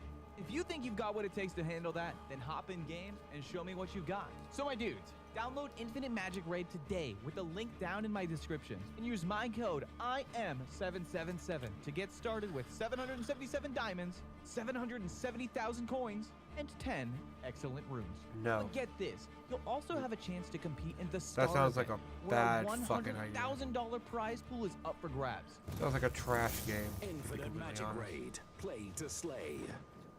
So thank you so much. I'd rather Infinite slay Magic Raid, myself for sponsoring this in video. the And let's throat. get right back into the funny internet videos. Woo! You guys got the dogs out for free. Alright, yo, I'm gonna lift up the big one. Ready? Big fish, maybe? Oh, dude, what is on it? Yo, Brady, get here right now. Guys, holy crap. Dude. He's real! The blue lobster is real!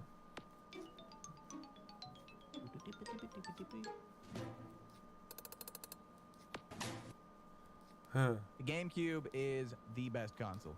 I like your cut, G. I actually haven't gotten my hair cut in like, God, over 2 years maybe? Editor? What would I look like bald? Never mind. Hey, SpongeBob. Absolutely fantastic. Hi, Molly. Thank you. You can wait, sweetie. Good boy. You're a good, pretty girl. No. What? Come here. Come here. Come here.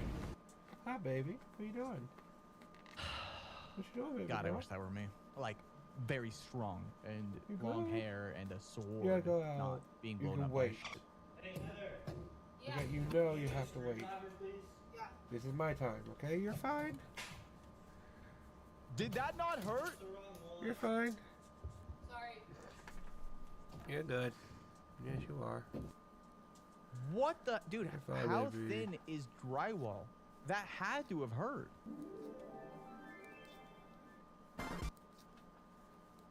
Why was it the Scott the Woz outro? What? Dude, you guys are just throwing shit against the wall and hoping it sticks. Hey, how can you tell if the pasta's ready? Just throw it on the wall. If it sticks, it's ready. Maybe 2 more minutes. I don't even think those noodles were the type to stick on the wall. I think it's literally only spaghetti noodles, not like those little ring cylinderingos. That's not a word.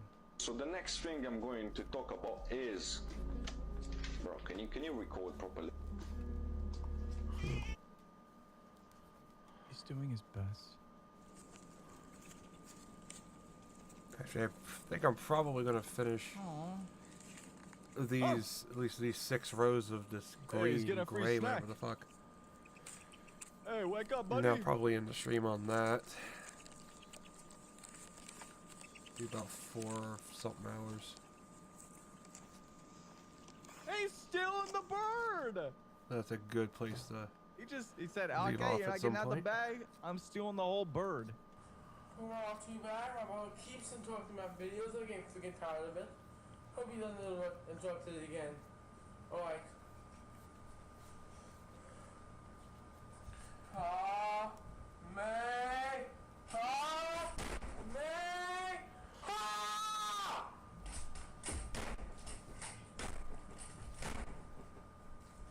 You f***ing bitch! Let the man Kamehameha in peace. Just let him do it. He's out here living his dreams. And this is what I call His dreams aren't Super worth living. Saiyan above a Super Saiyan. Yeah.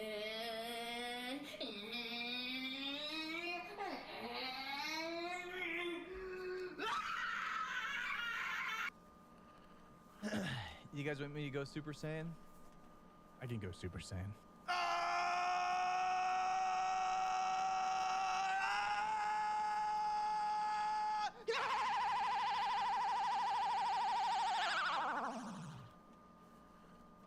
I don't feel any more powerful. I think I shit myself.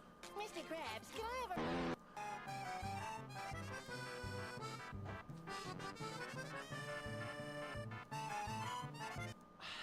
Okay, I think I'm chilling. Dude, I don't know what it is. Like, clips like that, dude, they're just, they're too much, dude.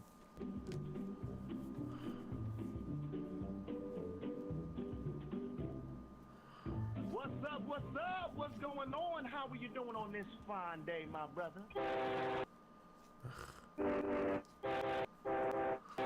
was like poetry. If you're Patrick, then who's that?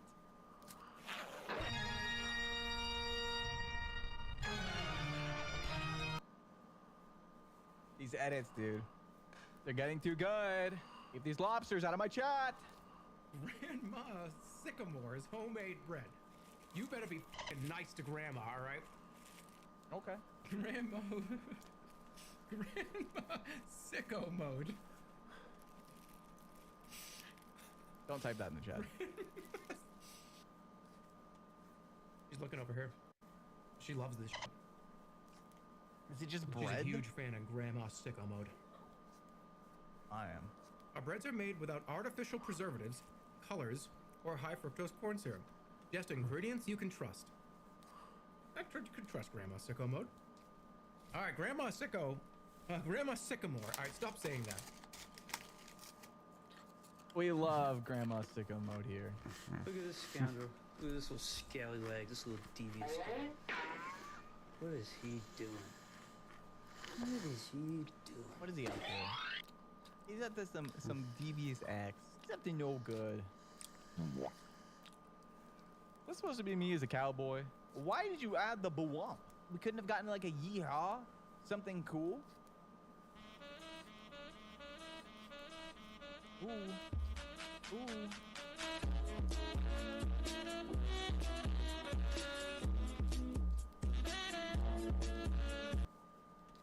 Legend says they're still grooving.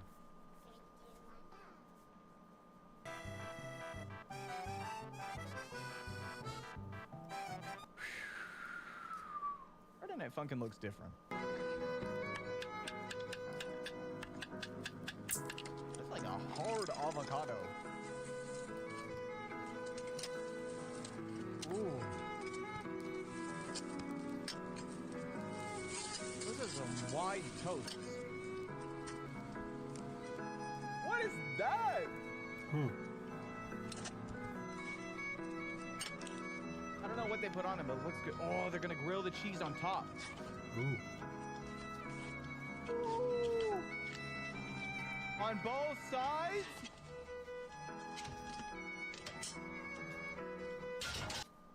Huh. Oh. That sucks. Why? It looks so good. Gonna lose the sweet butt cheek groove I've been working into this couch. It looks just like me.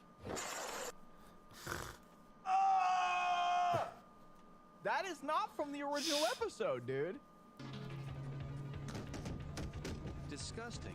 That place is covered in memes. Huh. Look at all these dead memes.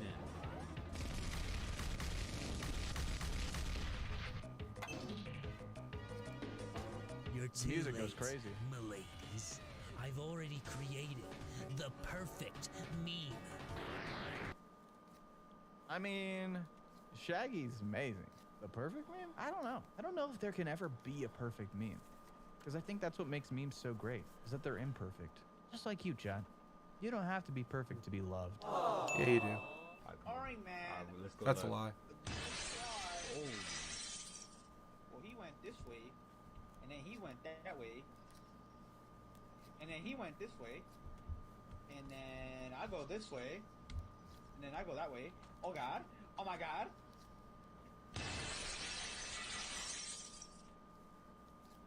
What just happened? Did you just chuck the glass? I'm dead. I'm dead.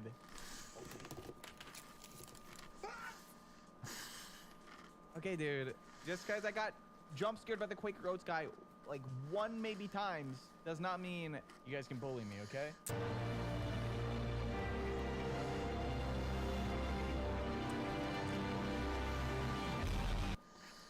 Cotton 4K, and I wasn't even looking. I wasn't even looking. You can go back in the recording and check my eyes. I was looking somewhere completely else. I was not looking. Nice. Me so much trauma. Hey, Shadow. Long time no see. Look up there. Whoa. Whoa. Those things look so sick, it makes me want to bark like a dog. See, wasn't that cool? What was that? See, it's Sonic. Wait. What was that one clip, dude? If you blinked, you missed it. Please, as if you could handle even a fraction of my power.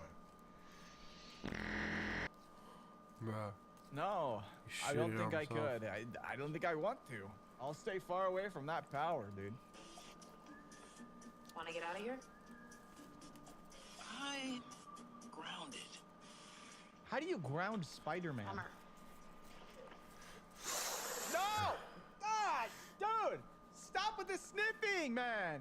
Stop with the sniffing! Please, please, please, please.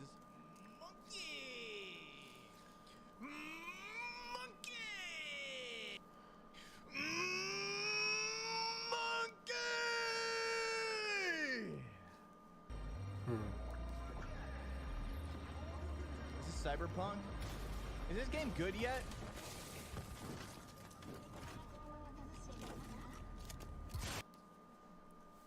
No. Baba. We're starving. We need rocks to eat, but Dodongo's cavern is blocked off by a boulder. Why don't you eat the boulder? Why were they caked up?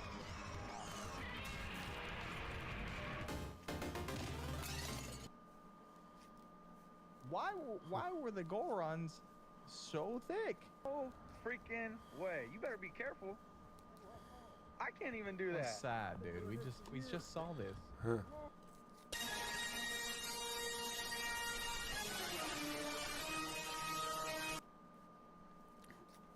The classic misdirect. I'll take it. What is going on, my dudes? Welcome back to If I Die, I Die. I'm here at Huh? desert.tv Anything like that. with Ed Sheeran going absolutely crazy. Huh? Okay. I don't look. Literally, I don't look What? anything like that. My hair doesn't go across here, dude. What do you guys think that when I pull my beanie up, there's just a line of hair here?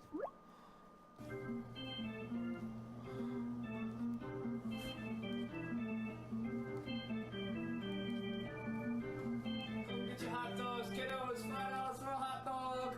Come on down, get a hot dog. $5.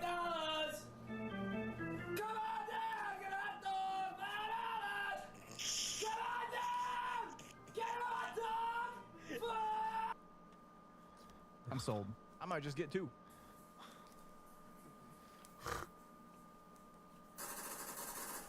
Ooh. Jim, you're on a roll. Am I?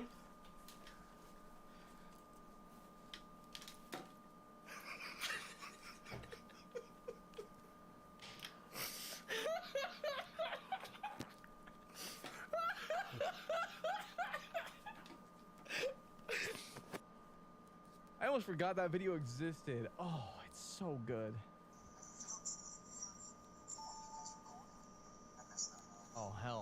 Oh, hell yeah.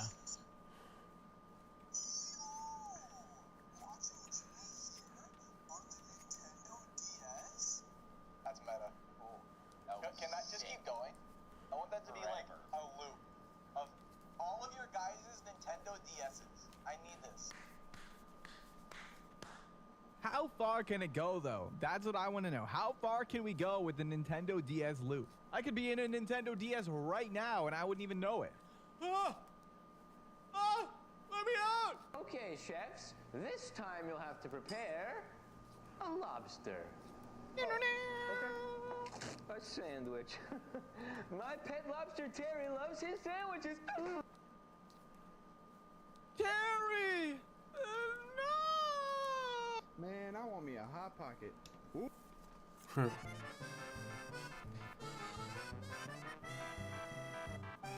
Your mama's so stupid. She made an appointment with Dr. Pepper.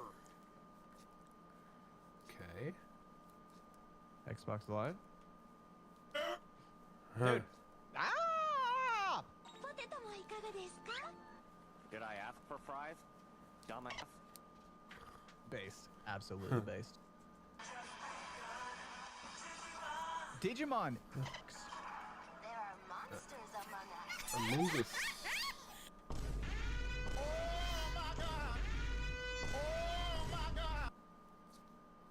Why are there seagulls watching Digimon?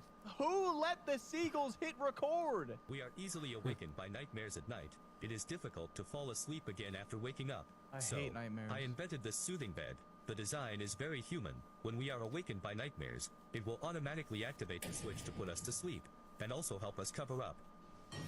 Very easy to use. Damn, okay. Cuddle up? That's a body bag at that point. It would help me fall back to sleep, though. Not gonna lie. Bro, look at this goofy old phone. What the fuck?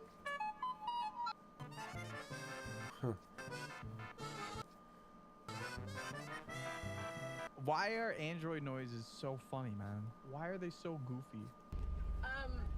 Can I have a Goofy large sploofy? Dr. Pepper? No. I don't know what it is. I love What? drive-thru videos. They're so good. Like, don't mess with drive-thru people, but also they're so funny sometimes. Just be respectful about it. There is no Easter Bunny, there is no Tooth Fairy, and there is no Queen of England. Anymore. It's too soon, bro. My everyday ritual. Ooh.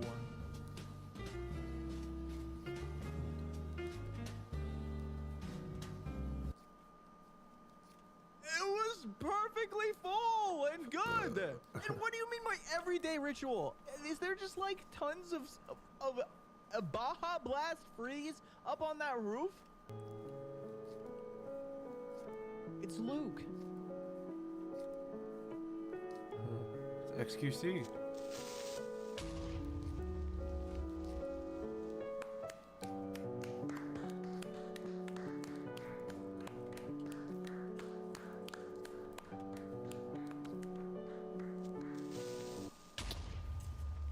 Wow.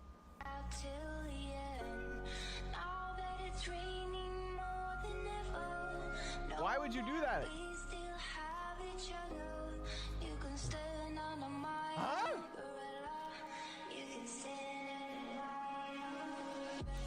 Uh-huh.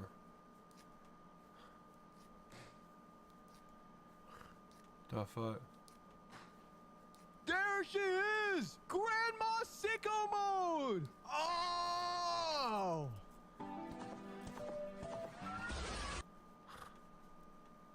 That was so dumb. And not funny. We'll switch back in real quick, boss. Don't you worry. There you go, buddy. There you go.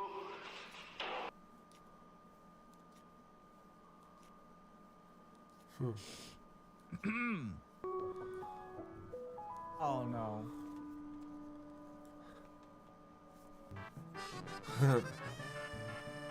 Why the pog? That's not how that works. I wouldn't know, but that is not how that works. Ooh, the kick. Ooh, the kick.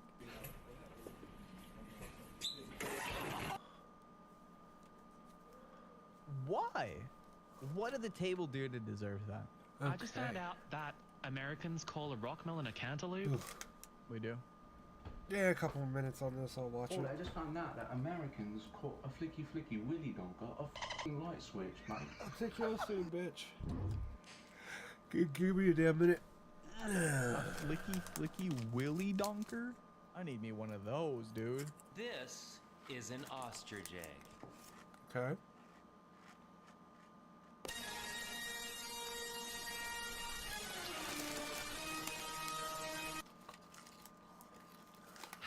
Yeah, I mean, they weren't wrong.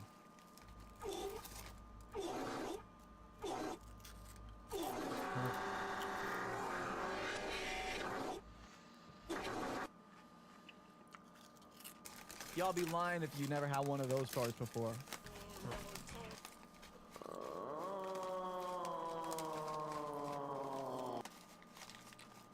Okay.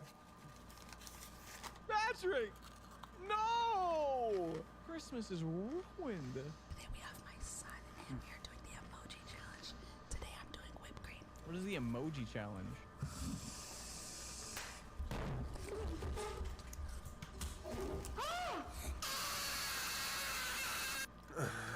I love the emoji challenge now. I'm still here. For what sake? Why? Because you just want to be a asshole. You're right. Then why the would you be in this competition, Here. bone face? Why do you look 50 and you're 24? What? What did you say? Go yourself, you piece of. That Bang. was absolutely foul.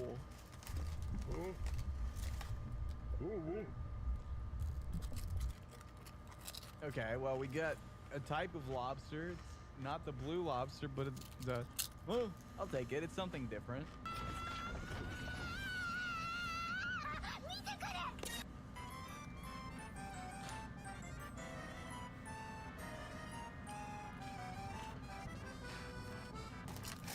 I'm not laughing at a lobster.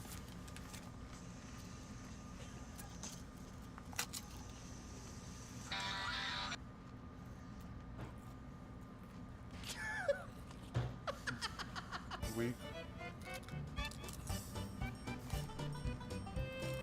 Okay. Okay. Okay. Okay. Okay. Okay. So I'm gonna let that be it for the night. That's a little over 4 hours of knitting.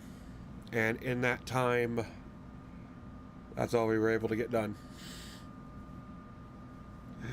Knitting takes for fucking ever, but I love it. But yeah, that will be it for the night. I might try to do this kind of thing more often. I don't know. I'll see.